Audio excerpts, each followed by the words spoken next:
Welcome, everyone. This is your friend, the DN What If, here with another exciting fanfiction. Today, we're diving into the story of what if Deku saved Bakugou from his own anger? If you enjoy this video, don't forget to hit that like button and subscribe for more fanfiction content just like this. Now, let's get started with the fanfic. Chapter 1. Notes. Hey anyone reading this, I just discovered Nha and haven't watched it all yet. I will likely get some canon events mixed up or wrong, so please forgive me. I just couldn't wait to write about Bakugou. Please do heed the warning for child abuse. It'll get worse before it gets better. See the end of the chapter for more notes. Bakugou discovers his quirk when he's 5 years old. He runs down the street, trips, throws up his hands to stop his fall, screams at the top of his shitty kid lungs, and then boom, creates 2 pathetically small explosions as he hits the ground. Nose first. Needless to say, it's not exactly the best day of his life. He screams and cries and whines like a little beach, clutching at his dimmed face as if that'll help anything. Random extras on the street crowd around him, and eventually someone calls an ambulance. Some hospital nurse with a healing quirk patches him up, and by the time she's done, Mitsuki is there, all frantic worry and hysteria. Bakugou feels so shitty that he even lets her hug him, although they both hold themselves rather stiffly. Even at such a young age, he's not good with affection, and she has never been the type for that kind of sheet. The hug ends quickly. They go out to the car, she drives him home in silence, they walk inside together and she locks the door, and then the other shoe drops. She whirls on him, fuming, screaming, so loud he actually steps back, actually presses himself flat against the wall as if he can sink right through it. Idiot, she shouts at him. What the F were you thinking? How could you be so effing careless? You do realize I have to pay for your shitty mistake, don't you? You have to be more careful. What the hell is wrong with you? When the pain comes, it's blinding and sudden, and so unexpected that 5-year-old Bakugou doesn't realize what happened until he opens his eyes a moment later and sees his mother looming over him, her flat palms still raised, body tense and shaking and eyes full of fury because she just slapped him. Bakugou was going to tell her all about his new quirk, about the little explosions that burst from his palms when he fell, about how excited he was, even with the agony of his broken nose. He was going to show her how it worked, was going to raise his hand high and make fire burst from his palm, was supposed to hear her praise him, tell him how amazing it is that he's developed his quirk at such a young age, how proud she is of him. Bakugou does none of that because she hit him. He doesn't do any of those things because he's spending his time instead staring up at her with wide, scared eyes, watching her glare at him and walk away. Because he's alone now, with a red, hand-shaped mark on his face, and thinking that even if he tried to use his quirk right now, he couldn't. That's the first time she hits him. It's not the last. It's not that Bakugou's projecting. He's effing not. She just makes him so goddamn angry. He's always said he always wants to punch something. And Deku's always there, tagging along behind him like the stupid idiot he is, as if he's expecting Bakugou to be friends with a useless quirkless nobody like him, so Bakugou punches him. So Bakugou shoves him to the ground and kicks dirt in his face. So Bakugou kicks him while he's down and calls him names. So Bakugou hits him in the face and laughs when he cries. Soon after Bakugou's quirk develops, older kids start to hang around him. He never invites them, but he never pushes them away either, because they also laugh when he hurts Deku, and they even hurt the useless crybaby sometimes too, because they are angry most of the time as well. Bakugou is angry all of the time. He is angry when he wakes up to his stupid mom's yelling, he's angry at school, he's angry when he has to go home and be near her again, and he's angry when he falls asleep. It's a slow buildup of gunpowder settled deep down in his gut, and it's so heavy it threatens to drag him down to the center of the earth. So Bakugou sets fires. He yells and screams and rages, he pushes and shoves, he punches and kicks, he explodes.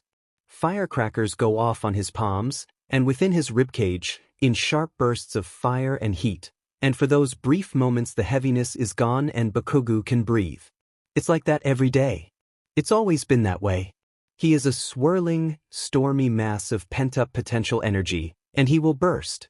Hell, he will FING detonate like a goddamn grenade, bang, crack, boom, in your face, never holding back because he has to show everyone, has to show the FNG hag that he is the best. She doesn't believe him when he says it. She's an idiot. She tells him he's worthless instead, that he's weak, that his quirk is no good for hero work, no good for anything, because it can only destroy, only smash, shatter, break sheet apart, and when Bakugou says, F you, you're wrong, go to fin to hell you old a-hole, then she hits him. It's always been this way. It's stupid of her. Just makes him angrier, just adds more powder to the FING pile. He hurts Deku worse after she hits him. If she hits him multiple times, or does something FING obnoxious like shove him down the stairs, then Deku will get punched even harder. Bakugou's not projecting. He never has, not once in the decades since he developed his quirk.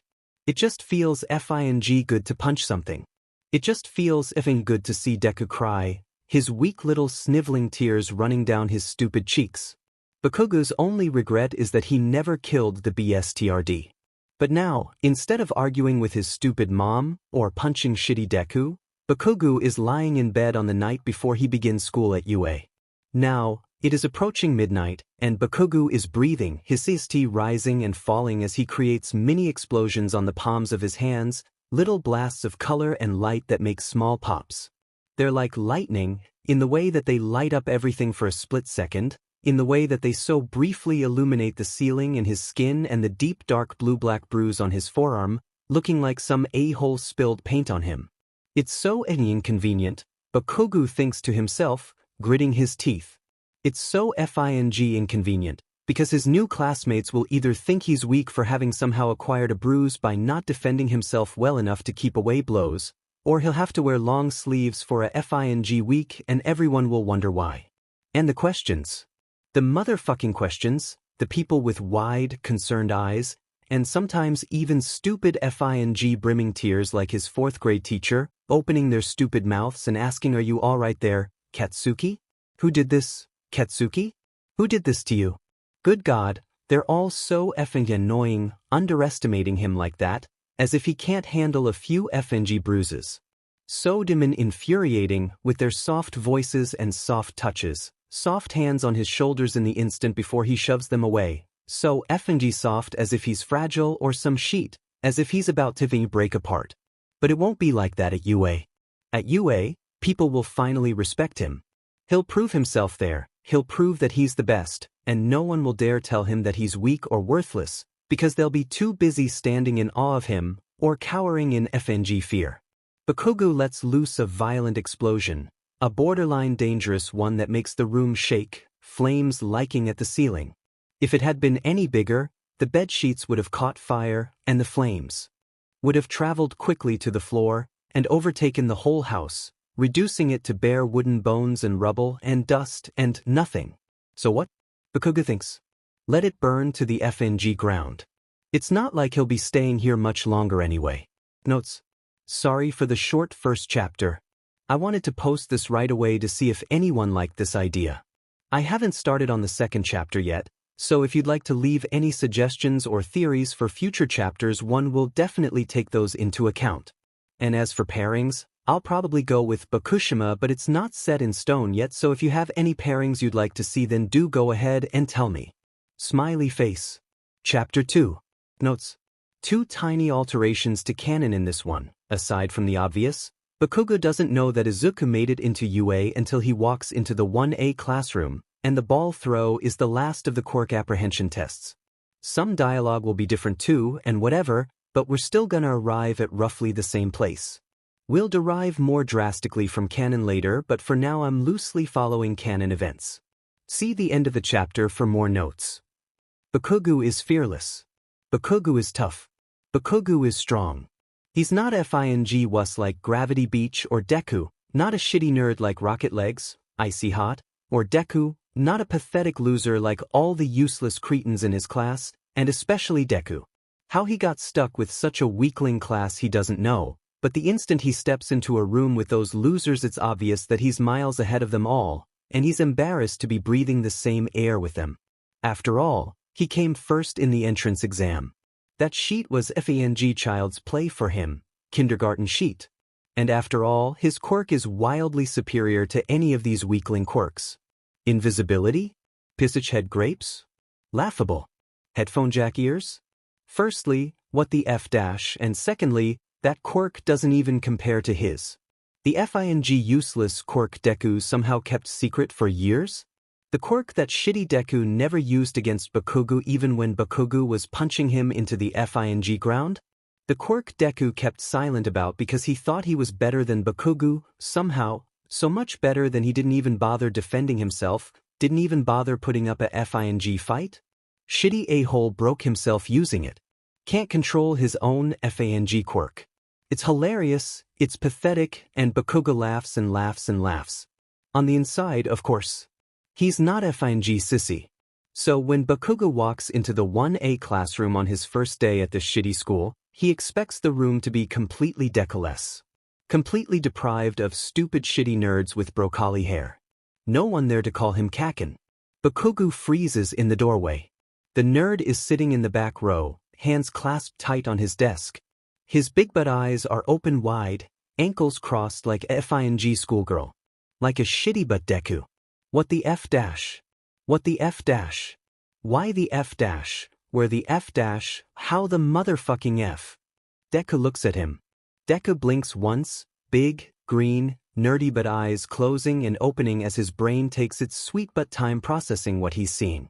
Deku's eyebrows shoot up, his face splits into a smile. He opens his mouth and he says, "Shut it, dipshit," Bakugou mutters, before he can call him that FND nickname.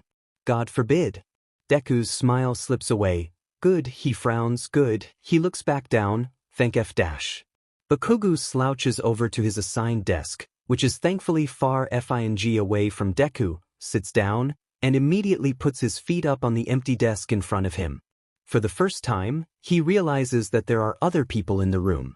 Looks like most of the people he saw in the entrance exam made it. There's Earplug Girl, for example, glancing at him not so subtly. The Gravity Beach with the round face is there, too. So's that kid with red spiky hair, who came in second place in the entrance exam. Grapehead is nowhere to be found, unsurprisingly. You can't get far with a quirk that useless. Which begs the question, how the hell did Deku pass? Fortunately, the teacher walks in at just that moment and interrupts Bakugou's thought process. Not that Bakugou was going to spend much time thinking about shitty Deku anyway. Unfortunately, he's wearing a FING sleeping bag and looks like he just crawls out of bed. Great. The teachers here are just as shitty as the students. The teacher shuffles over to the center of the room and clears his throat loudly, even though no one was talking. Then he just stands there and glares at them for a while, regarding each of them in turn with bloodshot eyes. Bakugou glares right back. There's a beat of tense silence. Bakugou gets the sense that this new teacher is disappointed in his new class. It's easy to see in the way he glances down at them from behind an upturned nose, a sneer playing at his lips, haughty and cold. It's easy to see because it's familiar. Bakugou thinks to himself that this extra won't dare look at him like that for long. "My name is Aizawa," the man says, his voice deep and disinterested. "Please follow me outside to the test field. You can take your FING test field and shove it up your butt," Bakugou thinks, as he stands and follows everyone else out the door. So it's a quirk apprehension test. They want to find out what quirks the new students have, and rank them from best to useless. Bakugou sneers at the other students in line. Shitty dumbass don't stand a chance. The fact is, Bakugou wins at most things. Bakugou is fearless. He's tough, he's strong, so it stands to reason that he's the best at everything he tries. His quirk was far superior to any of the extras' quirks at his middle school, and even though they weren't allowed to use quirks there, he still won in nearly every contest, be it running or swimming, or "Hey Katsuki, bet you can't throw this dead frog against a tree as hard as I can." Yeah, middle school was FING weird. Point is, Bakugou wins nearly every time, and on the rare occasions he doesn't, he rages about it for a few hours and then uses his loss as fuel to push himself harder so he can win next time. It's really that simple, and it sure as hell won't change at you. Not if he has anything to say about it, which he sure as hell FNG does. So he explodes his way through the 50-yard dash, launching himself forward in quick bursts of fire and light. He clears the sandbox in the long jump, muttering small change sheet under his breath. He blows away the competition in the distance run, and does sit-ups until his lungs burn like hell, then does even more. By the time the 8th test begins, Bakugou is wildly confident, snickering under his breath. He can't wait to see the looks on all these losers' faces when he takes this final challenge and wins in a landslide. Aizawa wordlessly holds up a scoreboard, and Bakugou glances at it. He's in third. He's in a third place, behind Fang Sidebang and Icy Hot. Sheet, he thinks as he reads their scores. How the F did they get ahead of him? He trained for this, he's been going all out. How did he let this happen? He must not be focusing hard enough. Must, somehow, have let his concentration slip. Well, that sure as hell won't happen in this final test. If he gets first place in the ball throw, then he should be able to pass them. Bakugou breathes out harshly through his nose, balling his hands into tight fists as he glares at the extras around him. No way in hell are they taking his victory from him. That doesn't happen. The first couple participants do FNG awful, predictably. Bakugou feels his body relax minutely as the minutes drag on, as student after student makes measly weak throws. He looks around at the other students still in line. Sidebang and Icy Hot already went and made pretty average throws. All that's left are him, Gravity Beach, and Feng Deku. Gravity Beach walks up to the marked spot. She takes a deep breath, eyes closing. She holds the ball tight in her weak little fist, and Bakugou wants to laugh out loud, wants to point at her and say what a FNG joke. She pulls her skinny twig arm back. She screws up her face in concentration. She curls her fingers around the ball. Bakugou groans under his breath, muttering, just throw the diamond thing already, loudly enough to make sure everyone hears him. He rolls his eyes, he sighs impatiently. The ball disappears over the horizon line. It's so fast he nearly blinks and misses it. It goes so far he doesn't even see it begin to fall. F- is all he can think, is the only word his mind can conjure up, and while that happens often enough, it's not usually accompanied by this twisting, rolling, sick feeling in his stomach. Aizawa holds up his phone. It reads FING infinity. Gravity Beach giggles and hops to the end of the line. Bakugou scowls at her, trying to somehow pour all of his disgust and irritation into his eyes. She doesn't even glance his way. How the hell is he meant to top that? Bakugou grits his teeth as he steps up to the white marker. He clenches his jaw tight, so tight he can feel the tension in his neck, along his spine, and it carries along his arms and to the tips of his fingers, a steady and thrumming strain as if he's a string pulled taut, about to snap. Explode, Bakugou thinks, as he catches the ball Aizawa tosses him, as he turns it in his hands and flashes the other 1A students a wild grin. That's how he'll top it. Gravity Beach may win this round, but Bakugou'll be the one they remember. He was the star student at his middle school. Not for anything nerdy like good grades, and not even because he was always the strongest, or won every single contest. Well, he did win practically all of them, but that's not the point. The point is this. When people talked about him, they mentioned the power of his quirk, the intensity of the light and sound, how it caught them off guard, made their ears ring, grabbed their shitty lungs and squeezed them till they popped.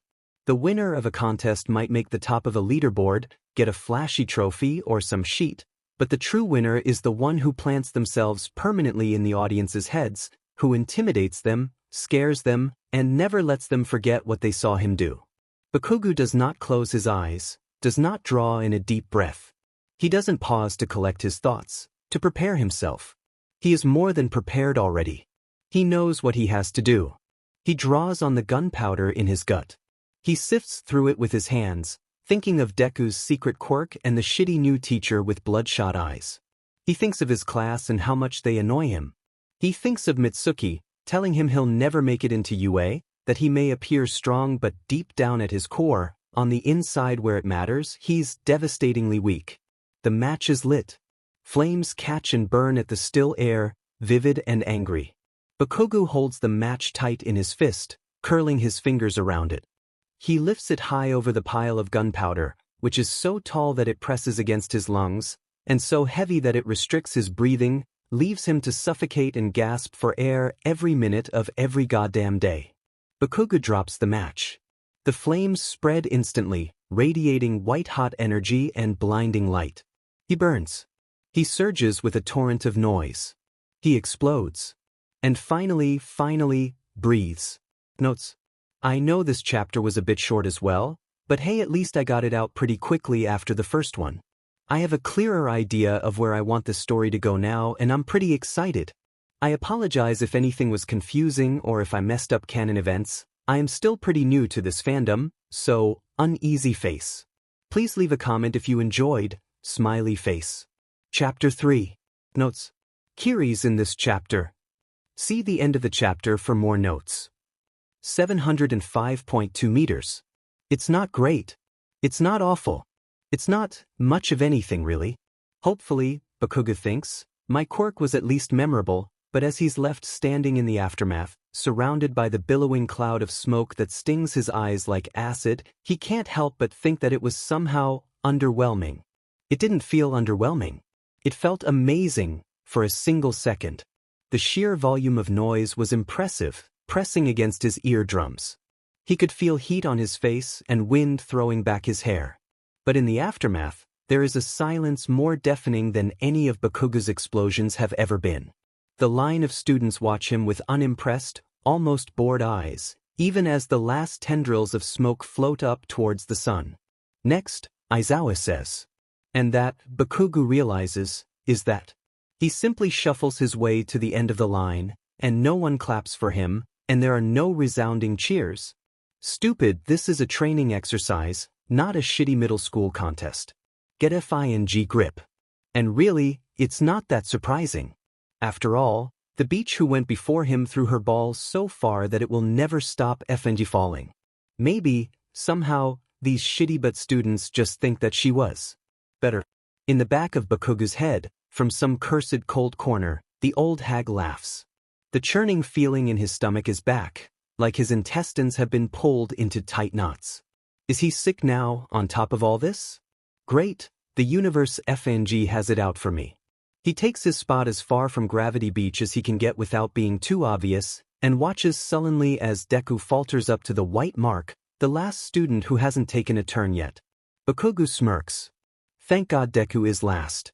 People will be left remembering how thoroughly this idiot made a fool of himself, rather than Bakugou's performance, which was mediocre. At best. Bakugou's lips twist into a grimace, and he shoves his thoughts aside. He'll just watch Deku fail right now, and he'll get a kick out of it, and he will not think about how the scoreboard still reads FING third. I thought Katsuki doesn't run from his problems, the hag says, breath whistling through the gap in her crooked, yellow teeth. I thought Katsuki bounces back from his losses? I didn't know he ignores them instead and pretends they don't exist. Oh, go shove your FING shitty opinions up your butt, you dim-end swamp monster, Bakugou fires back. He feels too FNG sick to deal with any of this shit. Deku, who until now was staring at the ball in his hand as if it held the secret to long life, now turns his eyes to the horizon. His eyes flutter shut as he takes a deep breath, and the resemblance to Gravity Beach is so striking that Bakugou snorts. Unfortunately, it doesn't break Deku's focus, but it is loud enough that the beach herself turns to glare at him, pressing a fat finger to her lips. Bakugou doesn't so much as glance at her. She may think she's better than him now, may think that beating him in one shitty contest means she gets to order him around, but Bakugou doesn't give a DMN what she thinks. Her quirk was just well suited to the ball throw, that's all. And his wasn't. Bakugou stiffens. He holds himself perfectly still, grits his goddamn teeth, and tells himself he will not think about that. At least, not here, not now, not when every thought seems to pull an invisible thread tighter around his stomach, his inner organs, they're going to burst, he's going to explode from the inside out. But not here. Not now. Right now, he just watches shitty Deku, just smirks as the nerd hesitates, as he takes in another deep breath, obviously stalling because he already knows his attempt is going to be pitiful. He's done awfully in all 7 other challenges, and he's gonna flunk this one too. He's gonna get FNG expelled, and Bakugou can't wait. Maybe he'll cry when Aizawa announces it, maybe he'll burst into tears right in front of everyone's eyes, just like the pathetic weakling he always has been, and always will be. Bakugou hopes to death that he does. Deku takes a step back, narrowing eyes that are filled with fear and pain in Bakugou's memories, eyes that remind him of pathetic tears slipping down dirt-streaked cheeks. He pulls back the arm that Bakugou has twisted behind his back many times until he screamed. He breathes deep again, his he rising and falling, the he that Bakugou has shoved him into the mud, into the wall, down to the ground. Deku doesn't throw the ball. There's just a boom, a great crash of noise, and it's gone, it's disappeared. Deku yells, face twisting into an expression as close to anger as a shitty Deku can manage. He lowers his arm, his finger dangles off to the side, crooked and purple, and Deku threw the ball. He threw it so fast Bakugou couldn't even see where it went.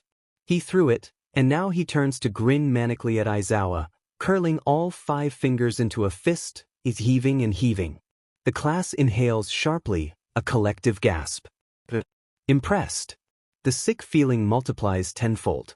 Bakugou grimaces, stiffening.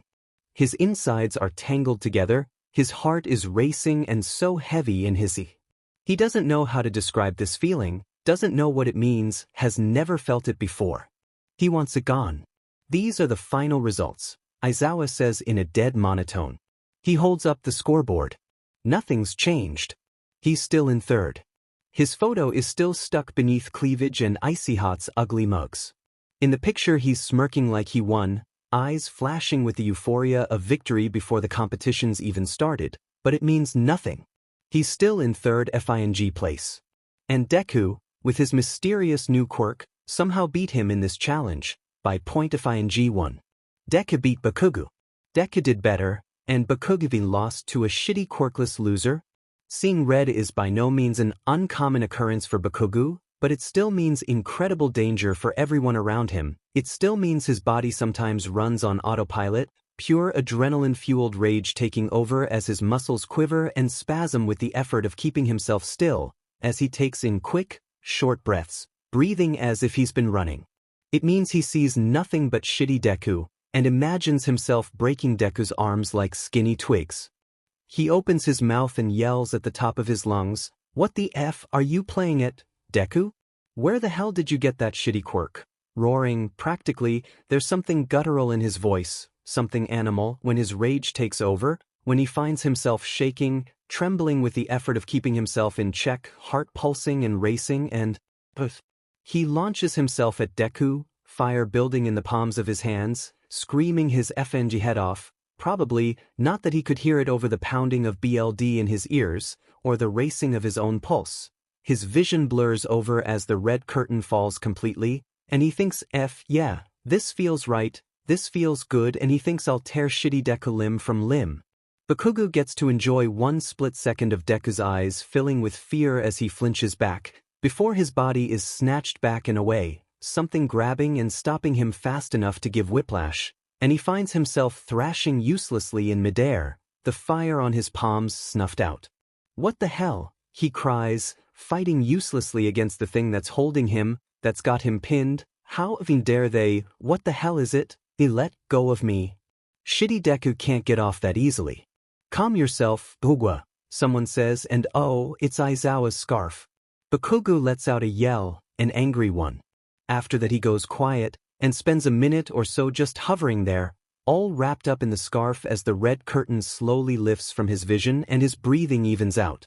Then it'll all gone, and Bakugou is free, and seething, breathing and glaring at all his classmates, at Deku, at Aizawa, at the pieces of scarf which are still floating menacingly above his head, at his own hands, which can produce no explosions, no matter how hard he tries. Bakugou grits and grits his teeth. His jaw has begun to ache by this point, but he doesn't care, he digs his teeth in harder, he doesn't care, he doesn't care. He's so angry, he's going to kill someone, he's going to grab someone by the throat, and if he strangle them, he doesn't care, he doesn't care. "Dude," someone says to him, and Bakugou thinks whoever it is, "I'll effing murder them, I don't care who the F it is. Bro, chill out, you need to calm. Shut the F up." Bakugou yells, whirling on him, on the kid with red hair, who's staring at him like he sprouted a second head. Everyone's staring at him. It's eerily silent, and they're staring at him. Some of them look horrified, some look angry, some just annoyed, but they're all just stupidly staring like he's some sort of FING freak show. "What the hell are you looking at?" Bakugou shouts, fuming, hands clenched into fists so tight his nails dig into his palms, everything so full of tension. His hands, his arms, his head, as he fights to keep himself still. He is a shaken soda bottle, he's trembling, bulging, tearing at the seams. Bakugou, Aizawa says in his cold drawl, and Bakugou breathes, swallows, breathes, forces himself to relax. He shouldn't have blown up like that, not when expulsion is already at stake for this class. Well, it's too late to keep himself from doing that, but at least he can keep from doing it again. Bakugou forces out a short whatever between his gritted teeth, and as he turns away, his eyes fall on the scoreboard, which when he manages to tear his eyes away from his own picture, reads that in last place is Deku. Even still. Oh hell yeah! Bakugou cries, turning to smirk at the stupid nerd, who looks delightfully miserable. Have fun at home with your mommy, shitty Deku? Bakugou, Aizawa repeats, sounding exasperated. Whatever, Bakugou mutters. As I was saying, Aizawa continues, and everyone turns to look at him, except for Bakugou, who is smugly taking in the defeated slump of Deku's shoulders. The rules of this challenge as I stated them were that the student to come in last would be expelled. Best decision you've ever made, you shitty old a-hole, Bakugou thinks. However, Bakugou gears his head up so sharply he twinges his neck, eyes locking onto his teacher, disbelief thrumming through his bones. No, surely not here too. I lied. No one will be expelled from UA today. You are all safe for now. Hell no, Bakugou is so sick of this FNG bullshit. Seriously, he cries. You're just gonna change your rule like that? What kind of crappy teacher are you? But it's not surprising. Deku has always been privileged, always gotten whatever the hell he wanted, always. See me after class, Bakugou, Aizawa says, sounding almost bored, before he turns without a word and starts leading everyone back to the school building. Bakugou whirls on Deku, about to FNG clock him for his stupid shitty quirk and his smug butt face and the way he cheats his way through everything. Deku is already ahead of him, already walking away, but Bakugou can make it in a few strides, can come up behind him and blow his FNG head off, and he'll fly farther than Gravity Beach's ball went. Whoa there, dude, slow down. Someone's hands on his shoulders. Bakugou doesn't even hear the voice, he just gives into instinct, whirling round with fists raised, ready to shout at them, punch them, murder them, probably, now that he has his quirk back. Jesus Christ, bro, you good? He says, and it's shitty hair, peering closely into his eyes. FANG shitty hair, who almost told him to calm down earlier. FANG fine, Bakugou says, shoving past him and marching away. Sparks fly on his palms. Shitty hair runs to catch up. Hey, what's got you all set off? You did really well in the challenge.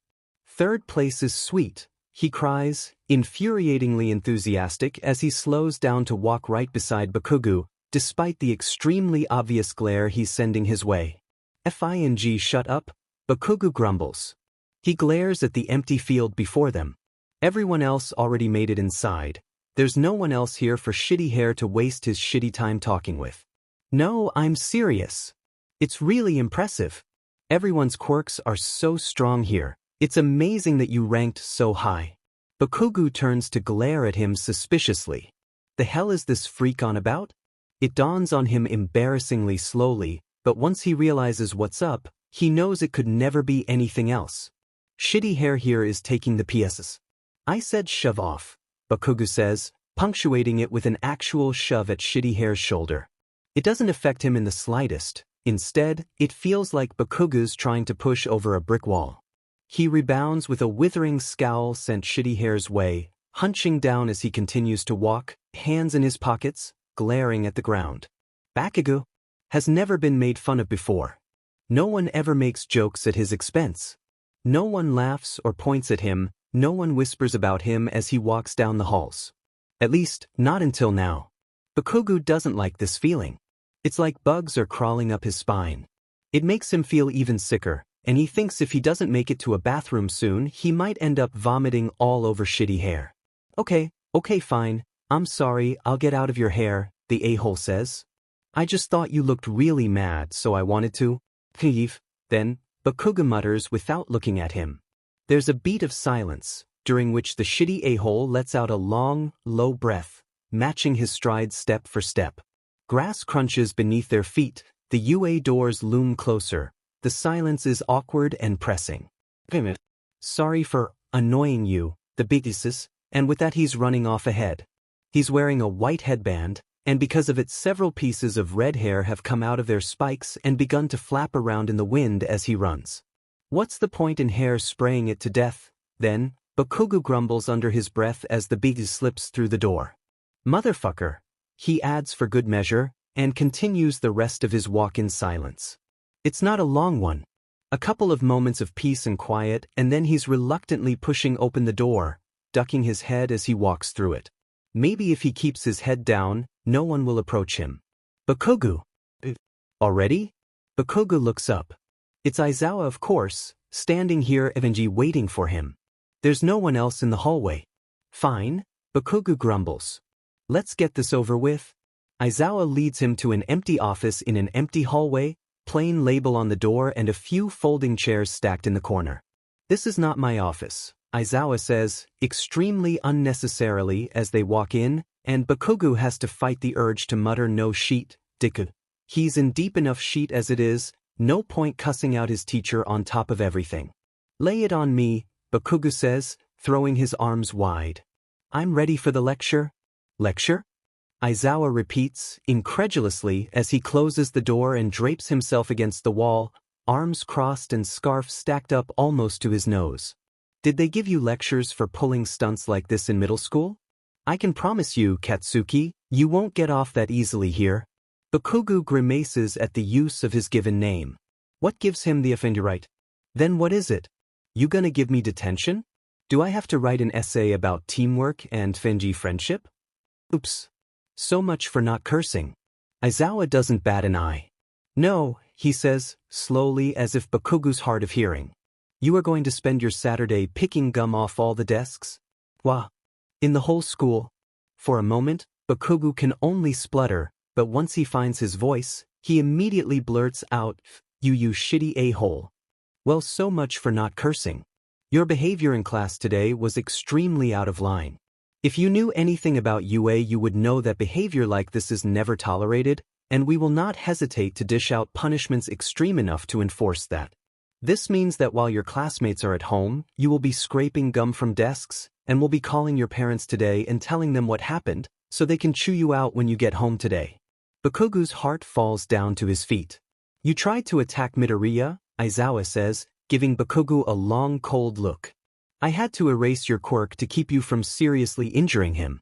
Besides that, you were a disruption in class. Aizawa starts counting on his fingers, and Bakugou wants to interrupt him, wants to scream, wants to throw him through the wall. You said cruel things to Midoriya, and after class ended it looked like you were about to attack him again, and would have if Kirishima hadn't stopped you. Yes, I saw that. By the way you were acting, I'm fairly certain you would have hurt Midoriya if no one was there to stop you. He pauses, ping his head to the side as if to examine Bakugou from all angles, scrutinize him. Am I missing anything? Bakugou wants to kill him. He wants to punch him so hard his teeth puncture through the back of his goddamn skull. Yeah, your goddamn marbles. Bakugou manages to mutter, sullenly, even though he knows Aizawa already has his mind made up. There's no hope for him now. No, I'm really not, Aizawa says, predictably.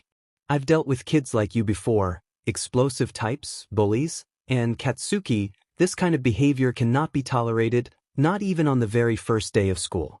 The reason UA exists is to bring people together. Future heroes can gather here to learn from each other, train together.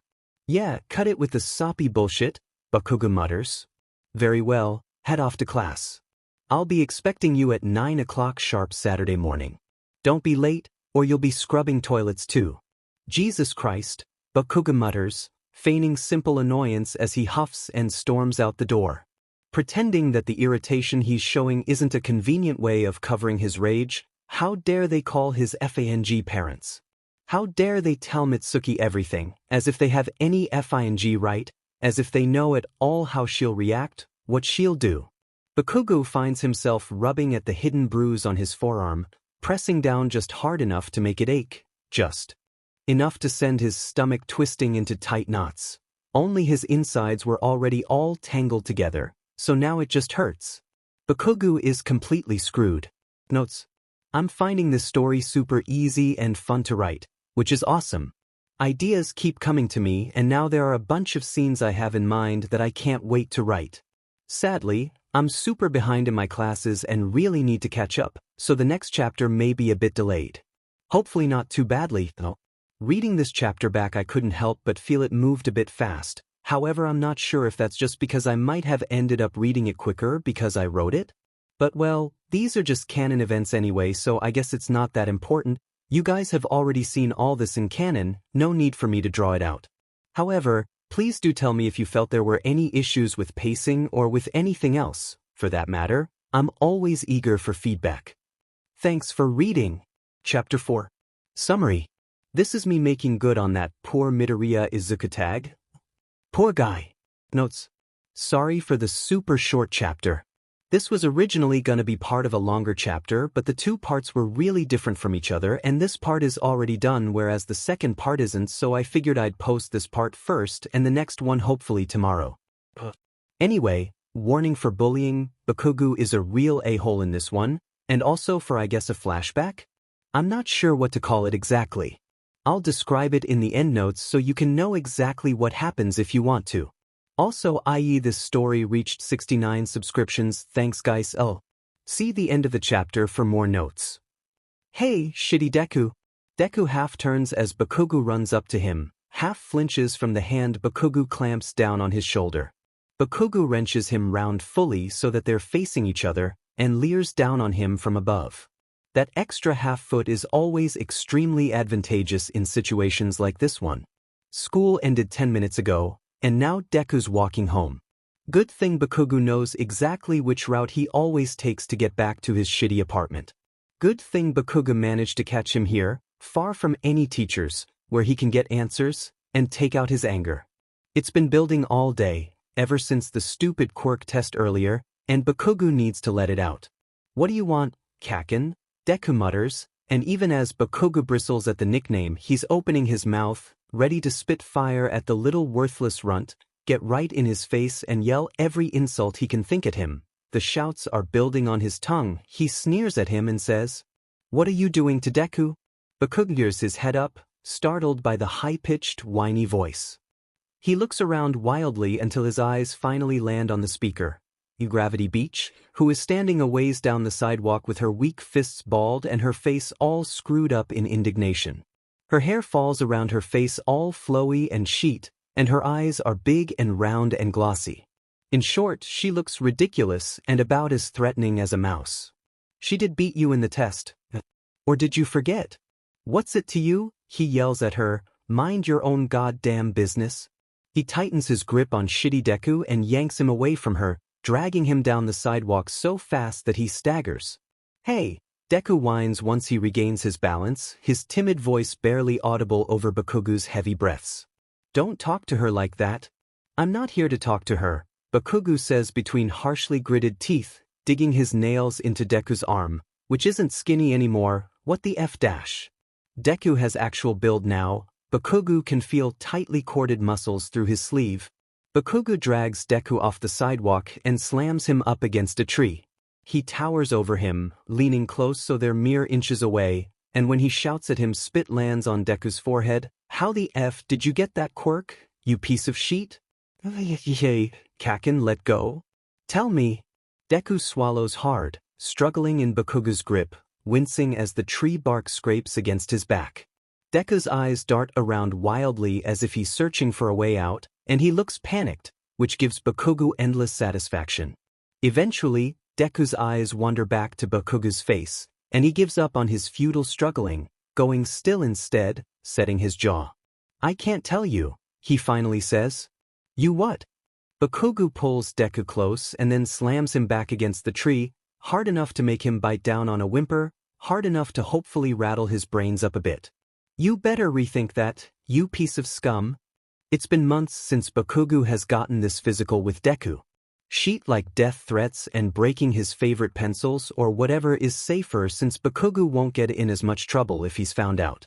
But it shouldn't take much to remind Deku just how far Bakugou is willing to go. And he's missed beating on stupid Deku, missed seeing the fear in his eyes. Kicking, punching, hitting. Making him hurt, making him cry. Unfortunately, Bakugou never gets to go any further, because the beach runs up yelling and grabs his arm, and pain shoots through him, startling him enough that she actually manages to yank him away from Deku, startling him enough to send him a few stumbling steps back. He's so startled, in fact, that he doesn't shove her away from him, or punch her, kick her, or burn her with his quirk. The pain is greater than it should be, it's unexpected, sends him backing away instead of plowing ahead. It means that all he does is wrench his arm from her grip as if she's burned him, and then just stand there, staring at her blankly, doing nothing. Bakugou doesn't attack her. He doesn't attack Deku either. He just gingerly holds his hurting right arm, clutching the place with the blue and black bruise he got for spilling water on the table yesterday, and thinks, this is the part where I stay still, this is where I don't fight back, so he stands in the street without moving and doesn't say a word. Until his brain starts back up, that is. Until the world comes back into focus again.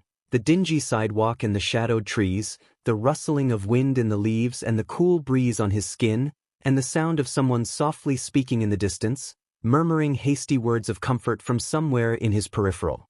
He looks, and the beach is kneeling beside Deku, trying to lift him by the armpits, pull him to his feet and run with him, probably far from here and far from Bakugou.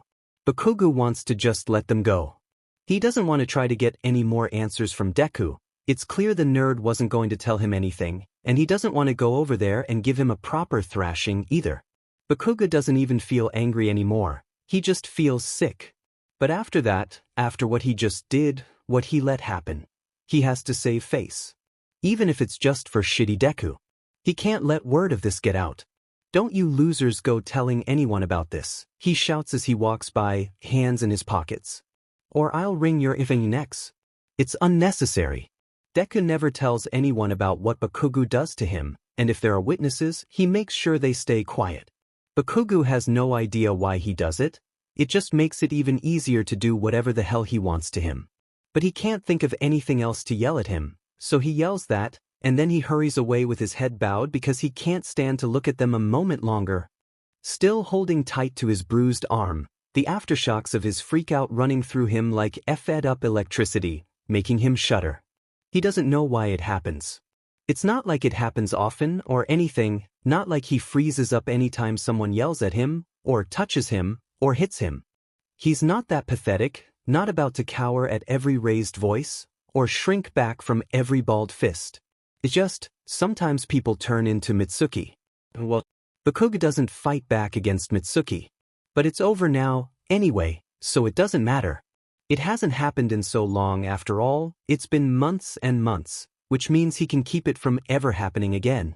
He can control himself, he can reign in his own body, his own fed-up head. He's in the top hero class at goddamn ye, for FS sake, he is not some flinching pushover. This doesn't mean anything. The next time that round-faced beach tries to touch me, he mutters under his breath as he turns onto his street, as his house comes into view and he begins to feel like he's about to vomit. I'll blow her effing head off.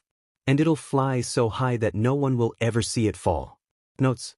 Warning for the chapter. Basically Ochako grabs Bakugou's arm right where his bruise is, and the pain disorients him and reminds him of his mom so he freezes up. Chapter 5. Notes. Warning for descriptions of child abuse. See the end of the chapter for more notes. When Bakugou's house isn't unbearably loud, it's excruciatingly quiet. When there's silence, it comes in the form of an oppressive weight that squeezes your eardrums like the pressure of 1,000,000 pounds of water. It makes you want to flee, to swim up and away until you break the surface, swimming 100 miles just to hear something again. Or maybe Bakugou's just imagining things. Wouldn't be surprising. His head is fed up already, or at least feels like it, his thoughts coming in scattered patterns, random bursts. His heart pounds fast even though he hasn't been running. He feels sick even though he's sure the food he ate for breakfast wasn't spoiled. But who knows, maybe it was and he just didn't realize. He doesn't announce his arrival, just dumps his bag by the door and clatters up the stairs to his room. Masaru's car wasn't in the driveway, which means he's probably working or out with his drinking buddies or driving aimlessly down city streets. Anywhere as long as it's not here. Bakugou grimaces, flings open the door to his room and collapses onto his bed, and clutches his churning stomach. He feels all twisted up inside, and tired, wrung out like FNG rag, and he wishes he could just FNG sleep, but Mitsuki is home. Bakugou saw her car in the driveway. What he doesn't know is when Aizawa's going to call her. Maybe Bakugou still has a few hours, or maybe he called her earlier, and she's already raging mad, about to stomp up to his room and let him have it. Maybe he's calling her right now. Either way, it's a bad idea to sleep. Because either way, he knows what's about to happen. Shit like this always goes the same way. Mitsuki gets sad about some shit, she rages for a while, then she beats on Bakugou. Rinse and FING repeat. Bakugou doesn't want to be caught asleep when she barges into his room, all said, waving her fists around. Bakugou pillows his head on his crossed arms, glaring up at the ceiling, as his alarm clock softly ticks in the corner, as his heart pounds, his stomach twists, and his bruise aches. It's so effing inconvenient. He can remember coming to school with bruises, dark purples and blues scattered across his arms. He remembers wearing long sleeves in summer, sweating through his clothes, thinking if I accidentally activate my quirk right now, I'll light myself up like a FING bonfire. People used to ask him about it. Mitsuki never leaves marks on his face anymore, but she used to, and people would stare. Teachers, neighbors, the extras in his class. They would whisper sometimes, they would give him these sad looks from across the room, and then they'd ask, "What happened, Bakugou? We know you couldn't have tripped and fallen down the stairs again. What really happened, Bakugou? We're just worried, why won't you tell us?" The worst was the time Deku asked.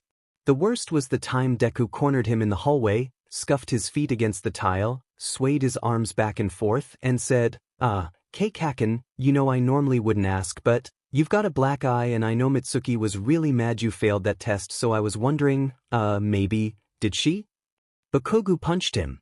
Laid him out flat on the ground before running away with his face in his hands, and if that wasn't answer enough, then Bakugou doesn't know what would be. Bakugou doesn't know for sure if Deku took it that way. He doesn't know if Deku knows for certain where Bakugou gets his bruises, or whether he even remembers that conversation. Deku never confronts him about it, he's never mentioned it at all since that day 6 years ago, but sometimes Bakugou gets this feeling, from the strange looks Deku occasionally throws him across the room, or how softly Deku speaks whenever he tries to get his attention, that, yeah, Deku knows. Or at least suspects. And if he pities him for it. And of course the little creep had to follow him to UA. Had to follow him here, dragging all his memories of their shared childhood along with him. All his memories, and his effing suspicions, and the stupid effing teary-eyed looks he sends Bakugou's way sometimes when he thinks he's not looking, and Bakugou, startled as an explosion goes off right before his eyes, sending smoke billowing up to the ceiling. He sits up slowly, glaring down at his own hands. Great, now he can't even control his own quirk. How FNG pathetic can he get in one day? He wrinkles his nose at the acrid smell. Small spaces like his room are the worst when his quirk goes off, because the smoke stings his eyes and the smell is just god-awful. He heaves a drawn-out sigh and clambers off his bed to go crack the window. And spots his phone, which is lying on the floor and blinking bright, 5 notifications. Bakugou picks it up and scrolls through the texts. They're all from Mitsuki, obviously. Your teacher just called. 3:33 p.m. You're in deep sheet, 3:33 p.m. Get your butt downstairs, 3:34 p.m. I mean it, dipshit, 3:37 p.m. Don't if he keep me waiting, 3:37 p.m. Bakugou hides his phone in his sock drawer and glances furtively towards the doorway, wondering why she hasn't just come up here to yell at him, wondering why she's decided to wait for him to come downstairs. Maybe she doesn't feel like taking the stairs. Maybe she's trying to set him on edge. Maybe she's in the kitchen with a plate or a frying pan or some sheet in her hand, waiting for him to round the corner so she can chuck it at him. Bakugou breathes, swallows, breathes, reaches for the window and cracks it open. Might as well. No reason he should have to deal with this gross smell when he gets back. He stalls, shoving some food wrappers beneath his bed with his foot, glancing in the mirror and fixing his hair, straightening his clothes. He checks the stash of food he has buried in the back of his closet. Water bottles, a couple apples, protein bars, check. The first aid kit is there, too, bandages and rubbing alcohol and strips of gauze, perfect. Bakugou breathes, tiny firecracker explosions going off on his palms as he squares his shoulders and faces the doorway. He doesn't hesitate before reaching for the handle, he doesn't hesitate before wrenching the door open and stepping into the hallway. He's not a wuss, he's not FNG scared. It's just his mom, it's not a big deal what she does to him. Once it's over it won't matter anymore, he won't even think about it, except, maybe, when he's pulling on a long-sleeved shirt tomorrow morning, or smearing makeup over a cut. Even then, if he remembers, it won't be because anything she did actually affected him, it won't be because he's afraid. After all, Bakugou is fearless. He's tough, he's strong. If his mommy decides to shove him around a bit, then so if you what? It doesn't matter, it doesn't affect him in the slightest. It never has and it never will. That is how it has always been. She's just a dumb bitch, Bakugou mutters under his breath as he reaches the staircase, as he takes the first step down. As his mind fills with a steady resolve, he clenches his fists and raises his chin and says, I won't make a hifenji sound, won't give her the satisfaction. It's his oath, his mantra, a promise he always tries to keep. No, he won't cry out, he won't whimper, won't stammer out apologies, and he definitely won't start crying. He doesn't do that shit anymore. If he gets hurt, he doesn't make a goddamn sound, not even when he's training, or beating on some smaller kid who suddenly decides to fight back. Definitely not at home. Or at least, he tries not to. He's kept his promise for 3 months now. It's a good streak. For 3 months, he hasn't let out a single cry of pain, not when she slapped him, shoved him, not even when she pushed him down the FING stairs. It's been way longer than that since he's cried, years and years, so many he's lost count.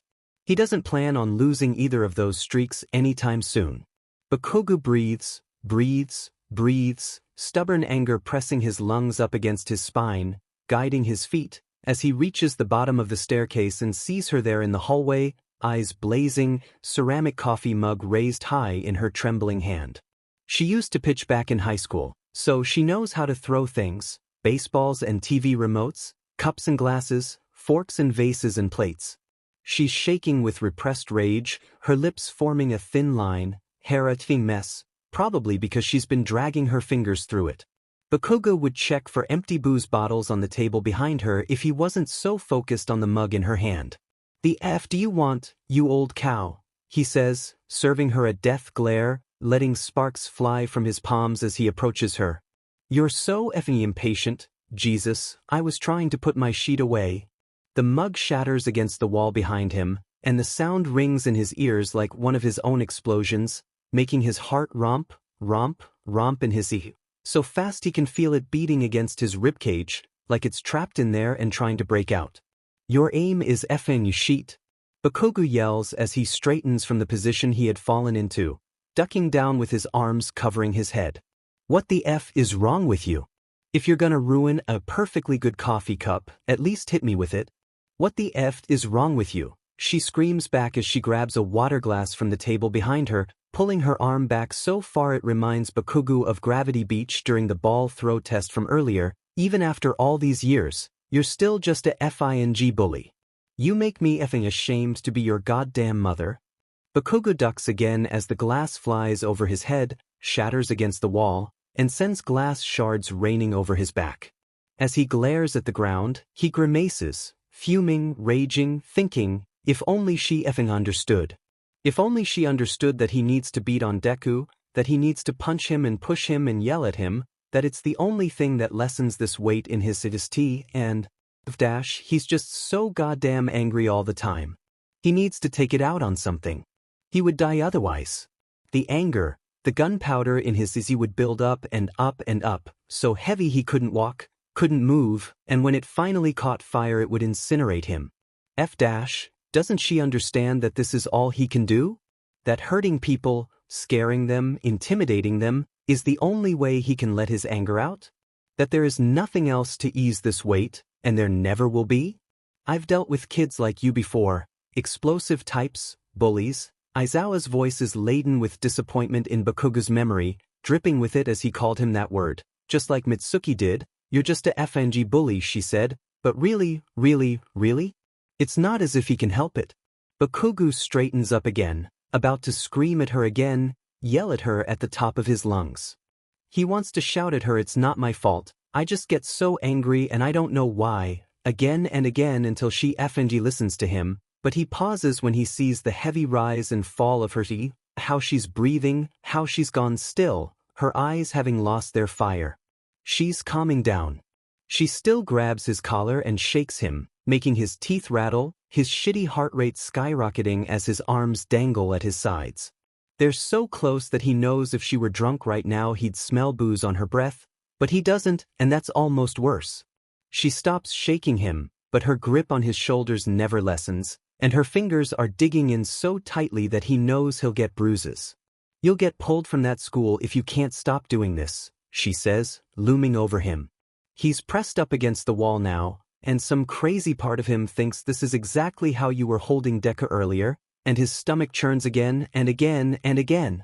You'll be a FING embarrassment to me, and finally she's talking instead of yelling, finally her arms are at her sides and she's not reaching for anything else to throw at him. Finally she's let her anger out. Do you understand me, Katsuki? She asks, and Bakugou gives her a sullen nod. She holds him there a moment longer, pinning him, examining him, her eyes linger on his, he holds the contact stubbornly.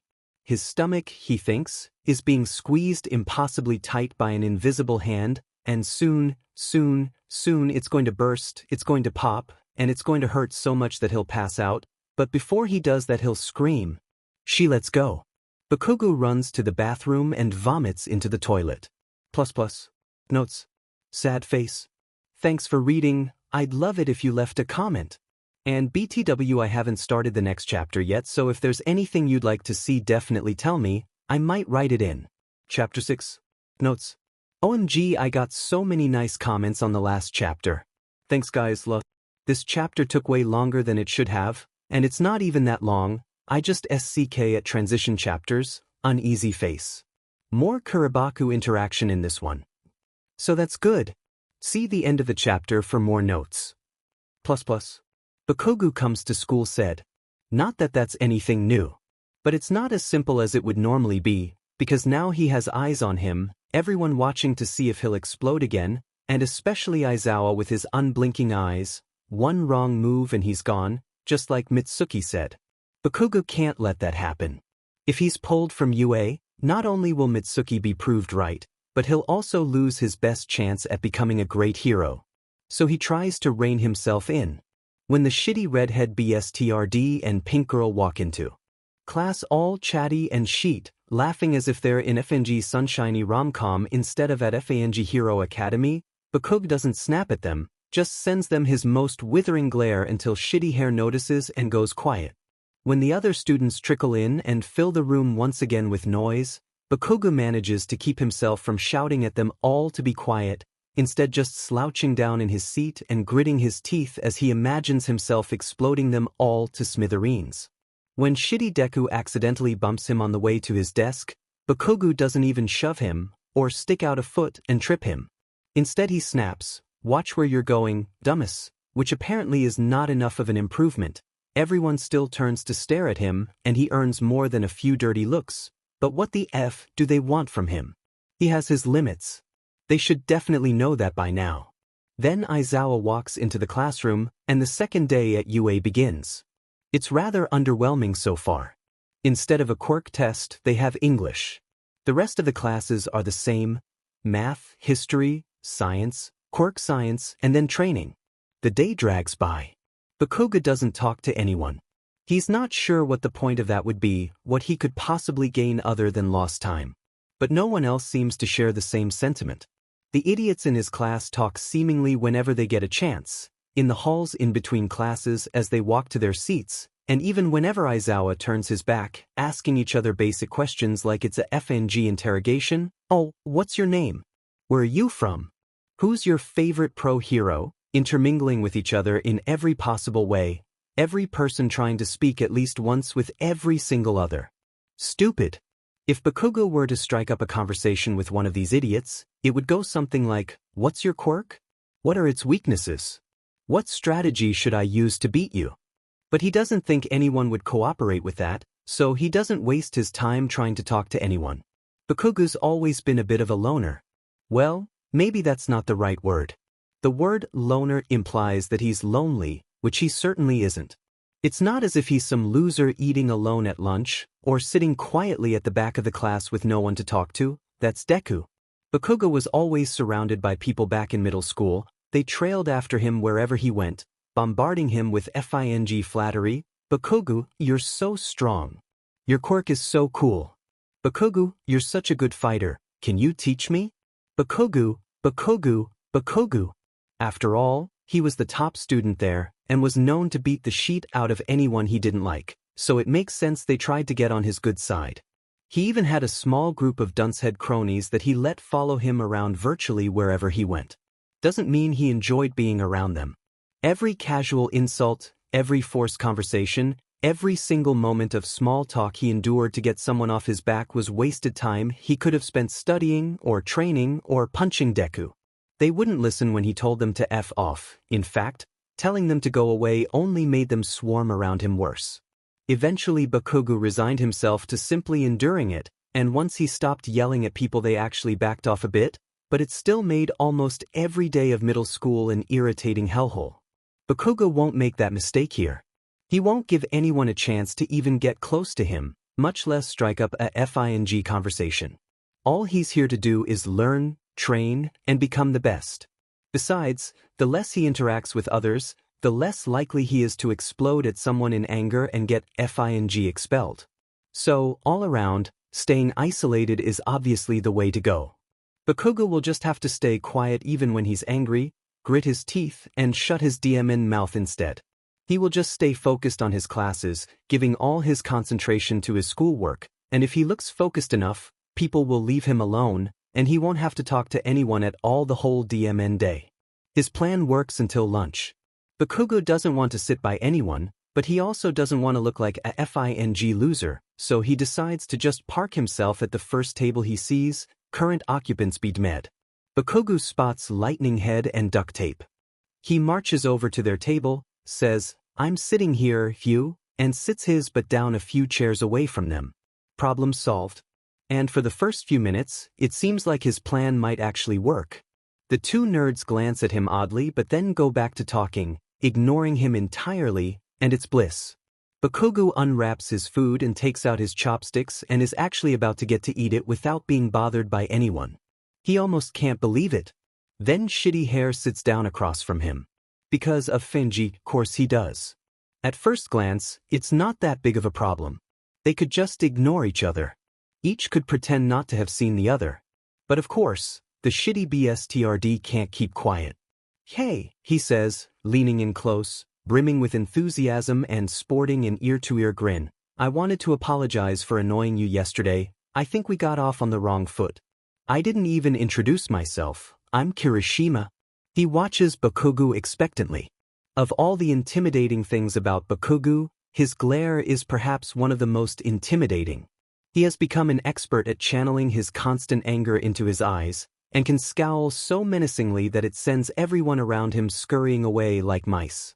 But right now, in this moment, Bakugou won't send Shitty Hair any old glare. He's set off, he's borderline furious after having bottled up his anger all day, and even if he can't snap at him, can't yell at him or punch him till he goes away, he can still glare at him. So Bakugou gathers up all the rage within himself and sends it to his eyes, which he narrows as he ball his fists, and his mind clouds over, "God damn it, I wanna throttle this kid, but at least there's no way he'll stick around after this." "Hey, what's with the angry eyes?" For a moment, Bakugou hesitates, not understanding, and Shitty Hair watches him, chewing slowly, his smile slightly askew, but it doesn't take long for his brain to catch up, for his memories of yesterday to resurface. "Oh, Fu," he thinks. "Quit fing mocking me." PSS off, Bakugou mutters. He goes back to his food and stubbornly avoids looking back at Shitty Hair, even though he can feel his eyes on him. Okay, Shitty Hair says, sorry, I just wanted to clear that up. Yeah, whatever. Leave me the F alone. Bakugou knows better than to believe that could actually happen. He rarely ever gets a moment of solitude. His quirk is the best, so it's natural that people flock around him like sheep. It's just part of his life. Hell, once he's an actual hero, it'll be way worse. He'd better get used to it now. So he braces himself for Shitty Hair's attempt to continue the conversation, but it never comes. After a long minute, Bakugou glances up. Shitty Hair has scooted over to talk to Scotch Tape and Blondie now, their voices lost beneath the noise of the cafeteria. Shitty Hair is showing them something on his phone and laughing, stupid eyes all turned up and crinkled on the edges. They're both leaning in towards him, laughing along with him, focused on him. Shitty Hair is the center of attention, and Bakugou is left to eat in peace. It doesn't sit right with him. All those years of having to shove people away, force his way past endless groups of them, and their insistent, clamorous voices, begging for his attention, his time, his focus. He was, after all, the best, the strongest, and the toughest. No one dared oppose him, but they all wanted to be near him, because anyone Bakugou disliked automatically became an outsider. Being left alone, given a moment of something like peace and quiet, feels wrong. It doesn't sit right, things have never been this way and Bakugou's not sure what to make of it. Then again, it's only the second day of school. There's plenty of time for the world to right itself, for Bakugou to once again be the center of everything as he should be. There will be a new test eventually. And this time, Bakugou won't get third. He'll win. And he'll win the next one too, he'll win again and again and again. He'll prove himself. Stupid Shitty Hair won't dare to mock him then. Tomorrow, we'll be having an indoor battle trial, Aizawa says as the end of the day rolls around. This will be the second test of your quirk potential, this time in an enclosed space, where you will face off in teams against other members of your class. A light murmuring spreads around the room as people pause in packing up their things, all eyes turning to their teacher. I will explain in further detail tomorrow. For now, just plan on getting plenty of rest, so you can be at your best in the morning. Dismissed. Bakugou fights the urge to smirk as he looks around the room. He wanted a chance to prove himself, to bounce back from his prior failure, and here it is. The apprehension test was bull. No hero is gonna go around throwing stupid ball or jumping across pits of sand, they're gonna FNG fight. That's why they're called goddamn heroes. And Bakugou knows he could kick anyone in this room's butt. You're too FING weak to go to that school. Your quirk might be good, but you're god-awful at using it. Can't control it for sheet, not to mention you're a FING chicken-hearted piece of sheet. I've seen you flinch from me when I raise my hand to slap you. Heroes don't do that, Katsuki, heroes aren't afraid of a little bit of pain. The sky is clear, the air is crisp and cool. Bakugou doesn't waste time stopping anywhere on his way home, doesn't even say anything to Deku. There's more important shit to do, and right now he has to go home and get some sleep. Sure, he's still angry. It's been building all day, and he's had no chance to let it out. It's a stormy unrest beneath the surface, it itches like a bug bite, it's always there, he feels it constantly and it eats at him, irritates him, but maybe that's a good thing. It'll be pretty useful tomorrow, after all. As he unlocks the door and steps inside his unbearably silent house, Bakugou hopes he faces up against Shitty Hair tomorrow. Hopes he gets the chance to kick his butt, to wipe that stupid smirk off his face once and for all. Once Bakugou is known as the best in the hero training course, he'll be able to get everyone to turn on Shitty Hair, and he'll be an outcast just like Deku. They can eat their lunch in the bathroom together, and cry over their hurt feelings. I'm home, he yells to the stupid hag as he stomps upstairs, and even though she doesn't answer, and even though he doesn't even know if she's home, he can't help but wonder, can't help but think. Once he's the best at UA, she won't dare to call him weak. UA is the greatest hero school in Japan, so she'd have to be crazy to keep calling him useless, keep saying he'll never become a hero, that he'll only ever be a bully and fraud. Once he's the best at UA, she'll finally acknowledge him, she'll finally have to admit that he's strong. Won't she?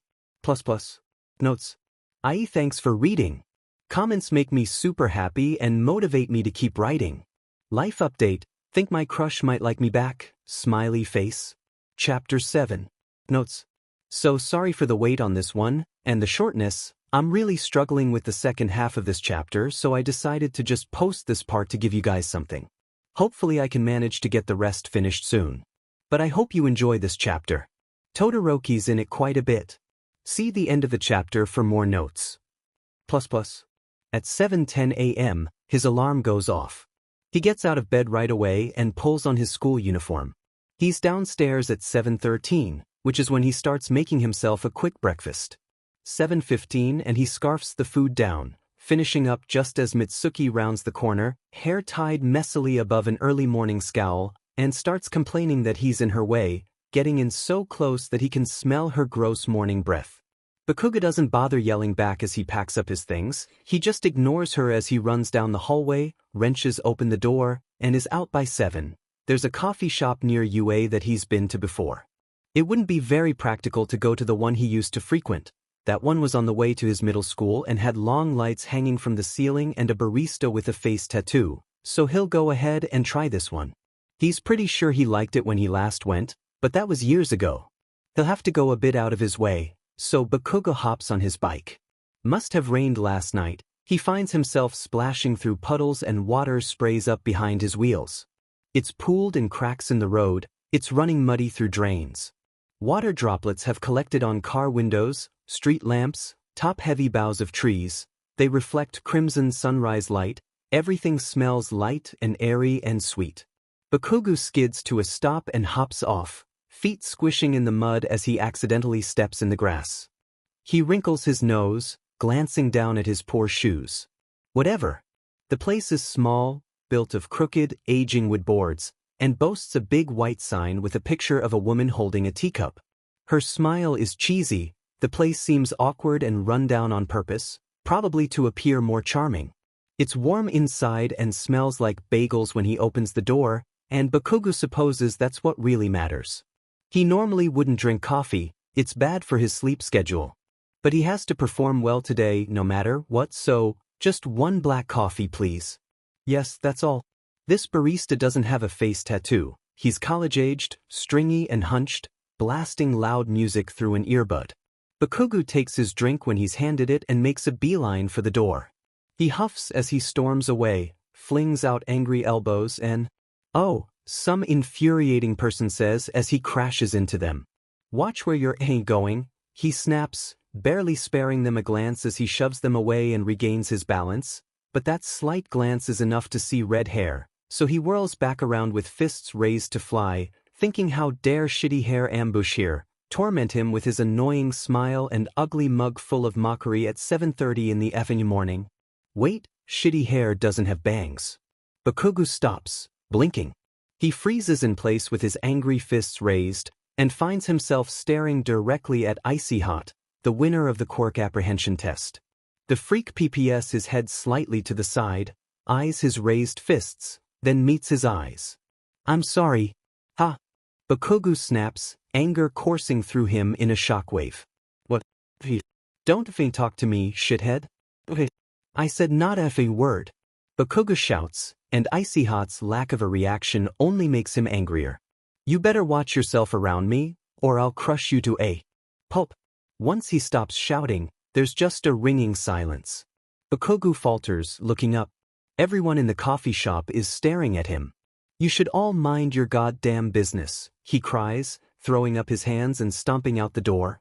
He slams it shut behind him and then hops on his bike and pedals away as fast as he can, tires spraying up dirt and dust. Fing whatever. The lakefront is nice. Well, really it's awful. Much like the lake near Bakugou's neighborhood, the one near UA is almost always empty.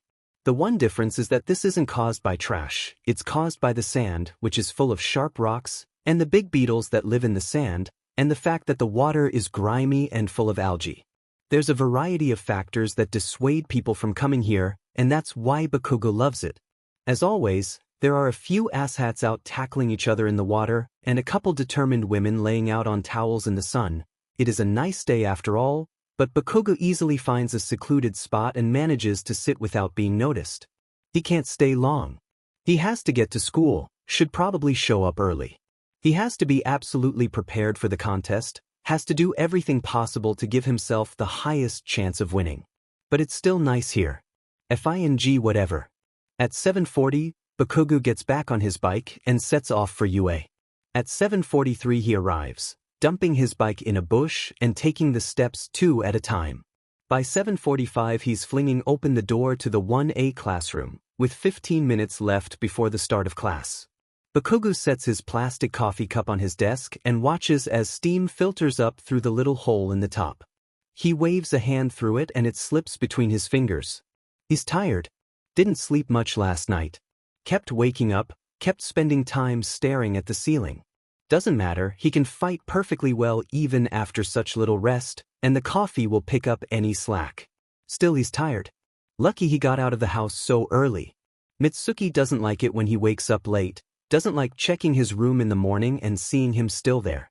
Well, after, obviously, he can do what he wants, but, still, it's not as if he likes being there much either, and there's no telling what she might do, so. Lucky he got out. Lucky he's got coffee. Lucky he's here. This is a good morning so far. Bakugou lifts the cup and takes a careful sip. It's hot enough to burn on the way down, which is nice. Sour and bitter, making him curl his lip and wrinkle his nose, the harsh taste making him want to spit as he swallows, leaving his mouth tasting pleasantly acidic, and see, this is why he doesn't take sugar with his coffee. Also, he's not Fing wuss. Eventually, his classmates trickle in.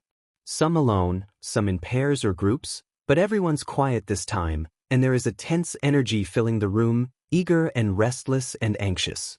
Bakugou glares at anyone who dares to look at him, but not many people glance his way. There's shitty Deku, walking in with rocket legs and round face. All smiling, all buddy-buddy and arm in arm, stupid, they're so effing dumb, and it makes Bakugou's jaw clench. He digs his nails into his own breathe leg because Deku should be alone, walking in by himself with his head down and his feet dragging. Deku's supposed to be hunched into himself, making himself small, and he should be quietly taking a seat by himself at the back of the class. This is wrong. Deku murmurs a soft goodbye to them and sits down, but even then he doesn't look sad. He fiddles with his hands, swings his feet back and forth, and Fing smiles down at his desk. A little quirk of the lips, even mirrored in his glossy green eyes, like everything's right with the world. Once Bakugou wins this test and becomes the best in the class again, he'll put the shitty fucker back in his place. Good morning, class, Aizawa says, and Bakugou glances up, takes another sip of coffee, and sticks his pencil eraser in his mouth. He wants to chew on it but resists. He's ready. Heart pumping, muscles tense with built-up energy, heel tapping against the floor. He's ready. He listens as Aizawa explains the test and thinks, come at me with whatever you've got, I'll chew you up and spit you out. Whoever he's put up against, it doesn't matter. He can take any of these people, they're all weak compared to him. He knows it's true. He's here to prove it. He has to prove it. ++. Notes. Thank you for reading. Comments are extremely helpful and appreciated, smiley face. Chapter 8. Notes. Did not rewatch the original battle training episode because I'm the actual worst, so here's a pile of flaming shit. I'm so sorry. I really just wanted to get past this section as quick as possible, uneasy face. See the end of the chapter for more notes. It goes well at first. Bakugou hates strategizing, so he doesn't. He leaves Ida behind and sets off to find Deku. That nerd deserves to have his face pounded into the ground, so Bakugou's gonna do just that. They meet in the corridor. Bakugou's yells echo off the walls, overhead lights flicker as they fight. Only it's not so much them fighting as it is Bakugou attacking and Deku dodging, darting, backing out of the way. That's stupid, so Bakugou shouts at him, you shitty fucker, you useless weakling, use your goddamn quirk. Until his throat is raw. Deku dodges again, says some shit about how he can do it and then runs away like the coward he is. Bakugou follows him. He won't stop. He can't stop. Sometimes, it's like he loses control of himself. Sometimes, it's like his emotions take over and he can't think anymore, can't care about winning. Sometimes all he wants to do is kill Deku and nothing else. Dark hallways. Shadows line the ground, and there on the wall is a crater like someone crashed into it. That could have been Deku, so Bakugou runs towards it. He can't hear footsteps anymore, but he also can't stop. It's really dark here. Well, that's the FING point. Now shut up and don't move until I come back for you. Or do I have to duct tape your mouth too? Bakugou's pace becomes wilder, and so does his breathing and his heart rate. He runs, he careens around corners, he barrels down hallways. Still no sign of the little runt, but that doesn't mean he's not nearby, that doesn't mean anything. Bakugou's eyes wobble in their sockets. His vision blurs. It went well at first, he thinks, desperately. This can't be happening. I have to win. Where is he? And where is he? Where's Bakugou? He turns in a circle and sees nothing he recognizes, not that he knows the layout of this place very well, but he remembers seeing. A shock of bright green hair disappears around a corner. There you are. Bakugou lunges after him. He lets out a battle cry, he builds up breath and lets it go, lets it rage. Fingdu, he shouts, so loud it rings as he grabs Deku and pins him to the wall, and his hand meets concrete. Bakugou gives a cry of anger and whirls around in time to see the BSE slip around another corner. He gives chase. He pounds down hallway after hallway, flights of stairs and empty rooms, explosions building on his palms and a drumbeat in his heart. BSD, he cries as he chases Deku into a dark room, into a small room with only one exit, and the door swings shut behind him and he reaches out for Deku but it's dark. For your own good, Katsuki. You know that. Now, I'm not going to sit here and listen to any more of your pathetic crying. If you weren't so wild all the time, if you didn't constantly blow up at all your friends, then I wouldn't have to do this. Light enters through a small space. Light, and the creak of the door, and through his blurred vision Bakugou spots green hair, spots someone slipping through the doorway. He knows he should get up, should be running after them, but he can't move, can never move, and it's your fault. Bakugou twists in place, struggling against something that's holding him. He can't move, he can't move. He's trapped, and it's his fault, and it's closing in, and it's dark. See, the thing about Bakugou is, the problem with Bakugou's, sometimes objects merge together, and walls shift and change. Sometimes, things become one another, become moving forms of shape and color.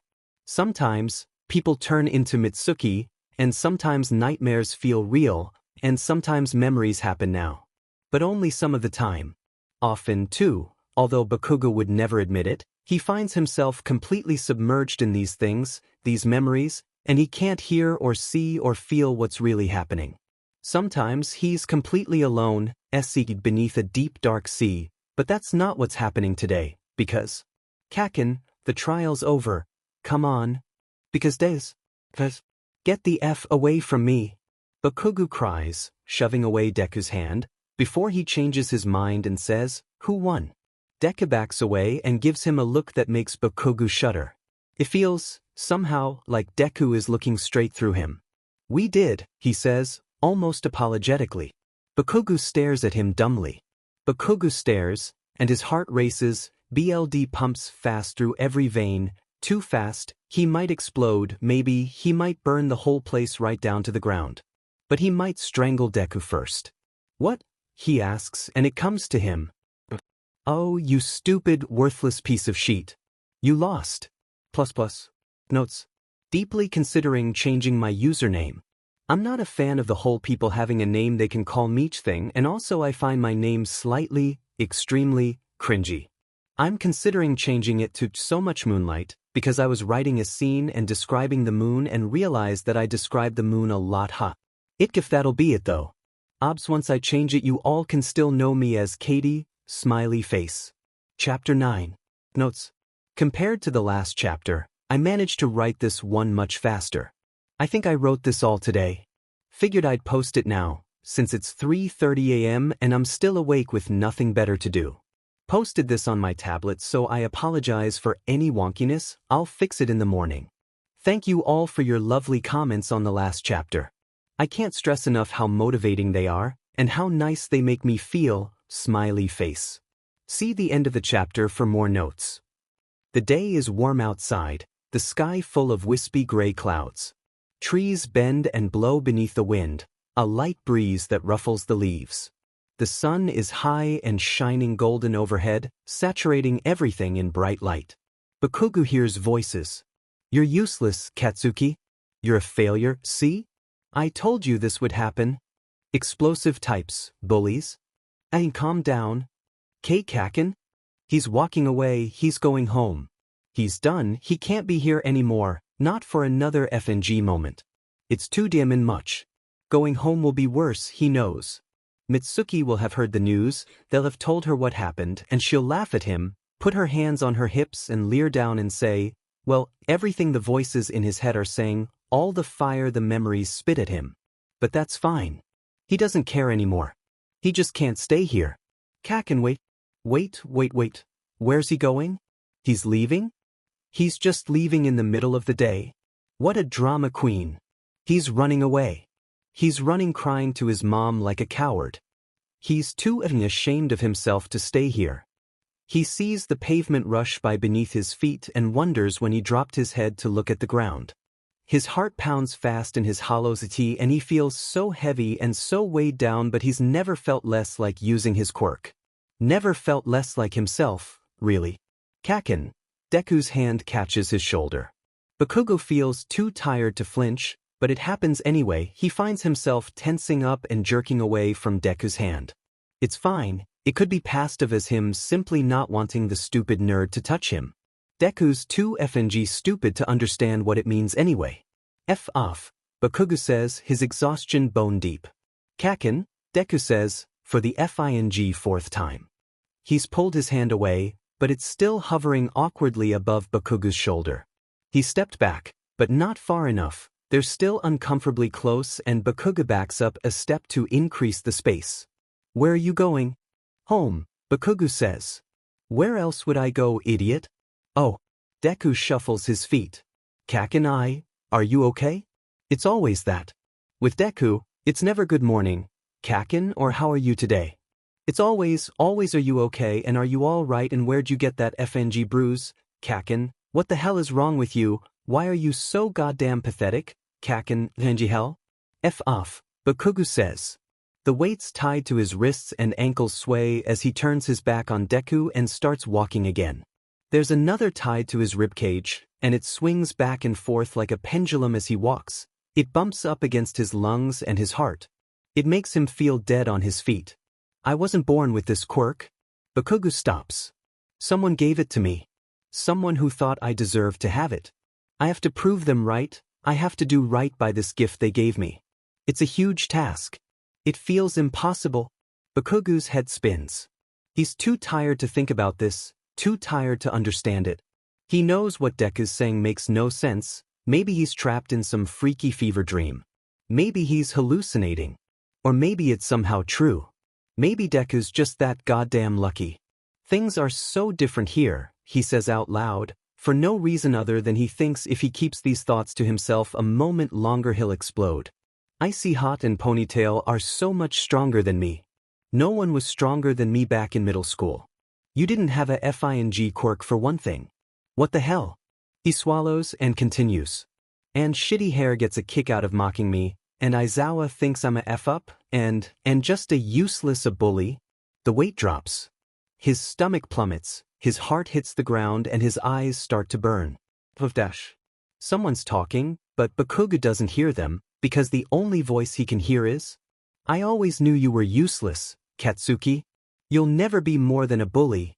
Sometimes I wish I never had a son. Why the hell would you want you?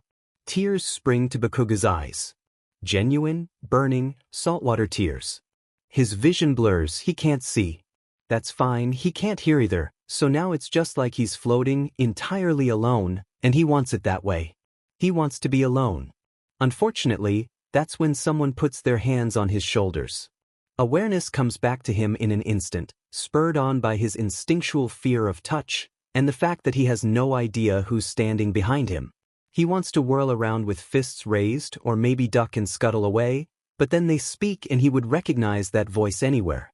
A few losses this early on does not make you weak, Katsuki. It simply means you have room to grow. It's All Might.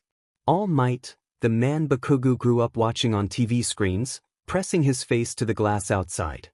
Electronic stores. All Might, the man he dressed up as for so many Halloweens, the man whose face he once scribbled on paper he hung up on his bedroom wall. As a kid he had All Might figurines on his dresser and posters on his wall because I'm gonna be just like him when I'm older, you'll see. Turns out he was wrong. Bakugou doesn't bother turning around, doesn't even bother speaking, or marveling at the fact that his idol just laid his hands on his shoulder.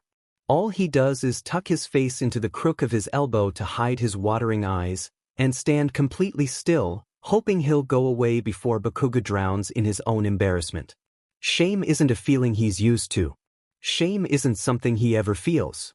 And why should he? If he's the best in class, the kid with the strongest quirk, then what does he have to be ashamed of?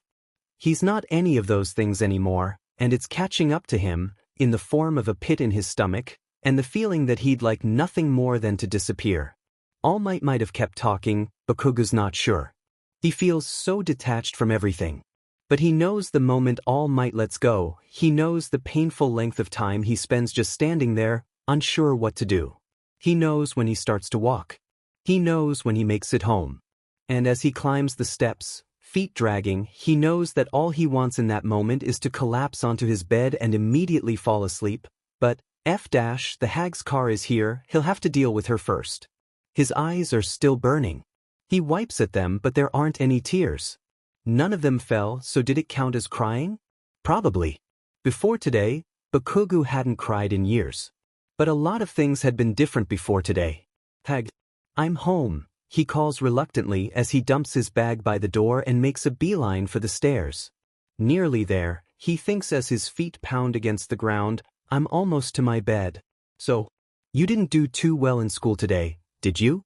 Bakugou ignores her, choosing instead to run up the stairs 2 at a time.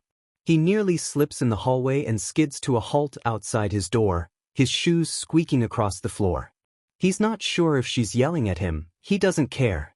He flings open his door, locks it behind him, and faceplants his bed. Finally, peace and quiet. His alarm goes off at 7:10. Right on time. He gets dressed, wolfs down breakfast, and makes a quick escape 10 minutes later. He hops on his bike and sets off for the coffee shop. He's falling into a routine. And that's good, that's normal, that means he's adjusting, but something's off, and he can't shake the feeling. He feels so unbearably heavy. So slow, he can barely move, he's being pulled to the iron core of the earth. It feels inescapable, the endless pull of gravity, and he can't shake it. Coffee doesn't help, and neither does yelling at icy hot, and he gets the feeling, the horrible feeling, that nothing will. Nothing ever will. Yesterday fed him up, yesterday ruined him. He'll be stuck with this weight for the rest of his life. Notes. Thank you for reading. Chapter 10. Notes. This chapter was a joy to write. See the end of the chapter for more notes. The days pass in a slog, like trudging through muddy swamp water. The mornings and nights stick to him, plaster his clothes to his skin, make him feel gross and dirty. And when it finally reaches Friday, that's when Mitsuki decides it's a wonderful time to shove him around, push him against the wall and make his head crack back, punch him in the shoulder and the stomach. Wouldn't be a big deal if he didn't have to scrape gum off desks tomorrow. But he's not about to tell her that. He leaves early the next morning, before she wakes up. He wanders along the beach for a while and then grudgingly makes the long walk to school. He's not sure if he'll be allowed time to drink a cup of coffee, but he stops by the shop anyway. Icy Hot's not there, which is a FING blessing. He grabs his drink and goes. Up the steps, into the entrance hallway. Where's Aizawa? Bakugou turns in a circle, looking for him, but doesn't see anything until... There's a small knife lying on a table beside a note. Put it back when you're finished. He turns the short knife in his hands, runs his thumb along it. Don't they realize he could stab someone with this? But then his quirk is already pretty dangerous. Having a knife wouldn't really change much. He looks around again, wondering if Aizawa's even here or if he's fast asleep at home. What a useless teacher. Really, he doesn't understand how UA could have hired someone so bad at their job. It's whatever, though. Bakugou heaves a sigh and sets off for the 1A classroom. Might as well get started. It goes fine for about 15 minutes. which is when he hears the creak of a door and footsteps in the hallway. Spiky hair appears in the window and Bakugou doesn't even have time to stab himself in the F&G heart because then the door opens and shitty hair freezes and stares at him. The silence is painfully awkward, but Bakugou's not about to break it. He fixes shitty hair with a death stare and waits for him to say something. Shitty hair clears his throat, licks his lips, shuffles his feet, waves a piece of paper in the air and says, "Is Mr. Aizawa here? I'm here to turn in my late assignment." "Just put it on his desk, idiot," Bakugou says. He adjusts his position, goes from kneeling to squatting, and pries a piece of gum off the underside of the desk. It hits the tin can with a loud clang. Shitty hair says. "Okay." He walks over and sets down his assignment, and for a brief, blissful moment Bakugou actually thinks he might just walk right out and leave without saying anything, but what did you get detention for? Bakugou doesn't bother looking up. He knows what he'll see, that familiar, mocking grin, his awkward stance and a hand on the back of his neck. Seeing that would probably encourage him to find an alternate use for the knife, so he keeps his eyes on the piece of chewed gum wedged against the chair leg, focusing instead on finding an angle to stick the knife in and cut it off. "None of your FING business," he says. "Oh," shitty hair says, and Bakugou can just see him shifting uncomfortably, hopping from foot to foot as he thinks of something stupid to say. "Well, do you want help?" Bakugou pauses mid-slice, turning shitty hair's words over in his head. "Is this guy really this dense?" "No." "You sure? I mean, I'm not usually one for bending rules, but Aizawa's not here, and I've got nothing else to do, so." I said no. I'd only stay for an hour or two. It'd go way faster for you. With my quirk, I wouldn't even need a knife, and... No. It could be fun. Fine. Bakugou cries, throwing up his hands and almost stabbing himself in the eye. "Fine, FNG shitty hair. Do whatever you want." He grumbles under his breath, still avoiding shitty hair's eye, and pretends not to notice his stupid grin or the way he practically skips as he heads over to a desk in the corner, hardening his arm and sitting on the floor. "Thanks, dude. This is neat. I really like getting to know new people, especially if they're in my class, 'cause, you know, I'm gonna be seeing them every day for the next few years. Might as well get acquainted, you know? But you seem especially cool, 'cause your quirk is so awesome. I bet we'd make a great match for sparring, since your quirk is all explodey and my quirk is all shieldy, you know?" "Shut up," Bakugou yells at the top of his lungs, pinching the bridge of his nose. He can feel a headache coming on, caused by shitty hair's annoying voice. "Oh, sorry.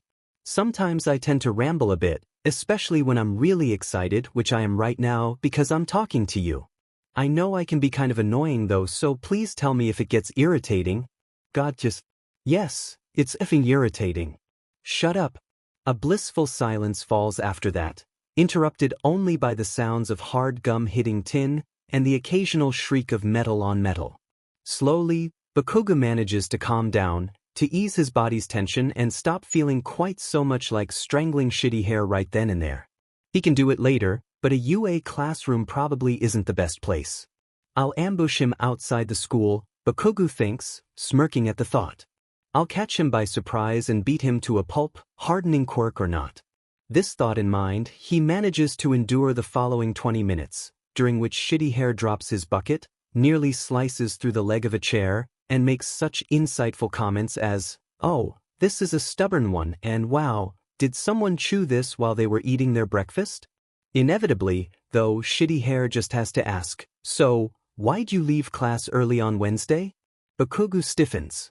He hasn't been blocking that day out, per se, he's not that much of a PP, but, well, he doesn't like to think about it. "Dentist," he says, 'cause it's the first thing that comes to mind. "Had a checkup?" "Oh, yeah." Bakugou stands and walks to the end of the next row of desks. He checks underneath. There's not much gum on these. This is the last row, so they're almost done with this room. Thank God, he thinks, maybe I can get shitty hair to go to a different classroom, and then I'll get some quiet. He sits, grabs his coffee from the floor, takes a sip, runs a hand through his hair, shifts position, settles in. "You should probably have told Aizawa about that. He seemed pretty mad." Bakugou grits his teeth, the knife in his hand seeming all too tempting. Yeah, well, F what Aizawa thinks. I needed my FING teeth checked, alright? It's not that big of a deal, so you can stop if and asking me about it now, okay? Bakugou stops himself. Okay, so he might have seemed just a bit defensive, but surely Shitty Hair's too dense to notice. Bakugou hazards a glance. Shitty Hair is already looking at him. He's sitting with an elbow up on his knee, spikes of hair drooping into his eyes, and he's already watching Bakugou. Like a FANG owl, his eyes are wide, and Bakugou just knows what's going to happen next. What aren't you telling me, Bakugou? What really happened that day? What's wrong with you, Bakugou? Where'd you get those bruises? How'd you get so effed up?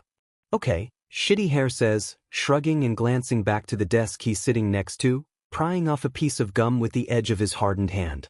Sorry for annoying you about it. I was just wondering. Bakugou looks away. Yeah, whatever. The next 40 minutes go by pretty fast. Shitty Hair sticks in a pair of earbuds and hums along to his girly music. Bakugou just revels in the silence. They degum 5 more classrooms in that time, making good progress.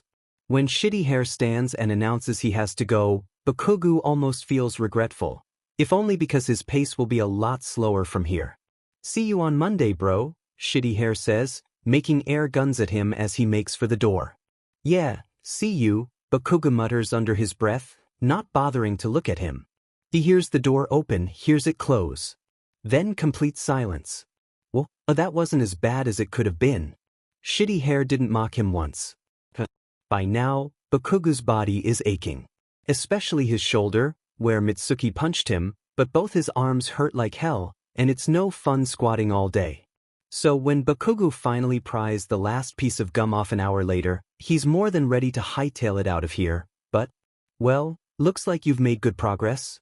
Aizawa appears in the doorway just as Bakugou slings his bag over his shoulder. He drops his empty coffee cup in the trash and says, yeah? Aizawa raises an eyebrow. Faster than I would have expected, actually. I thought you'd be here for at least 2 hours. But perhaps you're just a very driven student? Bakugou meets his eyes head-on. He doesn't bother answering. Aizawa can come to whatever conclusions he wants to, and Bakugou's too tired to argue with him. Goddamn, can't he just get some FING sleep? Aizawa's face is still expressionless, but Bakugou gets the sense that there's a wry smile hidden behind his eyes as he steps away from the door, giving Bakugou space to walk past. Go on, get out of here. Bakugou's never been more eager to obey a teacher. Notes. Thank you so much for reading. Chapter 11. Notes. Changed my name for like 2 minutes. Didn't like it, changed it back. Because OFC I did. Now I've just made it lowercase so we're rolling with that, and also changed my icon. Think I just wanted to change, TBH, smiley face. Oh, and I've got a more solid plotline now, which makes me even more excited for this story. Things will get interesting, y'all, I promise. Just bear with me for a while longer. See the end of the chapter for more notes.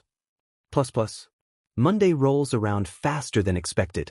His routine now goes like this. Wake up at 7:10, coffee at 7. Classes begin at 8, and at 12 he sits at a shared table with Dunceface and Shitty Hair for lunch. Then he's out by 3, and bikes home. It's simple. It's predictable. Bakugou has always enjoyed having a schedule. He's the kind of person who likes to timestamp their day. He always wakes up on time, he always goes to sleep at 8, or at least tries to. It makes him feel a little better. That's all well and good, except on Monday his routine gets fed. Aizawa keeps them late before lunch.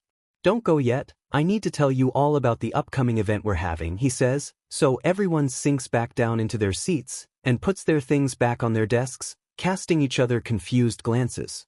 I'm sure you've all heard of the UA Sports Festival. Bakugou makes it home late.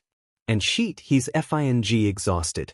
Shitty Hair and Dunceface spent the whole lunch PRD prattling about the sports festival. I'm so excited, I heard it's super cool and we get to prove ourselves to possible internships. Well, I heard it's a load of bogus and no one actually watches it. Really? Yeah. My mom said so. Bakugou despises the both of them. It was even worse when he got back to class. People just wouldn't stop talking about it. He could barely hear what Aizawa was trying to teach them. Eventually, Aizawa got fed up and decided to keep them late after school so he could chew them out for talking. It's bullshit is what it is. Bakugou didn't say a single word in class. Now he's late and Mitsuki's gonna be sad. Except her car's not there. Masaru's is. Bakugou loiters next to it for a moment as he walks up the driveway, pausing to half-heartedly kick its back tire. Then a thought comes to him and he stops, cupping his hands to the glass to peer through the driver's side window. Magazines in the passenger seat. A few gum wrappers, one empty coffee cup in the cup holder and another on the floor. There are shopping bags in the back seat and a fine-toothed comb up on the dash. Of course, Masaru's always been obsessed with keeping up his hair. Bakugou straightens, stuffs his hands in his pockets and ambles off. He doesn't know what he was expecting. Divorce papers, maybe, shoved into the glove box? Idiot. He makes his way to the back door and finds it's already unlocked. Dumbass, he thinks, doesn't even know how to turn a key. It creaks as it opens. He lets it swing shut behind him as he steps inside. It's dark in here. Looks like someone forgot how to flip a SWC. Bakugou turns the lights on as he moves through the house. Dad, he finally calls, after making it to the staircase without seeing a single sign of him. Where the hell are you? Oh, Katsuki. Just one moment. Bakugou grimaces. The sound of his father's stammering voice always makes him want to plug up his ears. What a pansy, he thinks, rolling his eyes as he sits on the stairs and pulls his phone out of his pocket. He could just go up to his room now, but he hasn't seen Masaru in a long time. Usually it's just a couple days here and there, a few nights away that he spends jacking off with his friends or alone by himself in a hotel just for the hell of it. This time, it's been more than a week. And there's no telling how long he's gonna be here, so Bakugou should at least talk to him. He's not sure whether he wants to, but he should. A few minutes pass. Bakugou bounces his knee impatiently, heaves a sigh and keeps checking the time. Then Masaru rounds the corner, grinning sheepishly and wearing a purple shirt Bakugou's never seen. Nice to see you, Katsuki, he cries, throwing his arms wide. Bakugou raises an eyebrow, entirely unimpressed. Masaru coughs, awkwardly lowering his arms and sticking his hands in his pockets. His face goes red and he shifts from side to side, staring directly at the wall. How've you been? Fine. That's good. Masaru's face momentarily brightens, and he hazards a glance at Bakugou before quickly looking away again. That's great, son. It feels like so long since I've seen you. Yeah. Bakugou doesn't know what else to say. He looks down at the ground, feeling extremely uncomfortable, which isn't something he often feels. Heard you started at UA. That's amazing. Yeah? Bakugou trails off. This was a bad idea. He should have just gone up to his room, should have realized how awkward it'd be if they actually did talk. It's obvious Masaru doesn't want to be here, doesn't want to be speaking to him. The door's right there, if you want to use it, he mutters, keeping his eyes on the floor as he stands and turns to climb the staircase. Mitsuki's gonna be here in about 10 minutes. I know you want to leave before she gets here. There's a brief, terrible silence. Just be going. Why'd you even come back? Bakugou blurts out, turning to look back at him. It's not that he cares, that's not true at all, but it just makes him angry. Masaru shifts uncomfortably, avoiding his eyes. Then he holds up something that he's been hiding behind his back. Forgot my favorite hairspray, he says, giving an embarrassed smile. Seriously? Bakugou glares at him, disgusted. Whatever, he says. Just go. What's the point in even coming here if you're not gonna stay? Whatever. He shakes his head. Whatever, it doesn't matter. He runs up the stairs and leaves Masaru there. He lies on his bed and stares at the ceiling and pretends not to hear Masaru's car start or the wheels squeal as he tears it down their driveway and their street. It doesn't matter, it's really not a big deal, it's just... He always does this. Bakugou can remember being 7 years old, looking at his dad's ratty suitcase and asking, "Where are you going, Dad?" Reaching out to undo the zipper after getting no answer, and then his tiny hands pushed away and Masaru saying, "This isn't permanent, bud, don't worry. I'll be back in a few days." This isn't gonna be a common thing, only it was and it is and he's always gone, and the thing is, it used to be that when Mitsuki would yell at him, call him a weakling and a dumbass dirtbag bully. Masaru would come to him afterwards, feeding him apologies and shitty compliments like he was sneaking scraps to a starving dog, and Bakugou would just eat up all that. She's lying. Katsuki, you're really very smart, I've seen your grades, and you know that's not true. Katsuki, you know you're very strong, right? You're at the top of your class after all. How she can say those things is beyond me. I know she says mean things to you, Katsuki, but you must never, ever believe them. Okay? Sometimes when Bakugou was crying, Masaru would come to him with tissues, sit beside him and rub his back. Sometimes when Bakugou was sad, Masaru would suggest they bake a cake together, or watch a movie while scarfing down handfuls of overbuttered popcorn. These things didn't happen often, but when they did, they helped at least a bit. Now they don't happen at all, and Bakugou, well, he misses them, sometimes. But he thinks, what about the time Mitsuki yelled at you and Masaru joined in because he was scared of her? What about the time Mitsuki didn't let you eat for 3 days and Masaru never brought you any food? What about all the time she hit you, shoved you or slapped you, taunted you or screamed at you when Masaru was in the room, and he never, ever did a single thing to stop it? It's whatever, Bakugou says aloud, head resting on his arms as he looks up at the ceiling, as he smirks and thinks how nice it'd be if Masaru's car hit Mitsuki's at an intersection and they both went up in flames. It's whatever. It doesn't matter. Everything's. Notes. Thank you for reading. Chapter 12. Notes. I'm sorry in advance. See the end of the chapter for more notes. The days fly by. Routine holds for the most part. The training is rigorous, the academics are difficult, the other students are still annoying. And of course they are. They're preparing to train at the USJ facility at the end of the week, where they will prepare themselves for the sports festival. So, people are nervous, ergo they're talking a lot, ergo they're being annoying. Whatever. Mitsuki got set off Monday night, when she realized Masaru had been there and left before she even got to see him. Bakugou managed to escape to his room before she threw anything at him, but it was a close call. You're so effing useless. This is why he never sticks around, 'cause you're a effing weakling, and you fail at everything you try, she yelled at him, obviously drunk, pounding on the door. I didn't raise you to be this weak. He rubs his shoulder. If he can keep from letting her hurt him at all up until they go to USJ, then he has a good chance of being the best one there. Well, maybe. Bro? Class is over. Bakugou is jerked out of his thoughts by the sound of shitty hair snapping his fingers in his face. He grunts, flapping his hand away. The F do you want, Bakugou? It's lunchtime. Everyone else already left. Bakugou blinks, head swiveling as he looks around. Sure enough, every desk is empty aside from his and shitty hair's own. The clock reads 12. Then why are you still here? He snaps as he grabs his stuff and scrapes his chair back, standing and giving shitty hair a pointed glare. Well, I was trying to get your attention, shitty hair starts, waving his arms as he talks, but you were pretty out of it, I guess. And also I dropped all my papers on the floor, so I had to grab those, but it was really hard 'cause they kept slipping through my fingers. Bakugou groans, slapping a hand over his mouth and pushing him away. I didn't ask for a novel-length explanation, shitty hair. Especially. Not if you're gonna jabber like that. He hears. Sorry. Shitty hair catches up to him and they walk out of class together.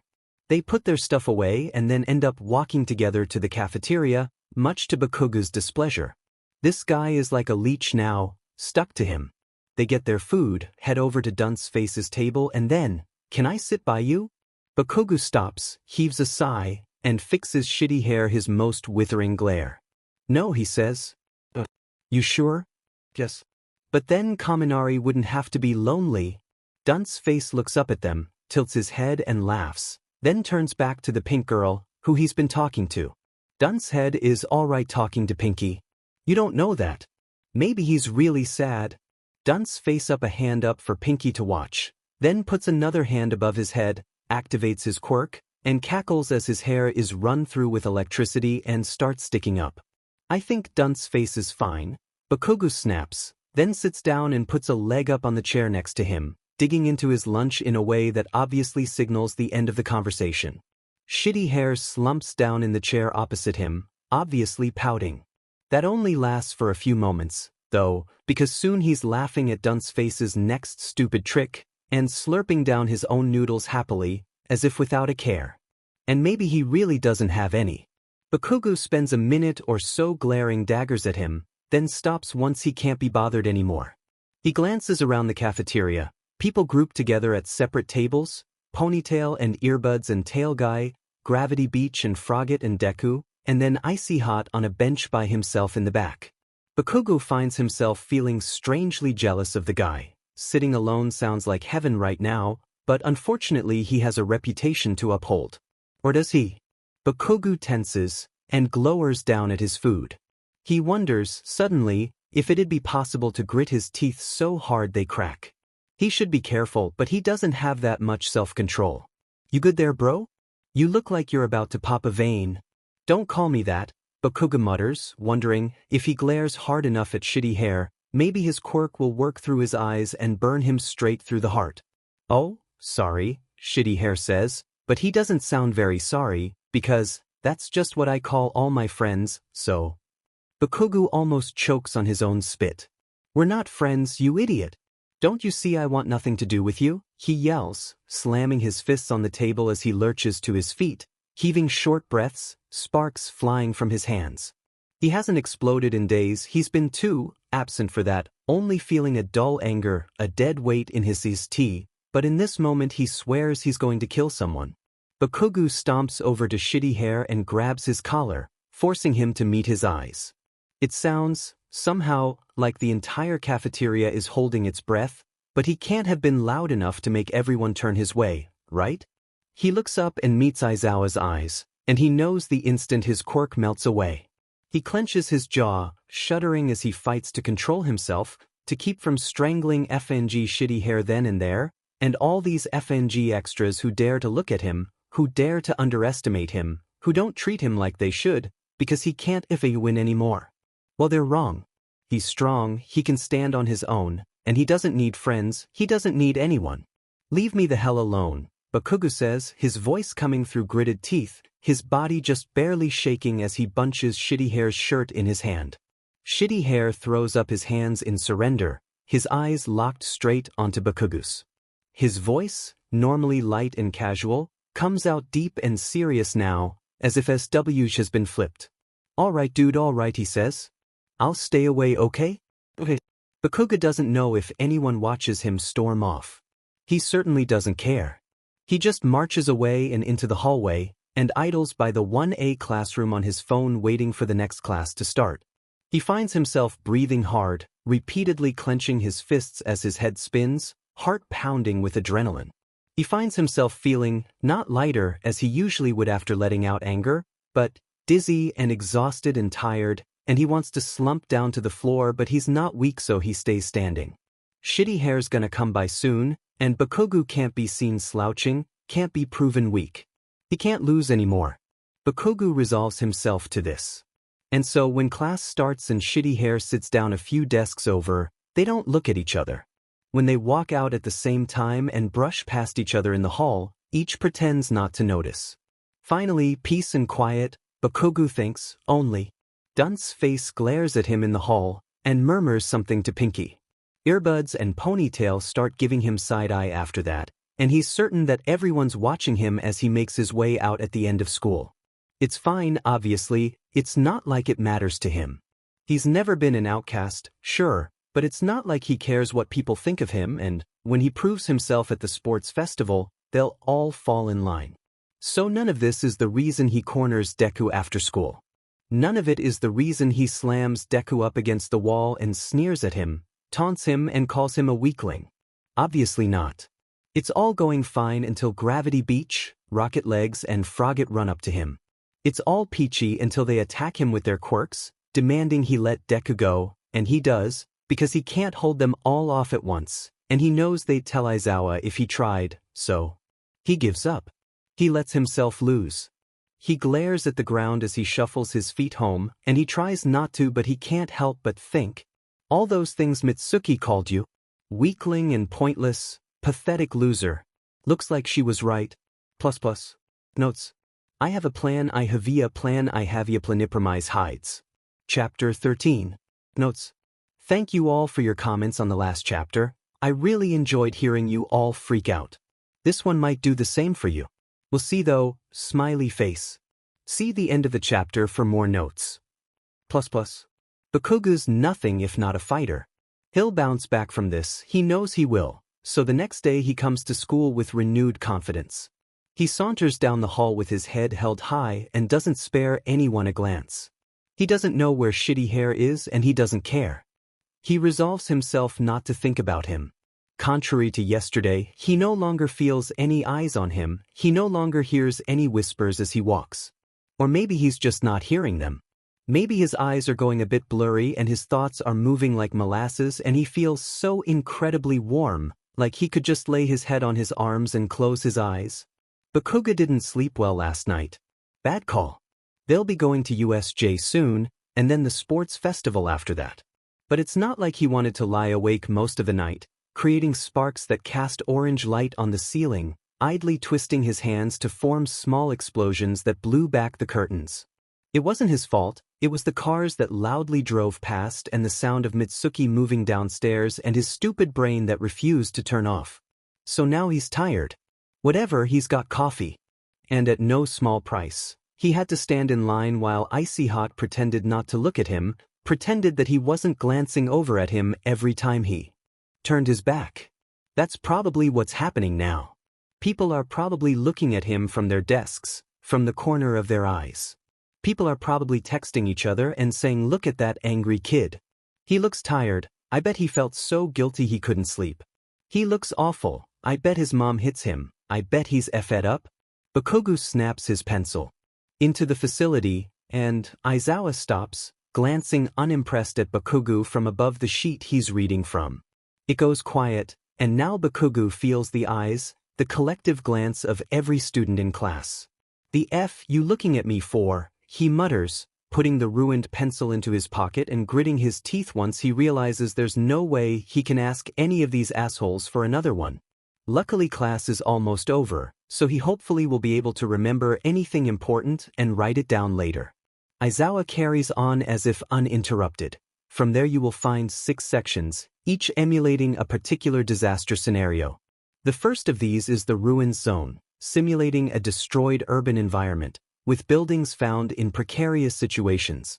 Bakugou's head drops to his desk. This time, there's no one there to alert him that class has ended. So Bakugou misses lunch. It's fine, at least it spares him from having to figure out where to sit in the cafeteria. And at least it means the school day goes by that much faster.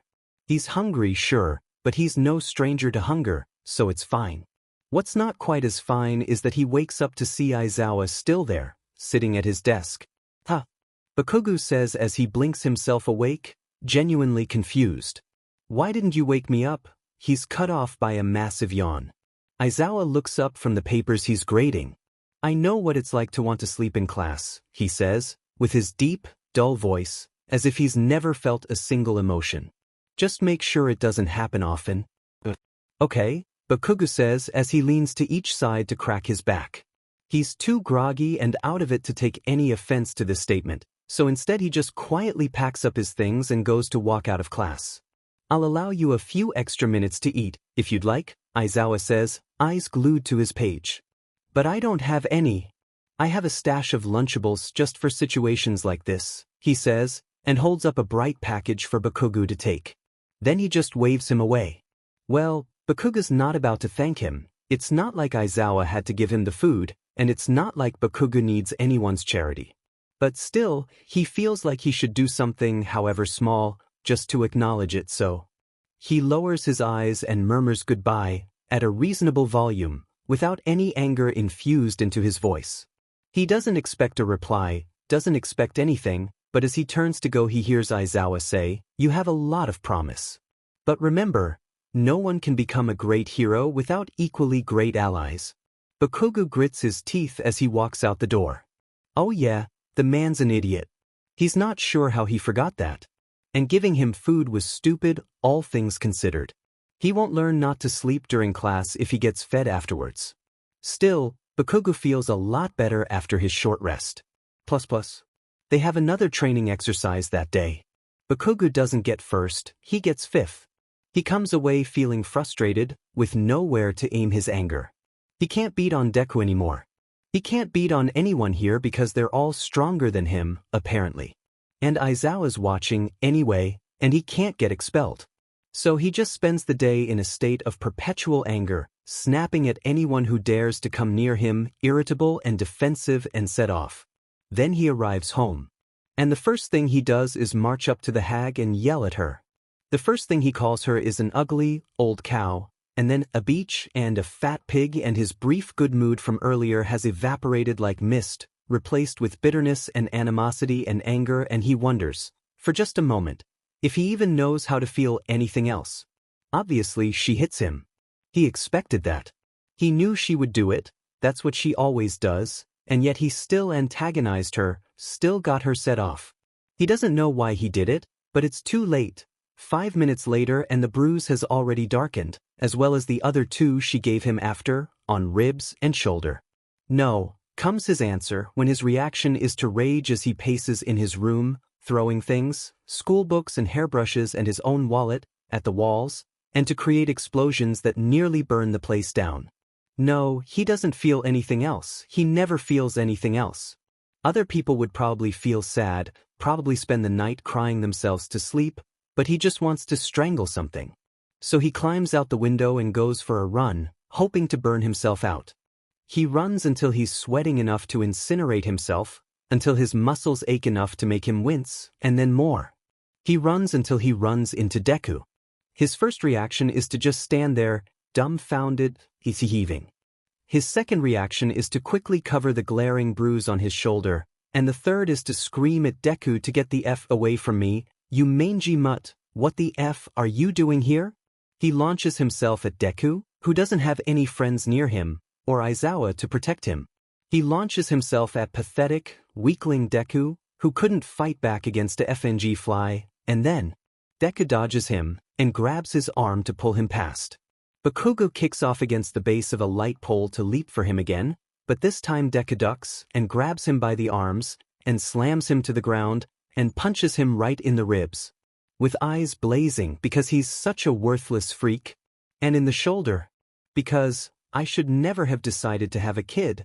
Bakugou knows he can't fight back against her, but his heart is racing so FING fast and the world is spinning 1,000,000 miles a minute and she's right there. He can see her, like a FING demon with her red eyes, leering down at him, hand raised. His butt hits the pavement. Did she shove him? He's not sure. He doesn't remember. It's like looking out the side window of a moving car. Everything is blurred and racing into the distance. He looks up. She's there, she's glaring at him, probably, only it's weird, everything's faded and fuzzy. All he knows for certain is the pound, pound, pound of his heart in his faster than it should be, so fast he wants to get up and run, but she hates it when he does that, so before she can hit him, he ducks down and covers his head with his arms. And stays, still as a stone, breathing shallowly and shakily. He looks at the ground, at the little pieces of gravel in the road as they solidify and stop moving in circles. He listens to his own breathing as it becomes less erratic, and watches as everything stops spinning. He closes his eyes then, listens to the silence and the sound of his own heart, and tries not to wonder what she's going to do. The sound of something shifting. Clothing maybe. Movement in the corner of his eye, and he thinks she might be kneeling beside him. Maybe she wants to pull his hair. He stiffens, bracing for it, but then, "Kaken?" she asks so softly. She's nearly stammering. Her voice, it's so quiet, so unlike her.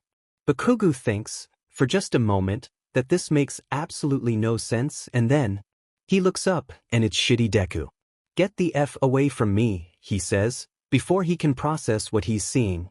When Deku doesn't move, he repeats it. "Get away from me," he cries, shoving Deku so hard he goes sprawling. Bakugou springs to his feet. His knees feel weak, his breathing is crazy again. He wants to tangle his hands in his own hair, but he can't do that because first he has to. The explosion shakes the ground.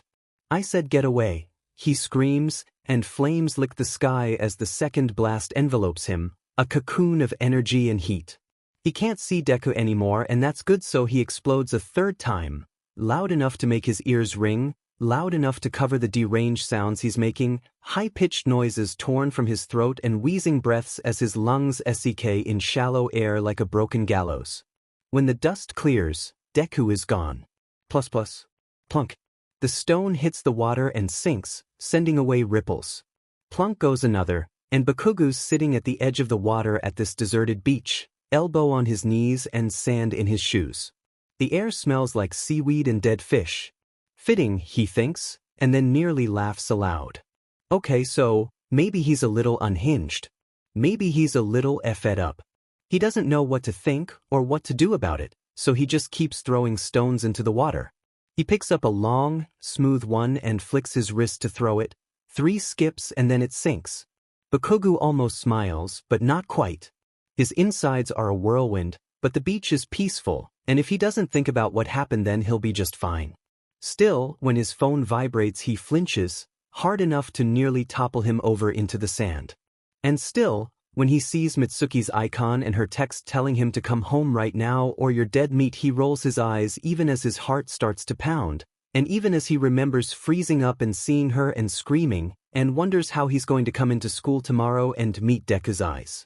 But it's alright for now, he thinks as he picks up another stone, as he runs his thumb over it and takes a deep breath. Bakugou's nothing if not a fighter, so, everything's okay right now. Everything's just fine. Plunk. Plus plus. Notes. So yeah, that happened. Don't know if they have Lunchables in Japan. You guys might notice I don't really know a lot about Japan at all. If anyone doesn't know what they are, it's basically a little packaged meal for kids. They have nachos, pizza, and some other ones. My favorite was always the one with crackers, meat, cheese, and an Oreo, smiley face. Question: what would you guys prefer, longer chapters with more spaced out updates, or more short chapters like this one and I continue to update pretty frequently, at least until I burn out? Or do you just not care? Chapter 14. Summary. Just a super plot convenient training exercise. Notes. Happy belated birthday to Kaminari Denki. I've included a little extra of him in this chapter, smiley face. Thank you all so much for your overwhelming number of super sweet comments on the last chapter. I haven't gotten the chance to reply to them all yet, but I'd just like to say that I really love all of you, you're all so nice. I was a bit surprised actually. I've heard really bad things about the MHA fandom, but that definitely hasn't translated over to the comments section of this FIC, for which I am so grateful. Thank you all for being the best readers I could ask for, love. See the end of the chapter for more notes. Plus plus. Beep beep. Bakugou groans, covers his head with his pillow, and wishes he could chuck his alarm across the room. Beep beep. He covers his ears but he can still hear it. Beep beep beep. Bakugou grabs it and hurls it against the wall. Beep. Beep beep beep. Sweet silence. Till. What the F are you doing, Katsuki? Quit making that tiffin racket. Ergma. Bakugou says, furiously rubbing his eyes to wipe away the bleariness. Jesus effing Christ, woman, I just woke up. She keeps yelling and starts rattling the handle, but it's locked, and he also leaned a chair up against the handle last night. He would take the time to laugh, if he weren't busy quickly changing into his school uniform and grabbing his backpack and phone and climbing out the window again. He drops lightly down to the pavement, takes a moment to steady himself, then grabs his bike from the garage and books it out of there. Well, that wasn't so bad.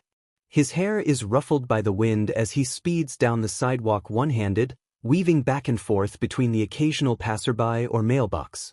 The sun blinds him, so he looks at the clouds and they're heavy and gray like shorn sheep's wool.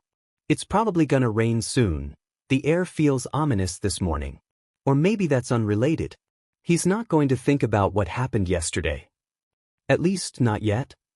There's the beach where he threw rocks last night. Bakugou passes it with barely a glance. He doesn't want to go anywhere near there. He breezes past the coffee shop.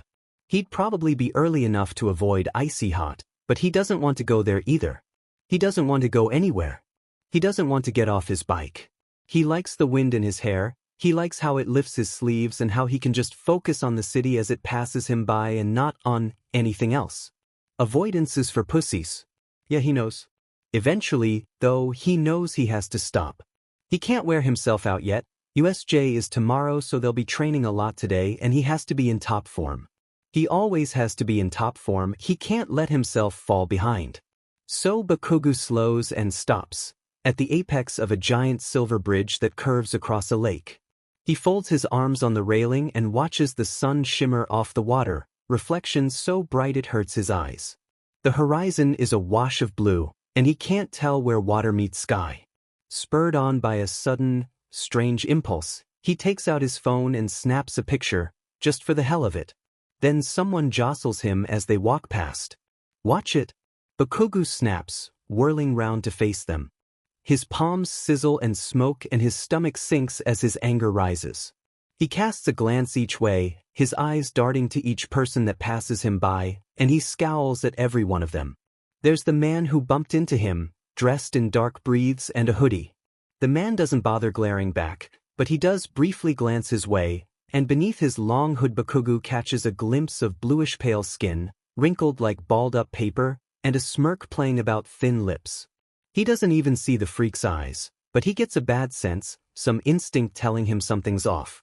A chill goes down Bakugou's spine, and then the guy turns away and vanishes into the crowd. Bakugou says, then, "Hey, back off," he yells when a dumb kid steps on his foot. After the mother tugs her kid away from him and offers an apology, he just shouts, "Teach your shithole kid some manners," and fortunately, it works out well. She quickly turns the other way, and their brief conversation is over. Well, Bakugou's almost good mood is thoroughly ruined after all that, so he figures he might as well head to UA. It's still a bit early, but he's not about to stall for time, around wasting his energy just so he can hold off the inevitable. He's not afraid to go to Finji school. It'll be more advantageous to show up early anyway. Maybe he can get Aizawa to explain the planned training exercises to him ahead of time, so he can have more time to think over his strategy. Yeah, that's what he'll do. Bakugou dumps his bike in a bush like always and then starts making his way to the steps. He's still tired and he thinks he might regret not buying coffee that morning, but he doesn't want to get addicted, and he didn't want to have to deal with icy hot.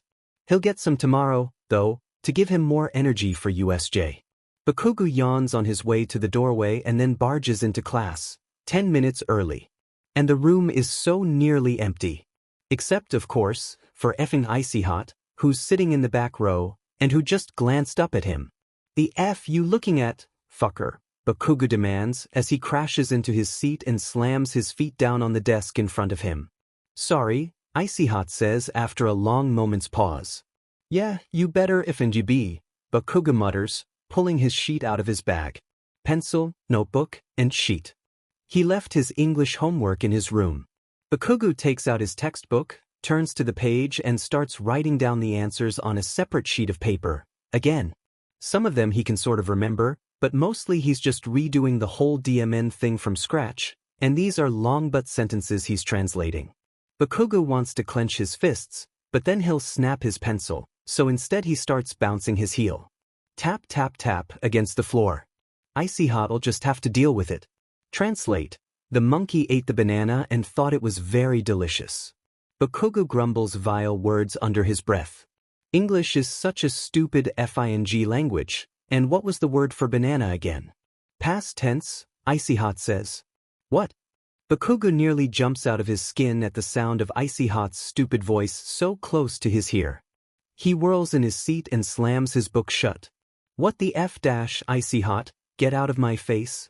Icy Hot, who was standing behind him and looking over his shoulder, leans away, putting up his hands in surrender. You used thinks instead of thought, but the sentence is in past tense. What the F does that matter to you? And I said get out of my face? Bakugou reaches out to shove him, but Icy Hot steps back before he can touch him. Apologies, he says and bows. I shouldn't have interrupted your studying. He goes back to his desk, sits down, and goes back to staring blankly at the wall. No sheet, Bakugou mutters. He looks back down, waits a minute, casts a furtive glance at Icy Hot, then erases the word and replaces it with the correct one. Whatever, FANG Icy Hot. He would be furious at the guy for mocking him for being worse than he is in English class, if only he wasn't right about the mistake. Well, scratch that. Bakugu's still pretty furious. His heel bounces faster and his whole body practically shakes with pent-up energy, but lashing out at a classmate will get him nowhere. He knows that by now. All he can do is bottle it up till training. Hey assholes, someone says. Bakugou really doesn't want to look up, but if he doesn't look up then he won't be able to glare at whoever said that, so he reluctantly glances towards the doorway. And of course, it's Dun's face. He's sauntering over to his chair, one earbud in, the other just left to dangle. He glances sideways at Bakugou, smirks, and then sticks his feet up on the desk ahead of him and sticks his pencil behind his ear, just like Bakugou did. Don't effing mock me. Bakugou shouts. Dun's face just throws his arms out in mock confusion. What? He asks, glancing over at Icy Hot and then back. I didn't do anything.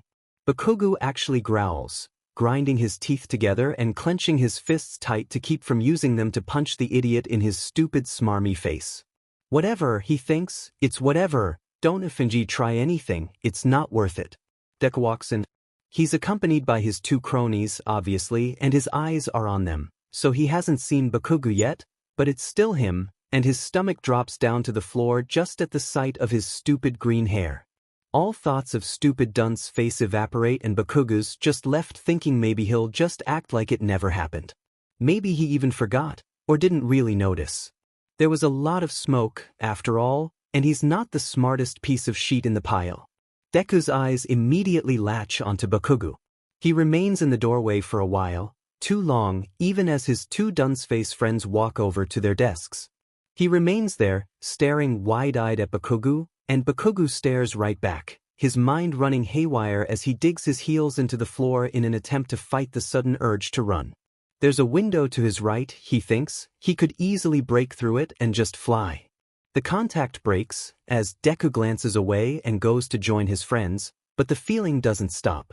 Bakugou starts tapping his foot even faster, and tapping his fingers against his desk too, as he fights the urge to get up and peel out of the classroom, barrel down the hallway and down the stairs, and to his bike, which he can hop on and then race off and away and away and away. Morning, class, Aizawa says. He must have walked in while Bakugou was distracted, as the rest of the students come walking in, Pinky and duct tape and tail guy and shitty hair.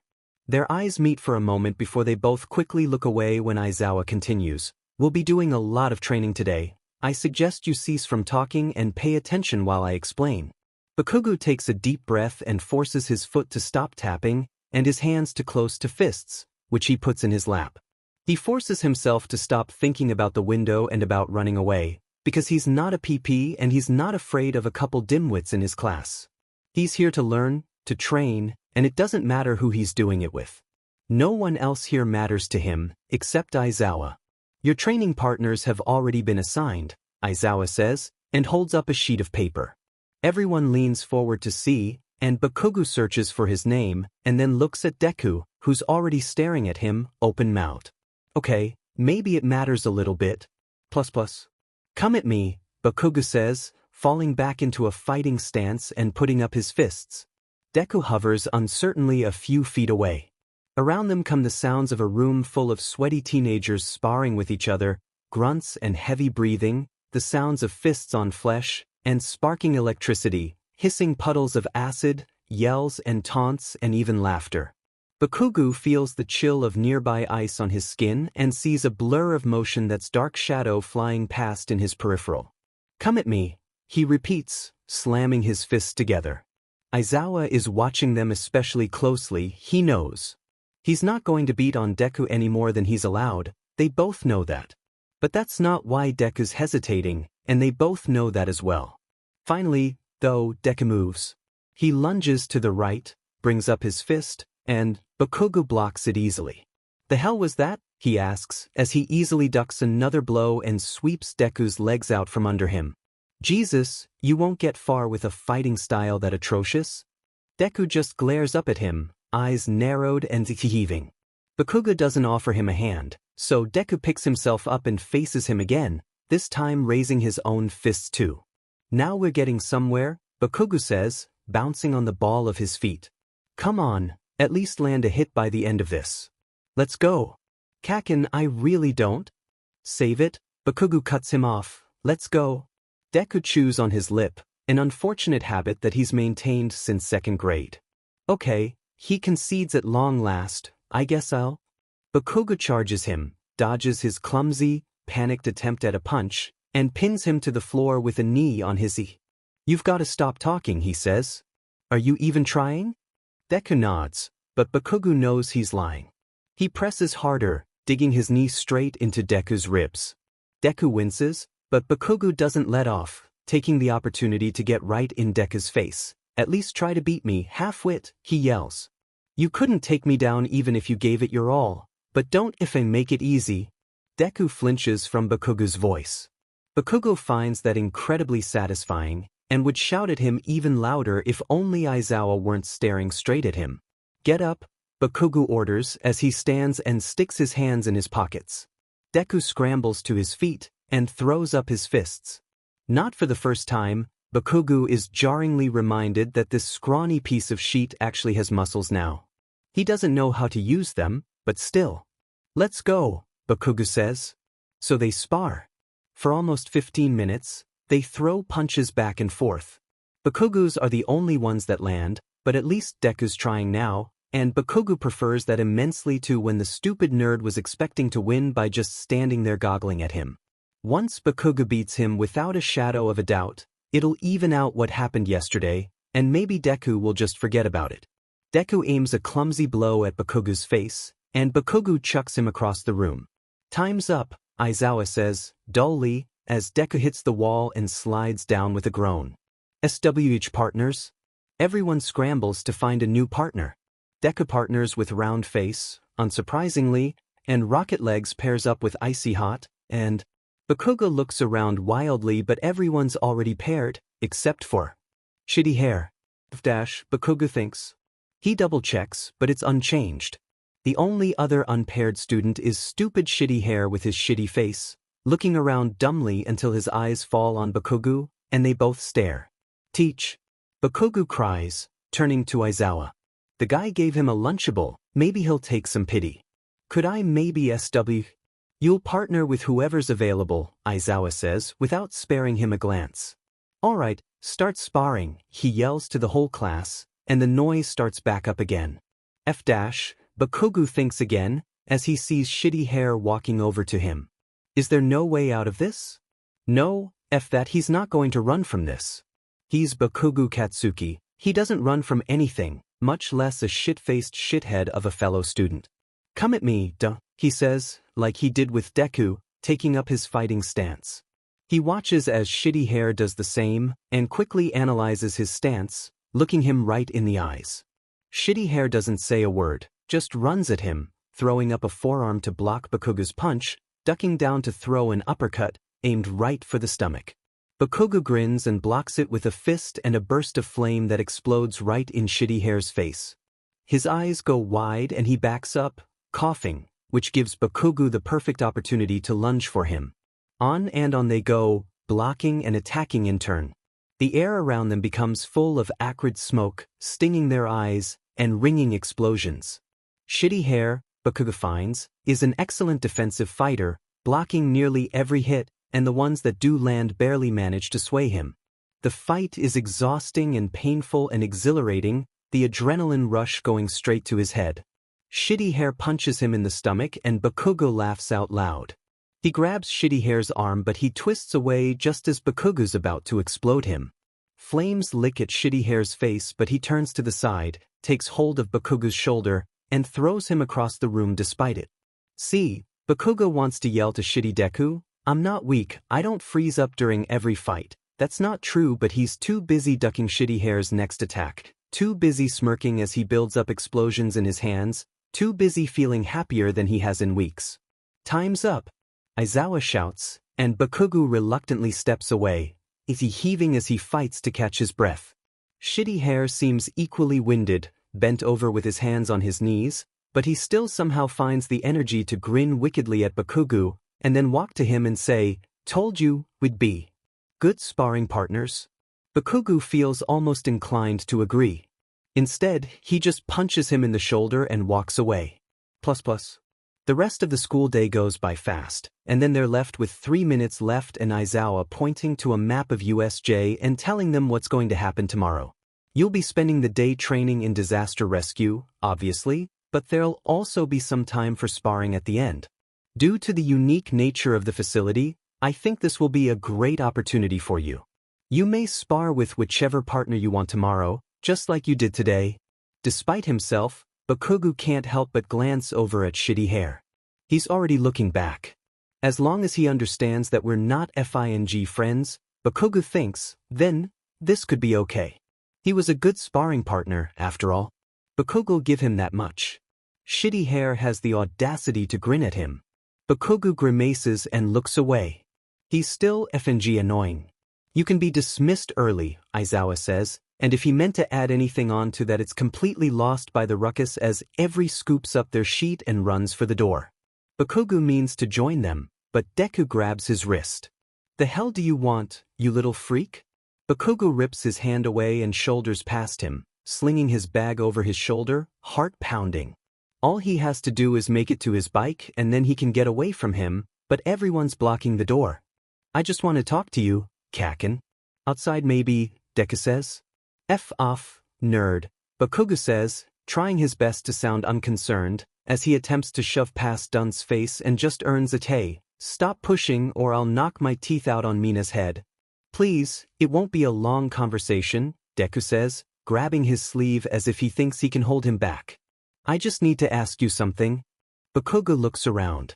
Aizawa's watching and other students will likely glance his way, but it's loud enough no one will hear him if he just grabs Deku's collar, pulls him close, and whispers in his ear. You mentioned yesterday again, and when they come looking for you the only piece they'll find is a strand of your shitty broccoli hair. You understand?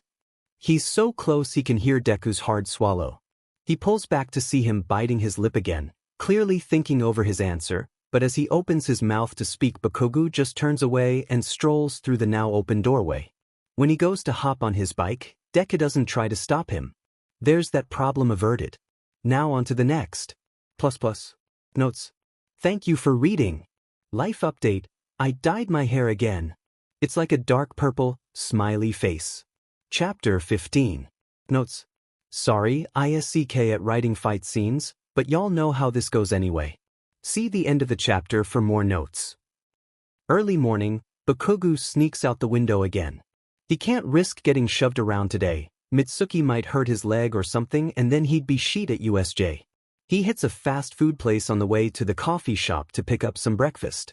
Just a bowl of rice and eggs, simple but with lots of carbs. That and the coffee should help him show up everyone today, just like he planned. He sits on the curb after getting his coffee, takes off the lid and blows steam off the top. The day is already warm, which means the steam feels almost uncomfortably hot. He should have gotten it iced. Should he go back in? There's a shout behind him, and he turns to see someone go stumbling, almost tripping onto their face. The man whirls back around, flipping brown hair out of his eyes, and points at Bakugou's backpack. Get your sheet off the sidewalk, kid, he yells. Watch where you're stepping, jackass. Bakugou shouts back, flipping him off and then, once he's gone, angrily shoving his breakfast back in its bag and hoisting his backpack up over his shoulder. He looks around. The guy was right, he can't stay here, the streets are getting busy. But he thinks he might know where to go. There's an abandoned apartment complex on 83rd Street. The thing was never finished. It's missing half a wall, and the whole top level is just bare bones and scaffolding. It's a pretty well-known place. Come on, the thing is huge, which means there are always a lot of assholes and hobos around, but the lower levels are relatively safe if you know where to go. Bakugou hides his bike more thoroughly this time, dumping a few tree branches over top of it as a sort of camouflage, and then heads over to the dumpster. With the help of his quirk, he leaps on top of it, and then steps up onto the ledge above. He leans against the building and carefully walks along the side of it until the wall ends, after which he just steps inside the building and then sits so his feet dangle off the edge. Bakugou checks his watch. 20 minutes till school starts. He's not sure what to do in the meantime. Quirk practice is probably a bad idea since he doesn't want to wear himself out. Some light stretching, maybe, once he finishes his breakfast. By the time Bakugou leaves for school later, he feels much better. No longer hungry or as tired, and his muscles have lost some of their stiffness. He jumps down from the ledge and catches himself easily with a quick blast. Then he digs up his bike and is on his way to UA. The days are sort of merging together by this point. He's one of the first into class, but the rest arrive pretty quickly after that, and soon everyone's just waiting for Aizawa to arrive. But instead of Aizawa, in walks All Might. "Your homeroom teacher is already at the facility," he cries. "What are you doing here? Get on the bus. Go, go, go." Everyone scurries outside after that, packing into the bus and immediately starting to talk as loud as they possibly can. Bakugou finds a spot by himself in the back and sticks in his earbuds. Thankfully, no one bothers him after that. 10 minutes later, they're veering into the parking lot and Bakugou's first thought is, am I seriously about to walk into a giant FING disco ball? Everyone streams out the bus doors, talking excitedly amongst themselves. Bakugou has to admit, the facility is pretty impressive. If only it weren't so goddamn shiny, made up of dozens of glass plates that reflect the light. The inside is a different story. It's huge and sprawling, big enough that he can't see through to the other side, and his view is blocked by tall buildings, almost destroyed, like an entire city in decay. There are hills and even cliffs in the distance, the sound of a waterfall from somewhere unseen, and waves crashing against rocks. He can smell smoke too, and it billows up to the ceiling and gathers like heavy clouds. In the distance beyond the ruined city is another, ravaged by wildfire. "Huh," Bakugou says. He hears the other students gasping. He hears them grabbing each other's arms and exclaiming as if it weren't obvious, "Isn't it so cool? Wow, look at the fire." But Bakugou is more than content to just keep quiet and look at it all instead of wasting time talking. He looks at the collapsed buildings, with shattered-in windows and caved walls just like the apartment complex he ate breakfast in earlier, and at the smoke gathered at the ceiling just like it has many times in his own room, dark clouds of it blown around his room by the blades of his ceiling fan. Unfortunately, his classmates have other ideas, and eventually someone thinks it's a bright idea to grab his arm, too. "Wow," they say, and it's a girl, it's the pink one, saucer eyes wide as she shakes his wrist and points at nothing in particular. "Have you ever seen anything like it?" "Of course not, dumbass. None of us have ever been here before," Bakugou mutters, and rips his arm away. "Hey, don't be so." "Ah, class. Good to see you. It's Aizawa." He's walking up to them, hands clasped behind his back, and he gestures towards someone wearing a big white suit that covers their entire face. "This is 13, he says. And well, that's not a name, but whatever. 13 proceeds to give them a lecture that Bakugou completely ignores, staring instead at a spot just to the left of their covered face. He's antsy, he wants to get started already. He wants to blow up some sheet, he wants to fill the whole place with smoke, he even wants to spar with shitty hair. Anything's better than just standing here. Eventually they shut up and then Aizawa takes over. "You all know what we're here for, I've gone over it more than enough in class. But I'll just point out the different areas for you now that we're here. That is the ruins area," and he points to the destroyed city, and, coincidentally, also to the portal that's right in front of them. Was that there before? No, definitely not, Bakugou thinks, and falls back into a fighting stance just as an arm comes out of the portal and someone screams. The arm, unsurprisingly, is attached to a body, and the body is attached to 6 hands. Behind it are dozens of other freaks emerging from the portal, bulging muscles and hunchbacks, skinny as twigs or big as horses, some with eyes in their mouths or no eyes at all, and he sees zombies dragging their feet and people with body parts all jumbled up and in the wrong places. Well, this is bullshit, he thinks, and then hears Aizawa's yell. Yes, this is real. Go to 13, she'll help you evacuate, go. And Bakugou wants to attack them, but he's sort of caught up in the crowd at the moment, a downstream current of people pushing past him. Over their heads, he manages to see the portal move, forming into the shape of a person, flame-like eyes set in the center of an eerie black emptiness, and it's coming for them, shifting as it moves through the air. I think you'll find it won't be quite so easy, the thing hisses in front of them now. 13 throws her arms out and everyone stops just as the same person screams again. Probably Pinky, and, well, Bakugou doesn't think. He just leaps through the air with arms outstretched before him and a cry of rage on his lips. He has just enough time to register that Shitty Hair is also alongside him, teeth bared and his hands splayed before him like shields, before his explosion blocks his view of everything, white-hot light making him squeeze his eyes shut. Until it vanishes, and is replaced by darkness, and a devastating cold down to the bones. And he cracks his eyes open to see nothing but blackness. He's flailing around, floating, opening his mouth in a wordless shout. He spit out, rolls onto the ground, world flashing by in a blur. Jumps to his feet, whirls, falls back and throws up his fists. Where is it? All he sees are metal beams, broken glass, Shitty Hair on the ground, and 10 villains coming towards them. Well, shit. Get up, he yells, kicking Shitty Hair squarely in the back. Aya! Shitty Hair yells and springs to his feet. He spins in place until he finally sees Bakugou, and then spins again until he's facing the villains. Then he throws up a shielding forearm and cries, "You want a taste of rock, assholes?" Bakugou would punch him if he didn't have more important people to punch. They fight.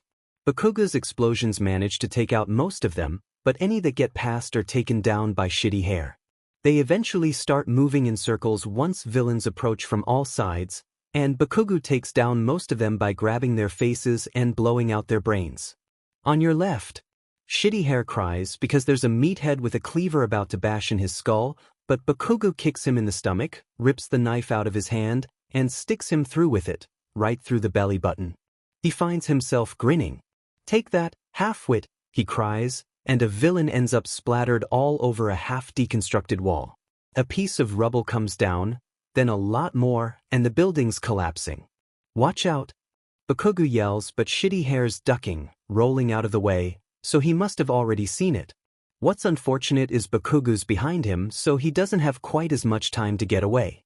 Also unfortunate, there's an entire fourth story headed directly for his face. He sees Shitty Hair and leaps for him, but can already see debris falling before him, partially obscuring his view, and the world's probably gonna go dark soon, but not if he can help it, so he just propels himself with another explosion and throws out his hand. Something grabs on. Something pulls him. Something yanks him out of the way just as the building collapses behind him and puts a crater in the ground. And then something steadies him as he almost falls flat on his face. It's Shitty Hair, obviously. "Come on, there's more this way," Bakugou says, pointing. Shitty Hair nods and runs after him, towards an alleyway where Bakugou can see a small congregation of villains, milling around like sheep. "What's up, knuckleheads?" he asks as he jumps down into the center of them. Shitty Hair lands after him a moment later, and Bakugou's surprised to find that he's grinning too, with his eyes flashing, looking ruthless with his body turned to rock. They turn the idiots to ground meat. "Pathetic," Bakugou mutters as he turns to leave the alleyway. Truly, for his first real villain attack, this is almost disappointing. "Shouldn't we go help the others?" Shitty Hair asks, running to catch up with him, breathing incredibly hard. They both are, for that matter. Both sweaty too, and both must be coming down from the adrenaline of the fight. After all, they're not grinning anymore. They can take care of themselves, Bakugou says. He slams his fists together. "What I'd like to do is put an end to that villain who made the portal. If we end him, they can't run away once they realize they're beaten. Our attacks didn't work on him earlier. I'll find a way to beat him," Bakugou says. "No quirk comes without a weakness. You've just got to be sharp enough." One last villain leaps out of the shadows, and Bakugou blasts it without glancing back. To figure out what it is, Bakugou moves to walk past Shitty Hair, but catches the idiot staring at him. "What?" he snaps, whirling round to see Shitty Hair gaping at him with wide eyes for a second before he blinks, coughs, and looks away. Nothing. I mean just," he looks at Bakugou again, which is annoying.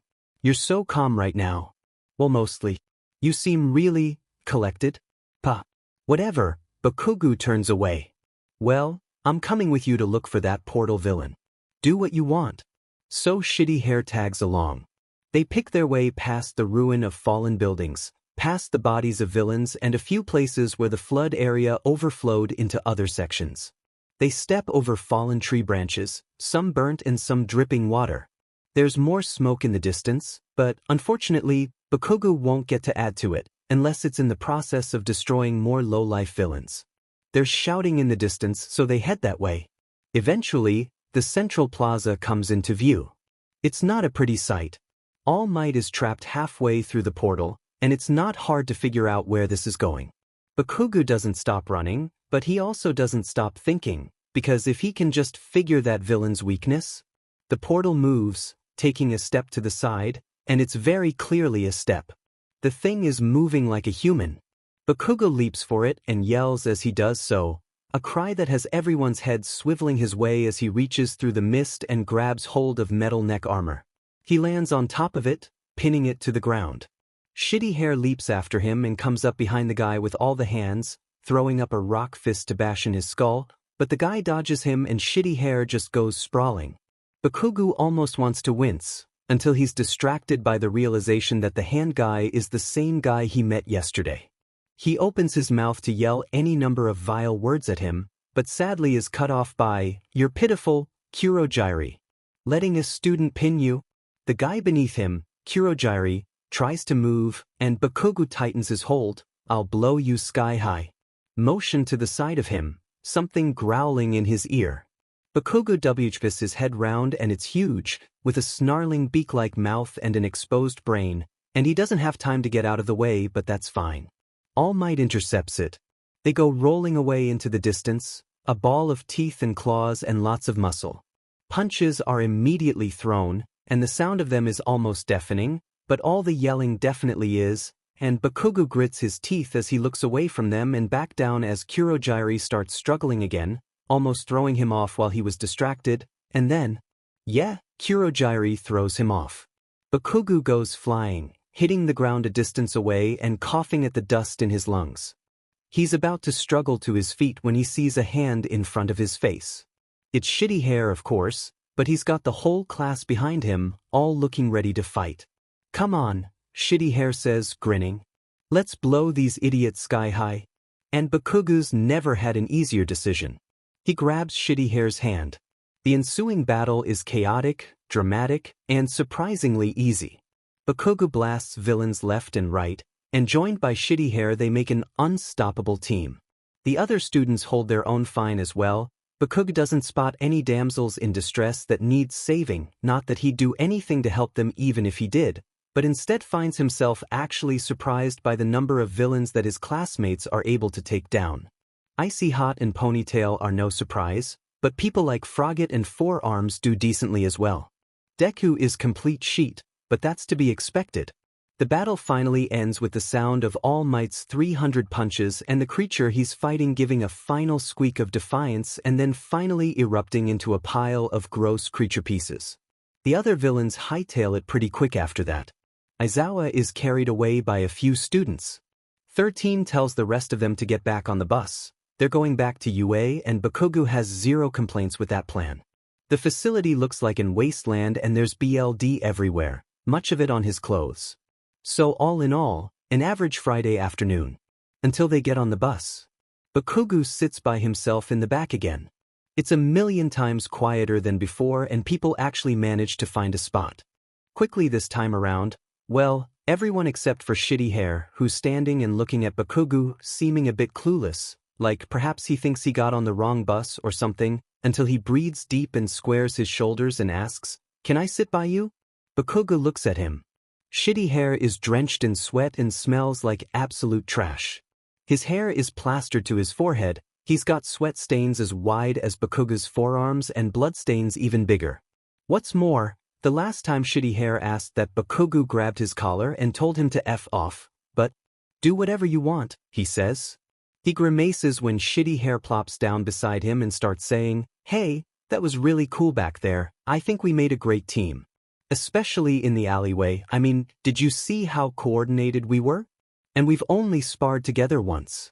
That's crazy." Sitting doesn't equal talking, Bakugou says, folding his arms and closing his eyes as the bus lurches into motion. He'd take out his earbuds, but it's mostly quiet now and he really can't be bothered. Probably left them there anyway, or they got trampled. 10 minutes later, Shitty Hair starts back up again, obviously, talking about how awesome Bakugou's moves were, how easy those villains were to beat, how it might have been fun if it weren't for danger of being torn to shreds, how it was kind of fun anyway, except he's worried about Deku and Aizawa, of course, and hopes they're okay. Bakugou could interrupt him, tell him to shut up or go sit somewhere else, but it's not that big of a deal. He really doesn't mind. Notes. Just a heads up, I'm gonna be out of town for almost 2 weeks, starting on the 10th. Not sure if I'll be able to find time to write while I'm gone. I'd hope to be able to put up a chapter, but no promises. Hopefully I'll be able to throw something up as soon as I get back, though, smiley face. Thank you for reading. Chapter 16. Notes. Not sure how much more I'll manage to write before I leave, you guys might get another chapter or two. Warning. Descriptions of child abuse in this one. Mitsuki is a real beach. Thank you all for your comments on the last chapter. I haven't replied to them, but I just wanted to tell you that I read each one and they made me really happy, smiley face. See the end of the chapter for more notes. The weekend is long. After being sent to Recovery Girl's office for hours and having a bunch of cameras shoved in his face after on his walk to get his bike, Bakugou arrives home fully intending to just drop off his stuff and then leave again. Ride down to the beach, maybe, or just around the city. But Mitsuki tells him he's not allowed to leave. At first glance, it sort of seems like she actually cares about him. Like maybe she's concerned villains will attack him if he goes out again. But it quickly becomes clear that she's just drunk and set at him for inconveniencing her. Bakugou goes up to his room after that, but it's hard to relax when she keeps pounding on the door. The window looks really tempting, but she'd probably see him through the window. He'll sneak out later tonight. When the time rolls around, he drops down lightly to the grass, and his shoes squelch in water. It must have rained. It soaks right through to his socks. Bakugou grimaces, kicks off his shoes, and leaves his socks next to them. He walks barefoot to his bike, breathes in crisp cold night air, looks up at the stars, swings on over the seat, and then hears. Where the F do you think you're going? Mud sprays up as his tires slip on the grass, but they take hold a moment later and he's racing away. She yells after him, but he doesn't give a damn. He'll worry about that later. A night spent at the abandoned apartment complex actually sounds kind of appealing right now, anyway. When he reaches it, he climbs up like normal and sits with his feet swng. This isn't where he usually sleeps. It'd be stupid to leave himself so vulnerable out in the open like this. So until then he just ds away time on his phone, scrolling through photos as storm clouds gather overhead and the smell of rain begins to hang in the air. Then he gets a message from Shitty Hair. Bakugou eyes it for a while, unimpressed. He sends back. How are you? Doing just peachy RN. The F do you want? Just wondered how you were doing. I'll see you Monday, right? Cool. Well, I hope you have a good weekend, smiley face. That's the end of that enlightening conversation. Bakugou grumbles his annoyance under his breath, and actually spends a moment wondering why the F Shitty Hair's up at 3 a.m. before he remembers that there's no way he's gonna spend time thinking about that BSTRD when there are more important things to think about. Like the fact that his sleep schedule is totally screwed, and he should probably try to get some rest now. He cracks his back and then reluctantly stands, heading over to a spot at the far side of this floor, in the corner where there used to be some sort of small kitchen. Now there's just 3 walls, along with a window he can jump out of if he has to, and he can curl up on a couch he dragged over a long time ago, after throwing one of his blankets over it, obviously. Not too bad, really. His phone buzzes. It's a text from Mitsuki. You're so effing dead when you come home. Whatever. After, she's just a miserable old hag. She can say whatever she wants. Bakugou's too old to take her threats very seriously. Nothing she does ever really affects him, anyway. What if she decides to break your arms or something so you can't go back to UA? Bakugou would blow her to Kingdom Come before she could even get close. You've never fought back before now. Yeah, well, whatever. Bakugou rests his head on his folded arms and falls asleep. He wakes up, groans upon seeing the familiar disgusting ceiling, and groans again when he realizes he doesn't have any money. He could probably have stayed out here a while longer if he hadn't left all his shit at home like effing idiot. He'd have to come home eventually, anyway. Never one to delay the inevitable, Bakugou lets himself in soon after to be met by the sight of a frazzled, sleep-deprived Mitsuki, prowling around with greasy hair hanging in her eyes and her unwashed pajamas still on. "What the F is wrong with you, idiot? I was worried," she yells at him, but he sort of doubts that because she punctuates the sentence by throwing a wine glass at him, and that's not exactly the picture of an archetypal worried mother. It hits him in the leg, shatters, and makes him slam a hand over his mouth to muffle any sound because it tfingy hurts and sends him staggering back against the doorway as blood oozes down his breathed leg. But she's not done yet. She yanks him up the stairs by the hair, and Bakugou's first thought is she's gonna push me down, but instead she just shoves him into the spare room, the one without a window, the one that locks from the outside.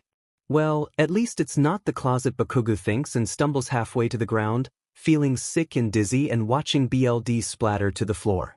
"I'll let you out in the morning," she snaps and slams the door. The handle clicks to lock. Bakugou stirs from his fog, putting a hand to his head and another to check his heart rate. It's going so effing fast, practically beating out of his It does that a lot, really. Weird. He sighs and goes to the small closet for the first aid kit. He cleans up the blood as best he can and then grimaces as he surveys the damage. His thigh is all cut up and it's gonna bruise effing awful. Hurts so bad too, it's like a second heartbeat, throbbing, and it's hard to concentrate on anything else. Looks like long breaths tomorrow. Just inconvenient, he thinks, except he can't think and feels like he's gonna vomit, which is just inconvenient too, is just annoying, just insignificant and stupid, like her. He's also hungry, but whatever. He'll deal. Bakugou sits in the corner and takes out his phone. He checks the time, it's only 10 in the morning, so there's a long way to go until tomorrow. If only Masaru were here, well, he might let him out. There's another text from Shitty Hair. It just says. Bakugou grimaces, types out F off, and then considers how FING bored he's going to be, erases it, and puts, "Yeah, if you're FINGSD. No, that's that's just weird." Not that Bakugou cares, but he doesn't want Shitty Hair to ask any dumb questions, like what's wrong? Or, my god, Katsuki, who did that to you? What happened? Did she? What do you want? He decides to text instead. At least, then he can be sure Shitty Hair won't get scared off. Bakugou can feel the boredom already setting in, but maybe this'll be at least a little entertaining. "To talk to you. How'd you even get my number?" Midoriya had it. "Why'd you even ask him?" "Because I wanted to talk to you." Jesus, they're going in FNG circles. A long pause. Bakugou gets bored after a while, starts scrolling through his feed, then, why not? Well, he can't argue with that. Whatever, Bakugou sends, and considers the conversation over. He pulls up a YouTube video, a short one about different quirk types, strengths and weaknesses, really just laying out stuff he already knows, but whatever. But halfway through, he gets another text. "Wanna go sparring?" Bakugou just stares at it. He doesn't reply, and eventually it disappears from the corner of his screen. Slowly, he clicks his video to play again, but processes nothing as words and pictures run past before his eyes. "What if an idiot?" is all he can think, all his brain can come up with. "What if ING dumbass?" "It's fine if you don't," Shitty Hair sends. "I was just wondering." Bakugou swallows. He scratches the back of his neck and thinks about somehow sneaking out and going to spar with Shitty Hair. He thinks about having to wear long breathes and getting questions. He thinks about disguising his limp. He thinks about how much he enjoyed sparring with him yesterday, and how strange it is that Shitty Hair is asking in the first place.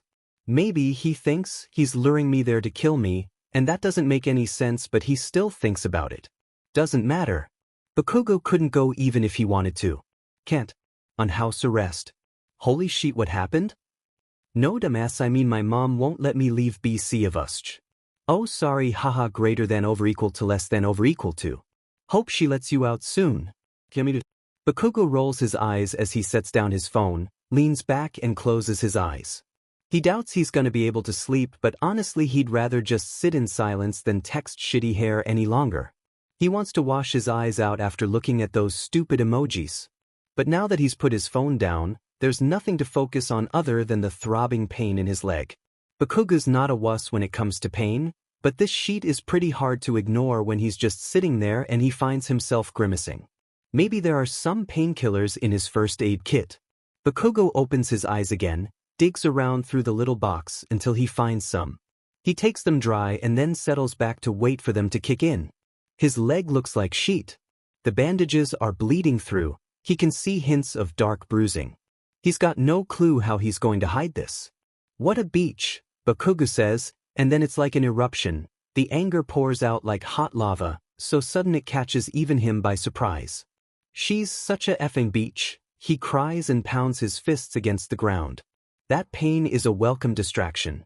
He does it again and again and again until his hands are raw and red and will probably bruise too. What the F is wrong with her? It hangs in the air. He heaves, and he hates her right then, wants to blast a hole in the wall and jump out so he can hit her with a wine glass, so he can throw her down a set of FING stairs and even lock her in the F-. Bakugou cries, his hands in his hair, lungs heaving and squeezing and bulging with air that's suddenly acrid and sharp and sour. He moves his hands away from his head just in time, just before he explodes, burst of fire and flame red hot and loud as a cannon blast. And smoke gathers at the ceiling, and Bakugou catches his breath, pauses as he looks at it, then throws his hands up and does it again, and flame spreads before his eyes. He climbs awkwardly to his feet, braces himself against the wall, and lets loose a blast that scorches the walls and floor. The pain of his leg just makes him angrier, and the next explosion shakes the room. When the noise fades, it's replaced by the sound of Mitsuki stomping up the stairs and yelling, "What the F are you doing, you idiot?" She throws open the door and Bakugou doesn't think, doesn't stop and wait, doesn't hesitate. He just shoves right past her. Books it down the stairs and out the door, to his bike which is still by the side of the driveway. He grabs it and hops on and pedals away, with smoke still rising from his hands, and on his way he sends one text. Still up for sparring, shitty hair? ++. Notes. Hope it wasn't confusing having thoughts and texts both in italics. Thank you for reading. Chapter 17. Notes. See the end of the chapter for notes. ++. UA's gym is the size of a football field, with different zones for different types of quirk users, with specialized equipment made fireproof and acid-proof and teeth-proof and strong as steel. Bakugou has never been there, but he has heard about it, and now that he goes to UA he can finally go inside. Well, he could, if only Shitty Hair would ifng arrive. Bakugou's waiting outside on a bench, bouncing his knee as he scrolls through his feed and occasionally glances at Shitty Hair's last text. UA gym sounds good. I'll be there in 5. Smiley face. It's been 10 minutes though, and Shitty Hair probably set this up to make a fool of him. Then a black car pulls up, with Shitty Hair in the passenger seat. The woman driving kisses him on the forehead and pats his arm before letting him out, yelling, "Have fun," after him as she drives away. Bakugou wrinkles his nose in disgust. "Hey Baku," Shitty Hair tries, walking his way. "Nice to see you finally showed up," Bakugou interrupts, as he stands and shoves his phone in his pocket, shooting a nasty glare Shitty Hair's way. Shitty Hair's mouth falls open and he checks the time. "Oh, sorry about that," he says sheepishly, rubbing the back of his neck. "I must have taken too long finding my shoes."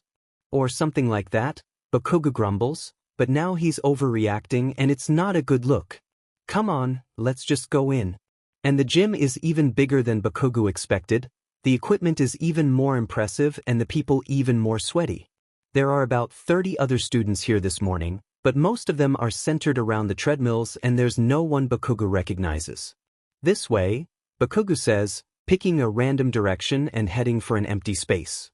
Shitty Hair follows him eagerly, like a dog at his heels. As they walk, he ties up his hair with a bandana, and Bakugou watches from the corner of his eye as the spikes are pushed back and go lopsided. He smirks to himself, and then they've reached the spot. They set their phones down on a bench. Shitty Hair spends a minute adjusting his hair again, tucking away a strand that keeps falling in his eyes. Bakugou waits for him impatiently and discreetly tries putting weight on his injured leg.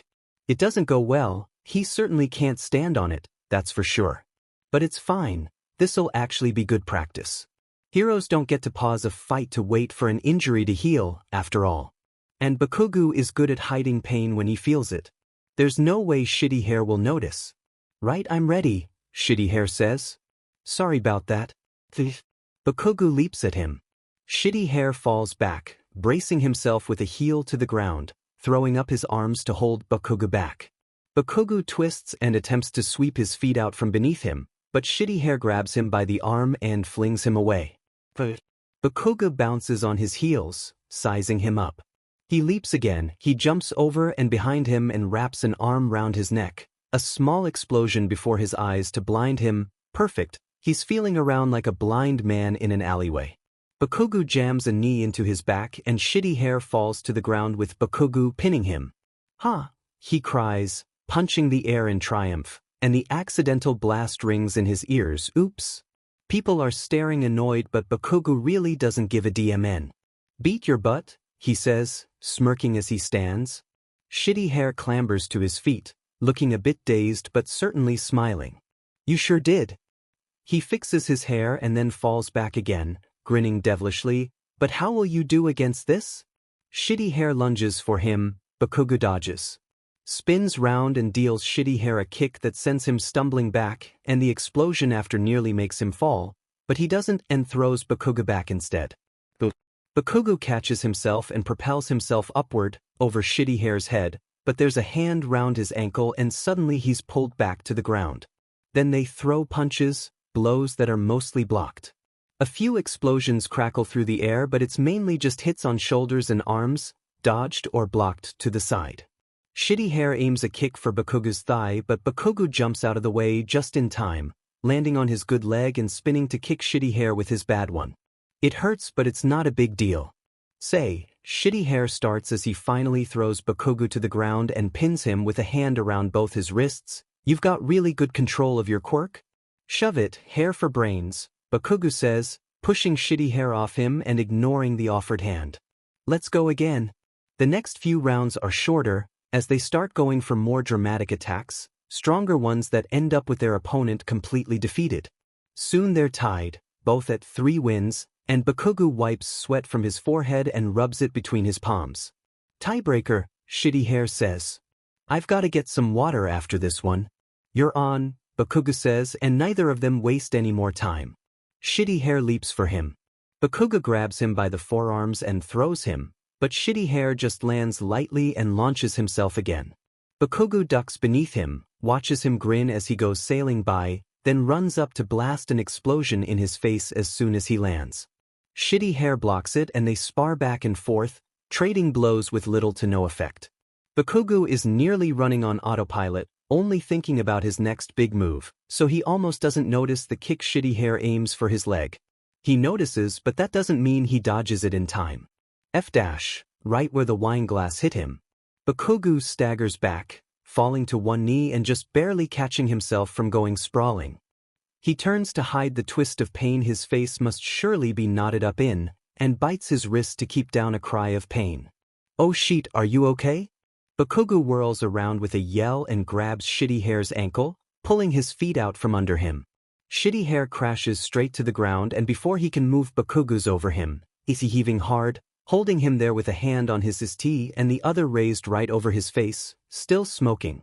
A spark pops in Shitty Hair's eyes and he winces. I win, Bakugou says. Shitty Hair grins. Hell yeah you did, he cries. That was a great fake out. I totally thought you were hurt or something. Hey, I'm really thirsty and want to change out of these clothes, but after do you want to get some food? I'm starving. Bakugou regards him, lying there with his hair a mess despite his efforts, still all smiles despite the fact that he just lost. He's definitely annoying and way too happy all the time, but it's definitely not a difficult decision. Why not? Bakugou asks. Shitty Hair beams and grabs Bakugou's offered hand without hesitation. Bakugou helps him up and then realizes, shit, I don't have any clean clothes. You want to go back to your house quick then? We can meet up after. No one's home and I lost my key. Oh, Shitty Hair's face falls. Well, you could borrow some of mine? Bakugou eyes him suspiciously, then sighs and gives in. Sure, Shitty Hair. Cool. Okay, Now I gotta go get some water, I'm so thirsty. Shitty Hair jogs away to the water fountain, and Bakugou ambles after him, running a hand through his sweaty hair. Bonnie thinks, I beat him. And he doesn't have to go home, at least, not quite yet. Maybe this weekend won't be quite as bad as he expected. Notes. Less dramatic life update. I've got orientation for a second job in like an hour and I'm nervous cause I get nervous for everything. So, looking forward to reading your guys' comment when I get out, if you decide to leave some. No pressure, OFC sorry, I know I don't usually beg for comments or anything but it'd be nice Arn. Thanks for your comments on the last chapter, too, obviously. I'm sorry I've been so shit at responding. I'll try to respond to the ones on this chapter. I appreciate you all so much love. Chapter 18. Notes. Utah was amazing. We saw mountains and waterfalls and went to Yellowstone and I bought way too many clothes in Salt Lake City but I'm happy to be back. Smiley face. Had this chapter done for a while but my phone is garbage and wouldn't post it but it's here now. Anyway, here's Kirishima being / gay as /hell / and not subtle in the slightest. See the end of the chapter for more notes. Sorry, Shitty Hair says as they wait outside the gym for his mom to show up. My parents are a little enthusiastic. They really like meeting new people. You'll see what I mean. Bakugou just grunts acknowledgement, without looking up from his phone. Like, they'll probably try to stuff you full of food, and maybe ask what you think of their outfits, and stick around us if we want to eat on the couch or something. Personal space is like, His hand brushes the top of his spiky hair. It goes right over their heads. And I have two moms. This time, Bakugou bothers to glance at him, but it's only so Shitty Hair can see his eye roll. That's fine, idiot. I don't give a DMN about any of that. And if they're annoying, I'll just tell them to shut the F up. Shitty Hair looks horrified. I mean, Bakugou backtracks, racking his brain for something acceptable. Ignore them. Shitty Hair relaxes, and even punches Bakugou lightly on the shoulder. That's fine. They'll definitely understand. Bakugou goes back to looking at his phone. Soon after, that same black car pulls up fast before them, stopping so fast the whole thing bounces. The window rolls down, and Bakugou PPS his head to get a good look at the driver. She doesn't look gay. She's pretty, actually. Dark hair, down to her shoulders, and light makeup, but Bakugou bounces his knee faster, dropping his eyes down to the ground. Tap tap tap it goes as his heart rate picks up. He hadn't really thought about how he would actually have to get in the car with her. In the car, where, once they're going at speed and the doors are locked, there'll be no way for him to get out. In the car where Shitty Hair can easily hold him down and they can veer off course and then? God, he's being so stupid. Bakugou scowls, mutters a small "e" under his breath as he shakes his head, tries not to think about Mitsuki screaming at him from the front seat as she tears it out of the middle school parking lot, and stands to look at her and say, "Nice to meet you, Mrs. Kirishima." He bows to her, so low his hair falls into his eyes. "Oh," she cries, sounding shocked, and he straightens quickly, alarmed, but she's smiling. "That's all right, dear.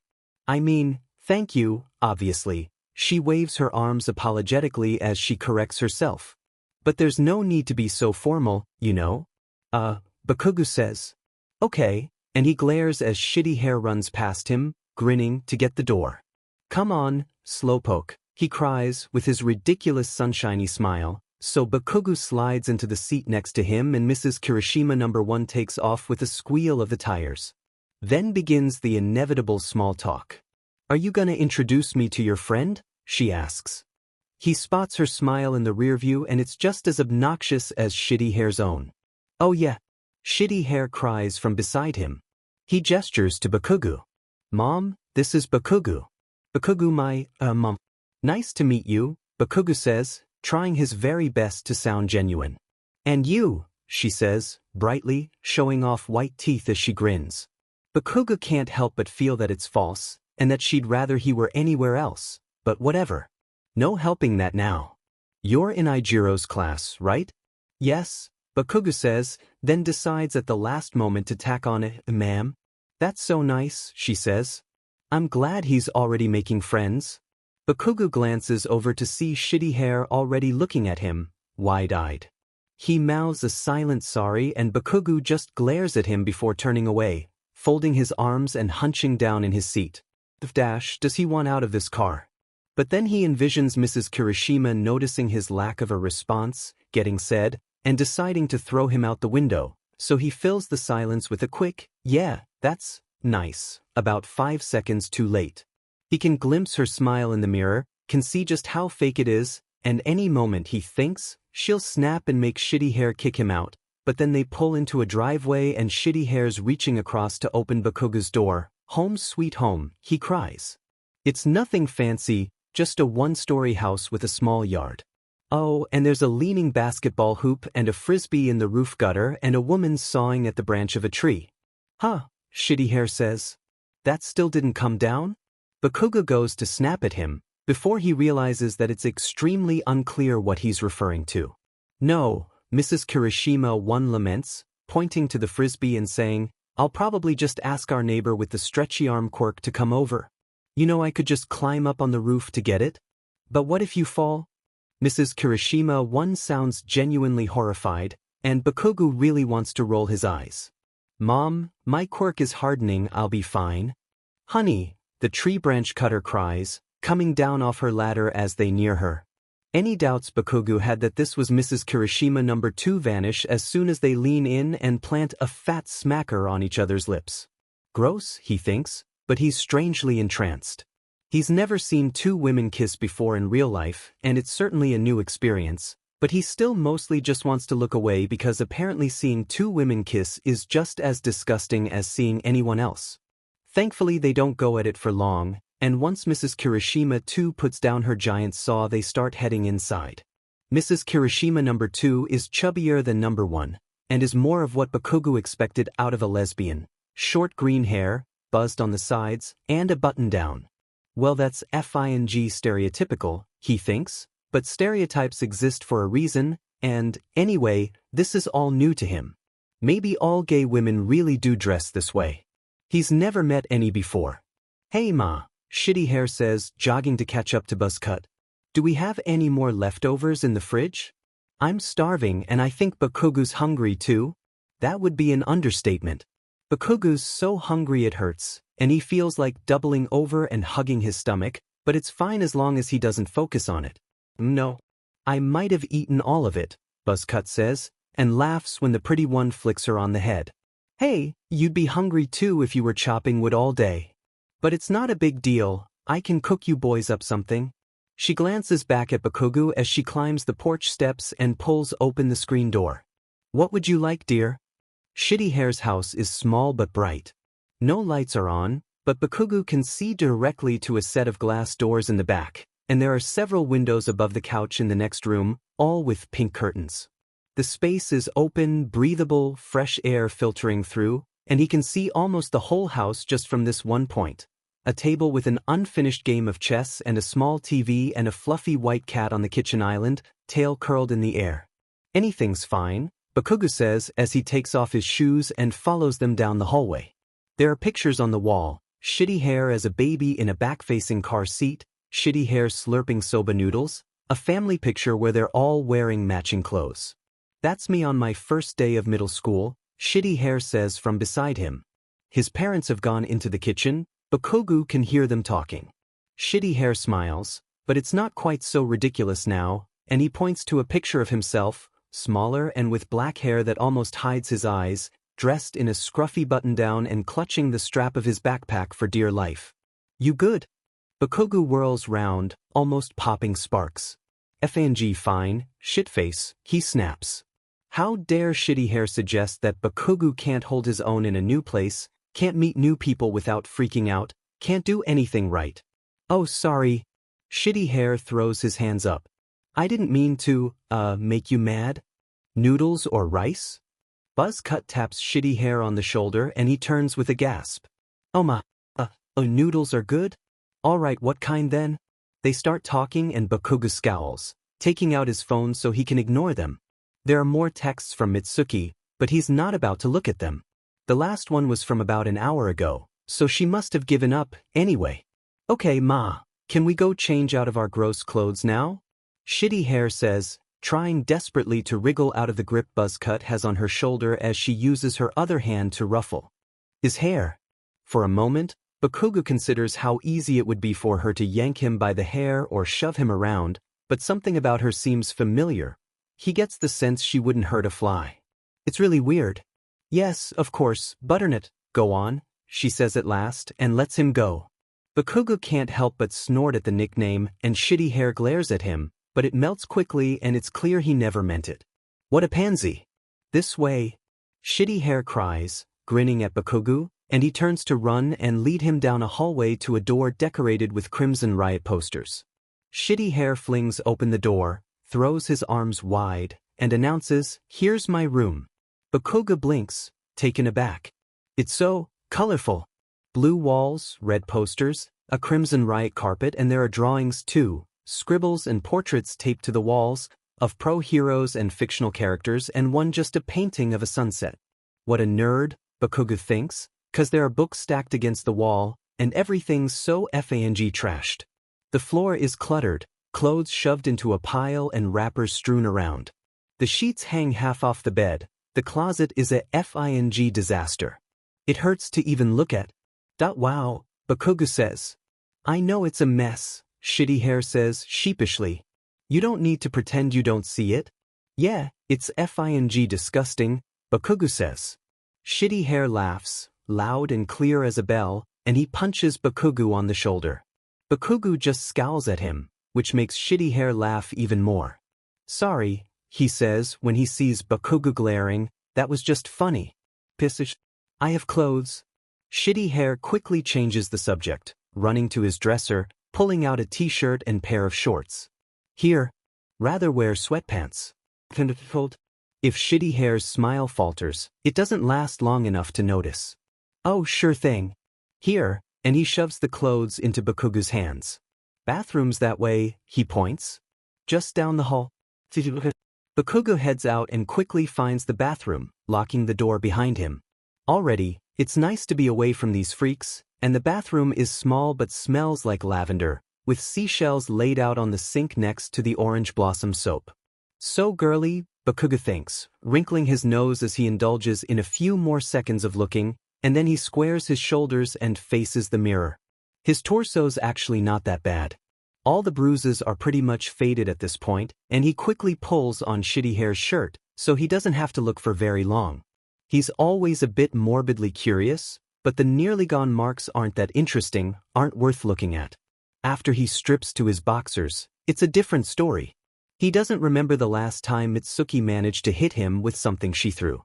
He knows it's happened before, but the details have left his memory, although he thinks it was a hairbrush several years ago. But whatever injury he got last time, this one is definitely worse. Dark purple, green, and blue bruising, red skin, and the bandages have bled through. It's a miracle it didn't come through the fabric of his breathes, honestly, and Bakugou puts his weight on that leg and cringes at the feeling. It wasn't so bad before, he hasn't been walking very much and he's gotten good at ignoring pain, but here alone in the bathroom with nothing else to focus on, it's different. It's worse. Such a FNG beach, he mutters as he searches the cabinets for more bandages. Wonder how she'd like it if she got her leg all torn up, as he removes the wrapping, pushes it down into the trash can, covers it with some tissues, and then sits on the toilet lid to start rewrapping his leg again. After, he grumbles under his breath, bitter, stiff with anger. Wonder how she'd feel. Soon as he's done, he puts everything away and then tugs on Shitty Hair's sweatpants. The clothes all fit pretty much perfect. They must wear the same size. That's annoying, Bakugou thinks, and grimaces as he eyes himself in the mirror. He looks fine. These clothes even seem like something he would wear normally, dark colors, baggy breathes, but it's aggravating for some reason, and Bakugou grits his teeth. Hey, Bakugou! A soft knock at the door. Are you almost? Bakugou throws the door open so fast the handle slams the wall. What? He snaps as Shitty Hair falters, just a step or two away and holding two game controllers. Shitty Hair's smile quickly returns, and he holds the controllers up eagerly. Wanna play Smash? Bakugou glares at him, opens his mouth to say hell no, you dumbass. But, if he says no, Shitty Hair might think he should go home, and he can't risk that. Besides, he's got nothing better to do anyway. Fine. Plus. About halfway through the second game, Shitty Hair's stomach starts growling.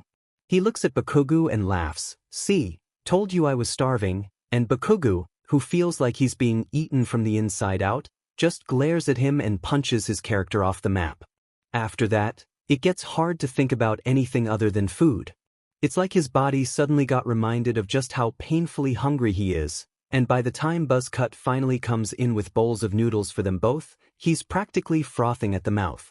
It takes a huge amount of self-control to keep from wolfing the food down like a FING animal, and self-control is something Bakugou's never had an abundance of, but he somehow manages to restrain himself, to take reasonable bites and keep from revealing just how hungry he really is. Shitty Hair, on the other hand, devours the food by the forkful and only pauses to mumble, "This is so good. I was so hungry. Thanks so much, Ma." And if Bakugou weren't so busy finally getting to eat, he'd probably punch him. Then Bakugou looks down, and his bowl is empty. He frowns in dismay, briefly considers actually liking the FING thing clean, but quickly has already resigned himself to remaining somewhat hungry by the time Buzzcut meanders over their way and asks, "Would you two like some more? I made plenty." Bakugou's so relieved, he feels his whole body relax, and he mutters a short sure, but it's drowned out by Shitty Hair's yell of thanks as he runs up to swamp her in a hug and babble about how good the food was. Bakugou rolls his eyes and looks away from them. "You want hot sauce in yours?" Buzzcut asks, after Shitty Hair's worn himself out blathering. Only after the silence drones on for a while does Bakugou realize she was talking to him. And now she's leaning close, smiling down, and saying, "You seem like the type to enjoy spicy food. I drew here is the same way. But go ahead and choose quick, I can tell you're still hungry. You're so thin, you know, we'll have to fatten you up while you're here," and Bakugou realizes what was so familiar about her. She reminds him of Auntie Inko. Always smiling, always soft, constantly urging him to eat. On the chubbier side, too, and the type to shower her son in affection, call him pet names and give him hugs. Memories rise up like bile, but Bakugou swallows them back down. Buzzcut's not the same. He doesn't trust her as far as he can throw her, and even now, with her looking at him like that, he wants to crawl out of his own skin. "Whatever. Hot sauce is good," he mutters. She smiles at him one last time, hands him a small bottle, then quietly walks away. They eat in silence, interrupted only by their slurping. "My ma makes the best noodles," Shitty Hair says at one point, but all Bakugou can do is ignore him, too intent on eating, until finally, he's no longer hungry, and the pain is gone. "Are you boys finished eating?" Buzzcut asks, appearing in the doorway with the pretty one behind her, both of them in sunglasses with purses hanging from their elbows. "We're going out for a bit. Here, I'll just take your dishes." Buzzcut wanders away with their dirty bowls in hand, and while she's gone, the pretty one takes the opportunity to pat them both on the head and say, "Have fun. Don't do anything we wouldn't do." Shitty Hair waves away her hand and Bakugou swears he's going a bit pink in the face. "Mom," he cries, sounding a bit panicked. "You can't just say stuff like that." "Well, time to go," Buzzcut says, coming back in. They kiss briefly, then take each other's hands and go around the corner. Bakugou hears the door click open and shut, then there's silence. "Huh," he says. "Sorry." Shitty Hair cries, now looking red as a tomato, "I know they're crazy, don't listen to anything they say."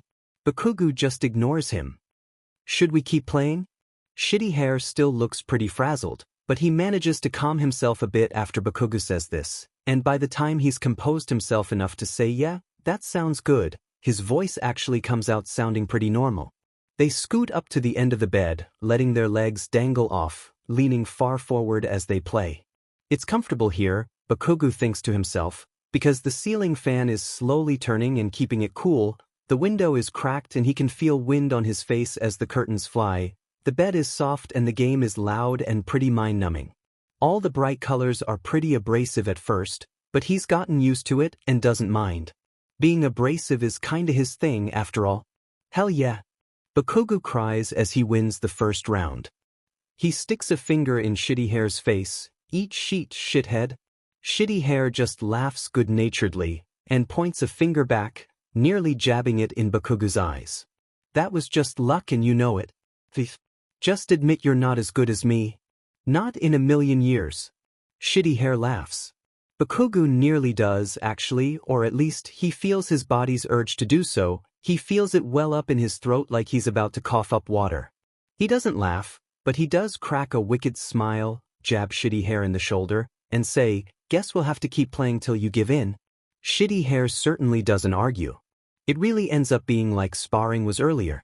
Shitty Hair actually wins the next round, which irritates Bakugou so much he nearly blows up the controller, and after that they exchange wins back and forth, evenly matched. It's like sparring, except it's simpler and Bakugou's leg doesn't hurt and they throw taunts and stupid insults back and forth. It's like sparring but it's easygoing and childish and dumb and not quite as fun but close. Bakugou has to admit, he likes it a lot. But about an hour later, Shitty Hair puts his controller down. "It's getting late," he says. "You should probably go home before your parents get worried. I can just call mine to come pick you up, they should be coming back soon anyway." He reaches for his phone, he's opening it to dial. Bakugou grabs his wrist. "Don't," he blurts out as Shitty Hair turns to him blankly, stares at him. "I'm still missing my key and everything, and I don't think my parents are coming home until late. They were planning a whole day out together, so won't they be mad if they find out you left their house?" Bakugou shrugs. "They're not strict about stuff like that. Most they'll do is chew me out." Shitty Hair clocks his head to the side, as his lips rise in a slanted smile, complimenting his wickedly mischievous eyes, and he asks, "Do you want to just stay the night?" And really, it's not something Bakugou has to spend long thinking over. "Sure, Shitty Hair. Why not?" Notes. Thank you for reading. Chapter 19. Notes. This chapter is not really edited. I'm sorry in advance. I'm grunded because I got in trouble with my family, so y'all might get faster chapters from here on out, ha, smiley face. Also, researching colleges has been a beach so far. I have no skills other than writing and I'm using that for fanfic face with tears of joy. See the end of the chapter for more notes. Bakugou doesn't usually dream. But when he does, they're bad ones. They were childish shit, like shadows and bears and scary, scary dark rooms. Then it was just Mitsuki for the longest time, and her fists would turn into monsters full of teeth and he'd wake up with holes burned in his sheets. But Bakugou doesn't usually dream. The nightmares are few and far between. At least, they are now. After the sludge villain it was a different story, when he was little it was a different story, but mostly it's every few weeks, and mostly he forgets about it after an hour or so, and doesn't think about it again. They don't affect him. This time he sees the guy from USJ. He sees the guy who bumped him on the bridge. He sees him with the hood down over his head, dark shadows over his eyes, and he sees him with that hand over his face, nails sunk in his skin. He sees him, and always his eyes are crazy, wild and red, and he's pressing his fingers to Bakugou's face and melting off his skin. Obviously the nightmare is too stupid to affect him, but Bakugou still wakes up with a gasp. He freezes, gone silent in the dark, heart hammering in his throat.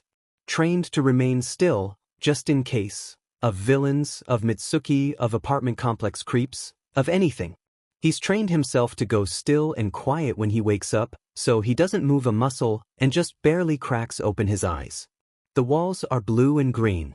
It's dark, but he can still make out the colors, and it's obviously he's sleeping on a couch or something, cushions not as soft as his bed but not as shitty as the ones in the complex. Out the window he can tell it's still dark out, and someone's snoring near him. The noise registers after too long of a time, it's grating and harsh but not overly loud. Bakugou allows a moment to scoff at his stupid mind for producing that shitty nightmare, at himself for waking gasping out of it, for waking wanting to run, if only for half a second. That would have to be the stupidest reaction of all. He's safe here, in Shitty Hair's house. No, he reminds, stupid, no, you can't let yourself drop your guard like that, you can't assume you're safe, but in that moment he's too tired so he just turns on his side and closes his eyes, listens to Shitty Hair's soft snores and easily falls back asleep. Plus. In the morning he blinks awake, nearly burns a hole in the ceiling when he realizes he doesn't know where he is, then glances over to see Shitty Hair pouring himself a bowl of cereal. "Morning," he says, already dressed in his school uniform, hairstyled and everything. "You were sleeping like a corpse, so I didn't want to wake you up, but it's a good thing you got up on your own. School starts in about 20 minutes, so have some breakfast and get dressed and then my mom will drive us." Bakugou looks down at his clothes. "I don't have my uniform." Shitty Hair almost drops his bowl. "Oh shit," he cries and he runs down the hallway. Bakugou hears him opening drawers, slamming a door, then he's back and has his hands tangled in his poor hair. "I only have one other, and it's in the wash. I'm missing my backpack too, idiot. All my school books?" Shitty Hair mulls this over, chewing on his nails. "You said you're missing your key, but are your parents home? Maybe we can get over there fast and they can let you in." Bakugou's not sure why he's so worried about it, but his panic is pretty amusing. He yawns, rubs his eyes, scratches his head as he stands and smirks at stupid Shitty Hair's wide eyes. "It's fine, dumbass. I'm sure my mom's home. Just have your mom drop me off there and I can figure out the rest. You want some cereal first?" Bakugou considers it, but he doesn't have much time and he's fine being hungry anyway. "That's fine, we have better stuff at my house. I don't F with that smiley rainbow sheet." Shitty Hair looks down at the Lucky Charms in his hand. "Huh," he says. "Not even the marshmallows?" "Especially not the marshmallows," Bakugou says, snorting at the offended look on Shitty Hair's face. He stretches, cracks his back, then walks to the door to put on his shoes. "You're leaving? Your mom's here, right?" "Yeah." "Then yeah, I'm leaving." "Well, I've gotta come too, she's my ride." "Better hurry up and finish those marshmallows then," Bakugou says, and smirks as Shitty Hair groans and starts scarfing down the cereal. What an idiot. Bakugou expects him to spill the whole DMN thing on his uniform, but somehow he comes away with nothing more than a milk mustache. Makes him look extra stupid, which Bakugou wouldn't have expected to be possible, but hey, you learn something new every FING day. "I'm leaving," Bakugou announces, reaching for the handle. Predictably, Shitty Hair scurries his but over double time, pulling his shoes on in a flash, grabbing his phone and wallet, and racing over next to him. Bakugou rolls his eyes and pulls open the door. "Mom!" Shitty Hair yells, jumping down the steps, and she somehow rounds the corner at just that time, looking a mess with her hair tangled and her eyes so baggy they look bruised, and she ruffles his hair and it's, "Have I ever told you how cute you look in that uniform?" "Yes, Mom, practically every day." "Well, you do, you look adorable. Both of you do." And they turn to Bakugou and he tries to smile, but the grimace it turns into is hardcore, his lip curling and eyes narrowing as he tries not to glare at them. The whole scene is so sickeningly sweet he might vomit. Even Inko was never this bad. Eventually Bakugou slides into the back seat and just tries to spend the drive ignoring them on his phone. But he can feel something shifting in his stomach as they near his house. It's like the feeling at the top of a roller coaster. It's like the feeling you get when you fall. Is he nervous? Hell no. Bakugou's never been nervous for anything. He wouldn't even know what it felt like. He's just hungry, and his body's reacting weird. Better get over it, he tells himself, tells his body, not usually affected by shit like that. "What's wrong with you? What's your address?" Bakugou freezes, stiffens his hands, startled by the sudden voice, nerves on edge, and it's, oh, just Shitty Hair, obviously. And he's looking at him weird, tilting his head. He asks, "Did you hear me?" "Obviously I heard you, idiot," Bakugou grumbles, turning away, folding his hands. "It's not far. It's on Main Street." Shitty Hair's mom hums acknowledgement and the car lurches into motion, trundling down the street. Pretty much a rust bucket, Bakugou realizes, now that he's seen it up close. Now he can see the inside. Frayed seats, trash on the floor, broken stereo, and there are dents all over the doors. Or maybe they've just owned it a really long time. Either way, proves they're not quite as rich as Bakugou thought. That's something at least. Perfect house, perfect family, but at least his car's nothing special. Jesus. Sure, Bakugou's an a-hole, but does he usually get set off over shit this stupid? He hadn't even realized how resentful he felt. Maybe he just feels that way about everything. Bakugou leans his cheek against the cool glass and tries not to think about it. But, sweetheart, I've missed you so much. You look so cute in that uniform. Would you like more noodles? Oh, honey, you hurt yourself at school again? Izuku, I thought we talked about this. This the road? Mrs. Kirishima asks, stopping on his street. Wordlessly, Bakugou grabs his bag, kicks open the door, and he's halfway out the car when he hears. We should do this again sometime.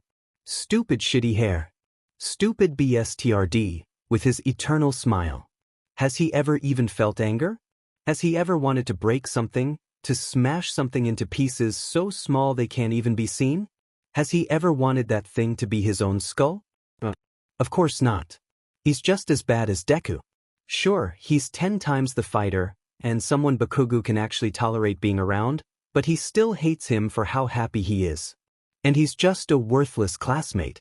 He's just a student, did Bakugou forget? He's aiming to be the best, he's not looking for a FING buddy, he doesn't want any of this. He only stayed over to get away from Mitsuki, but the night's over now and it's time to face the music. Stupid, Bakugou almost says it out loud. Come on, idiot, you're losing track of where you are, what you want. You want to be a hero and he'll only get in the way. He's too soft. And if Bakugou spends another minute around him and his stupid happy-go-lucky family, he'll go insane. I'm not FNG-12, he says and slams the car door. See, Bakugou doesn't need anyone, doesn't want anyone. He reminds himself as he walks away and watches his feet. They scuff in the gravel, little pebbles skittering away into the grass. The engine revs behind him, he can hear tires crunching. Then it fades into the distance. They must have pulled a U-turn. Too bad, Bakugou would have enjoyed seeing Shitty Hair's devastated face through the window, if he even knows how to be anything other than happy. I don't make friends. You should have realized that before you started inviting me to sleepovers. You should never have tried. Friends are a waste of time and energy. If Shitty Hair wants to sacrifice his hero career for the sake of a few sleepovers, then he can go right ahead. But Bakugou's more determined than that. And he's never liked being around people anyway. Once he's a hero, he can be completely alone. He can find himself a secluded spot to sleep at night, and he'll be so strong he won't need to rely on anyone during his hero work. No one will dare mess with him. No one will dare speak to him. Soon, he promises himself as he approaches the house from the side. It feels far away now, but he swears to himself, it'll come soon. He hops the fence, catches himself with a hand to the ground and runs low to the wall beneath his window. Here, he swings himself up and over onto the roof, fits his fingers to the bottom of the window and... it's locked. Not a problem, he tells himself, pretending that his heart's not beating too fast for comfort, pretending his head's not starting to spin. He's hungry, yeah, and it's making him feel dizzy, but that can't be a problem right now. Through the back door. He can do it. Her car's here, so he knows she's home, but that doesn't mean she'll see him come in. She doesn't normally hang around in the back of the house. Bakugou sneaks over to a window and peers in. No sign of her, the coast is clear so far, so he makes his way to the back door and tries the handle. Unlocked. Just the way he always leaves it, just in case. She didn't notice, she was probably drunk. Probably hungover now, probably sleeping. Bakugou pulls open the door and slips. Enters through the laundry room. He sneaks past the washer and the piles of shoes and ducks into the hallway, then down to the kitchen. No sign of her, but he keeps his head on a constant swivel, and his heart pounds high in his throat. Then you are nervous, PP. Huh? Bakugou murmurs under his breath, as he reaches the staircase, lifts his foot and...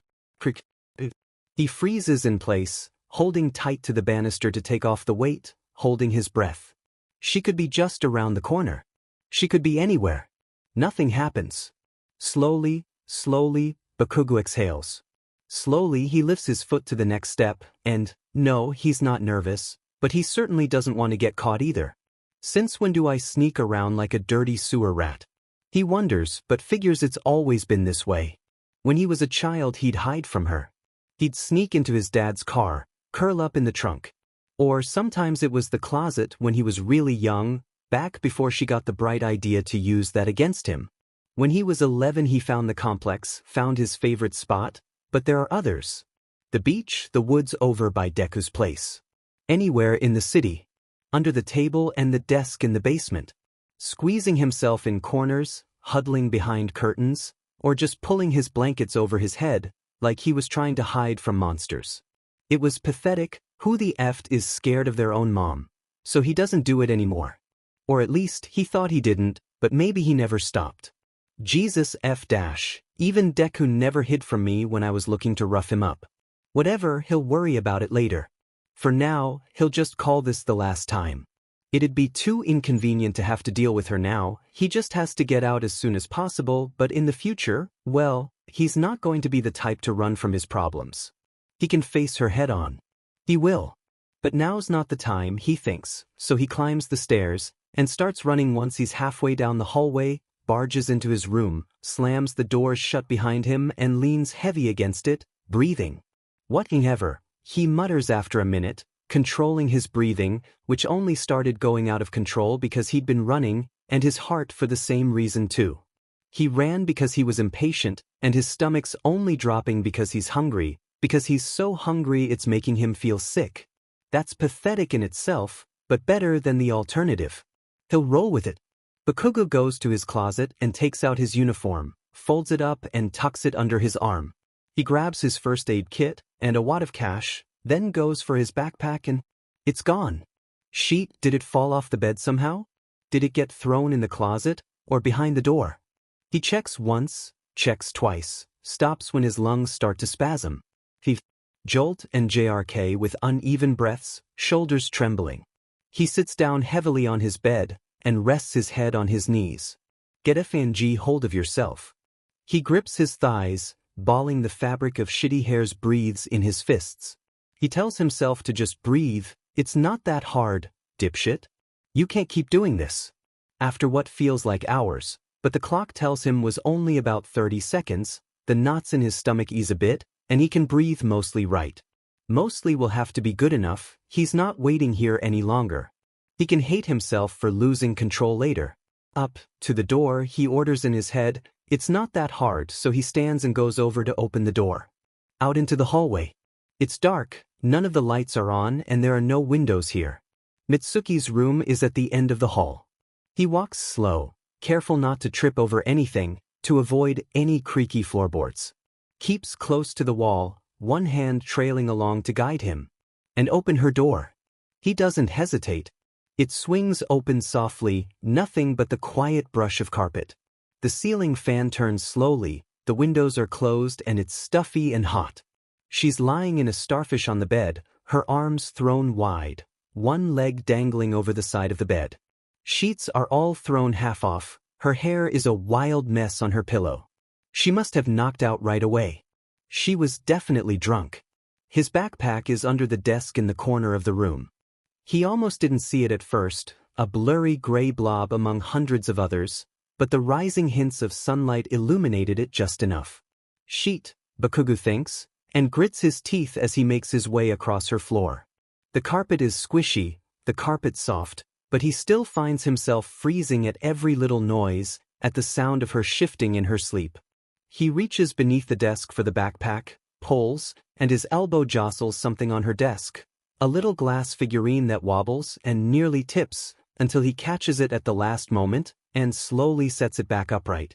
Bakugou lets out a low breath. He grabs his bag, unzips it agonizingly slowly, and sets his uniform inside.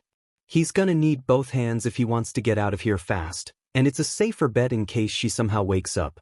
She is a light sleeper after all. Bakugou steels himself, flexing his hands and taking slow breaths. It's humiliating he has to do this, but necessary.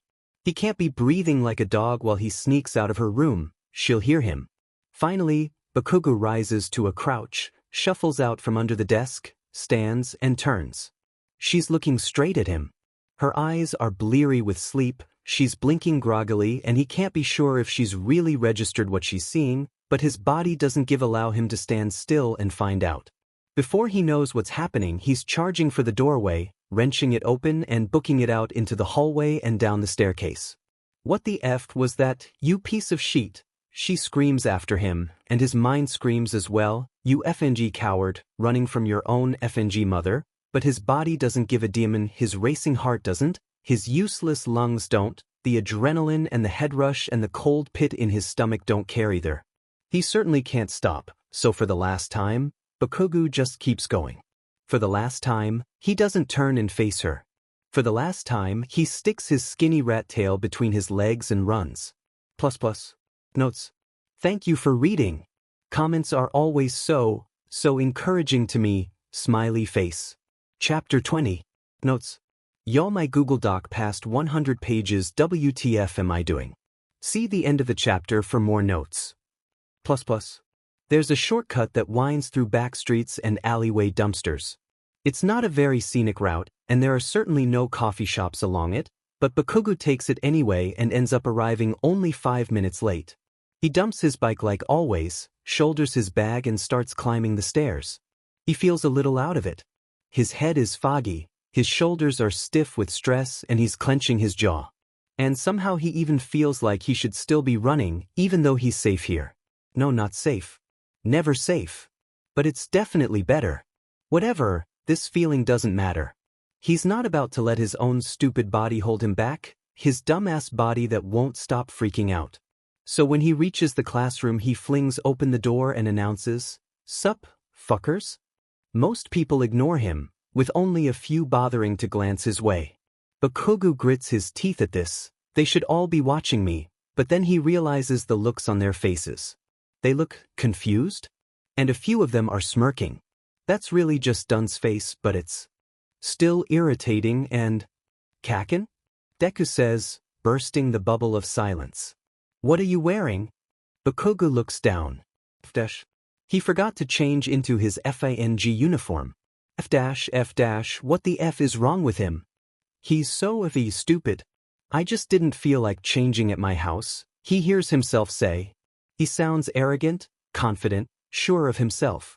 Somehow his thoughts don't match it, and he's so confused, but he strides over to his desk anyway, slams his books down anyway, and saunters back out of the room without sparing anyone a glance, although he does see Shitty Hair's face out the corner of his eye. He doesn't look confused or shocked. Bakugou's not sure how to tell what he's feeling. He doesn't care anyway. Once he's out, he runs again, down the hall to the bathroom. He wants to blow something up, and the school bag in his hands looks pretty appealing right now, but he just barges in the room and unzips his bag with shaking hands. Why are they shaking? And breath is stuck in his throat. Why, I don't understand. Do mine eyes deceive me? A 1A student came to class out of uniform. God FENG Jesus F-. Reluctantly, he looks up to see a 1B student leering at him. And who the hell are you supposed to be? I'm Minoma, the biggie says, and you're going to get in a heap of trouble for that. Maybe you'll even get expelled. He throws his head back and cackles like a FING villain. Bakugou curls his lip in disgust. And what about you, you FING loser? Hiding in the bathroom before class? Think they won't be mad about that? Minoma shakes his head gleefully. I got permission to be in here. But you didn't. Ha ha. Bakugou cuts him off by slamming him against the wall. Minoma's laughter dies into a choked gasp as his back hits hard, head cracking back. You shouldn't be doing this, Bakugou thinks, but his body doesn't care, and really he doesn't mind much either. It's so effing satisfying, so see fear fill Minoma's eyes as Bakugou sticks his hand in his face and tells him, I could blow out your brains without a second thought. Minoma wriggles in his grip, like a slimy snake trying to slither out of its trap, but Bakugou's hold is firm and eventually he just goes slack. You'll get expelled for this, he hisses. He's right, so what does Bakugou have to lose? Okay, here's the deal, you FNG worm. Bakugou says, leaning in impossibly closer, you tell anyone and I effing kill you, alright? Don't think I'm bluffing. I didn't hesitate to kill at USJ, and I won't now either, so you better be FNG afraid of me, okay? The door handle turns, cutting him off. And he should move, but there's no time and he's frozen anyway, so they both just watch as it slowly swings open wide. It's Deku, standing there with his green hair all disheveled, eyes wide as he takes in what he's seeing. He freezes, just as still as they are, until the only thing that moves are his lips. Kaken? Time hangs still between them. Deku's eyes are so laser-focused on Bakugou's that he finds himself staring right back, and the eye contact holds, tangible as if a rope is tied between them, pulled taut. Deku starts to bite his lip, starts blinking fast, and for a split second Bakugou thinks with growing horror that he's about to cry, but then his eyes narrow, and he steps inside and closes the door. Kaken. He speaks softly, fists at his sides, but the anger comes through clearly and unexpectedly. Bakugou's never heard Deku sound like this before. Not like that matters, though. He still tightens his grip on Monoma and just glares at Deku. Get the F out, idiot. This doesn't concern you. He finds himself with a pulled-back index finger aimed straight between his eyes. He thinks he'll go cross-eyed if he stares at it, so he just keeps looking at Deku's watery, furious eyes, his gritted teeth, the little scar on his forehead he got when Bakugou shoved him down in 3rd grade. And what are you planning to do with that? Bakugou asks, chuckling as he steps back, one hand still on Monoma's collar, the other used to bat Deku's stupid finger aside. Everyone knows your quirks is weak as hell. Why else do you never use it? That's not true. Then prove it. Bakugou shoves Monoma down and throws out his arms. He looks Deku dead in the eyes, and hopes the nerd will try to fight him so he has an excuse to fight back. I'm not here to fight you. What, worried I'll beat you? I came to check on you, Deku says, indignant. Bakugou pauses, waiting for the punchline. When it doesn't come, he laughs in Deku's face. I don't need your FING concern. All I even wanted to do was put on my FA uniform, but you beaters just had to come in here and annoy me. Get the F out. He sticks his hands in their faces and smoke billows in their eyes. Monoma whimpers like a scared kitten, but Deku waves it away and starts shouting again in his little baby voice. Not until you tell me what's been going on with you lately. You can't just attack another student and expect me to pretend it never happened. And what are you, my effing mother? Bakugou cries, and imagines himself punching Deku's stupid face in, or letting an explosion so huge it blasts the whole bathroom to bits. No, Deku says, infuriatingly calm as ever, voice still so soft as if he thinks he's intimidating. No, Kaken, but I do care about you. What? The explosion in Bakugou's head is louder than an earthquake and Deku goes flying back, shatters like a glass frame, fragments to nothingness and never, ever gets to say anything like that ever again. Bakugou digs in his nails, curls fists with stiff muscles. Tension races down his neck, a vein pops in his forehead. Sweat runs down his back. He could murder the two of them in the blink of an eye, but he can't, he's not allowed to. He can't, he'll never become a hero if he does that. So he just growls and shoves his way past shitty Deku who deserves to die and stupid Monoma who's still cowering in the corner. He slams the door so hard the hinges snap and the whole thing falls out into the hallway. Whatever, I don't effing care. I need to hurt something. He's just a worthless bully, so he needs to punch someone, to set them on fire, maybe make them hurt before he kills them. He wants to snap a neck, he swears he does, it'd be satisfying right now. He can't. He's not FNG murderer. He has more self-control than that. But he also can't go back into that classroom. Looks like he's skipping class. That's fine, someone will give him notes to copy, right? And he's smart enough to catch up, it's not like he's gonna be the worst in class or anything, right? He won't get expelled, right? He walks through the UA doors and down the steps, then hops on his bike and starts moving. He doesn't really think through where he's going, but it's not surprising when he pulls up at the little coffee shop. He orders a bagel and a black coffee, then heads into the bathroom. He should probably get changed, but isn't sure if he wants to go back. But then what would he do all day otherwise? He can't exactly go home. It's not a good look to skip school, anyway, and he's looking to be best in class. Already failed on that front, buddy, his brain tells him, and he can't exactly ignore it, so he just grits his teeth. Right? He'll change his clothes, then stick around for a while and get back in time for English. Such a good plan, he could just pat himself on the back. Bakugou rolls eyes at himself, then goes in a stall and starts changing. The leg injury hasn't bleed through,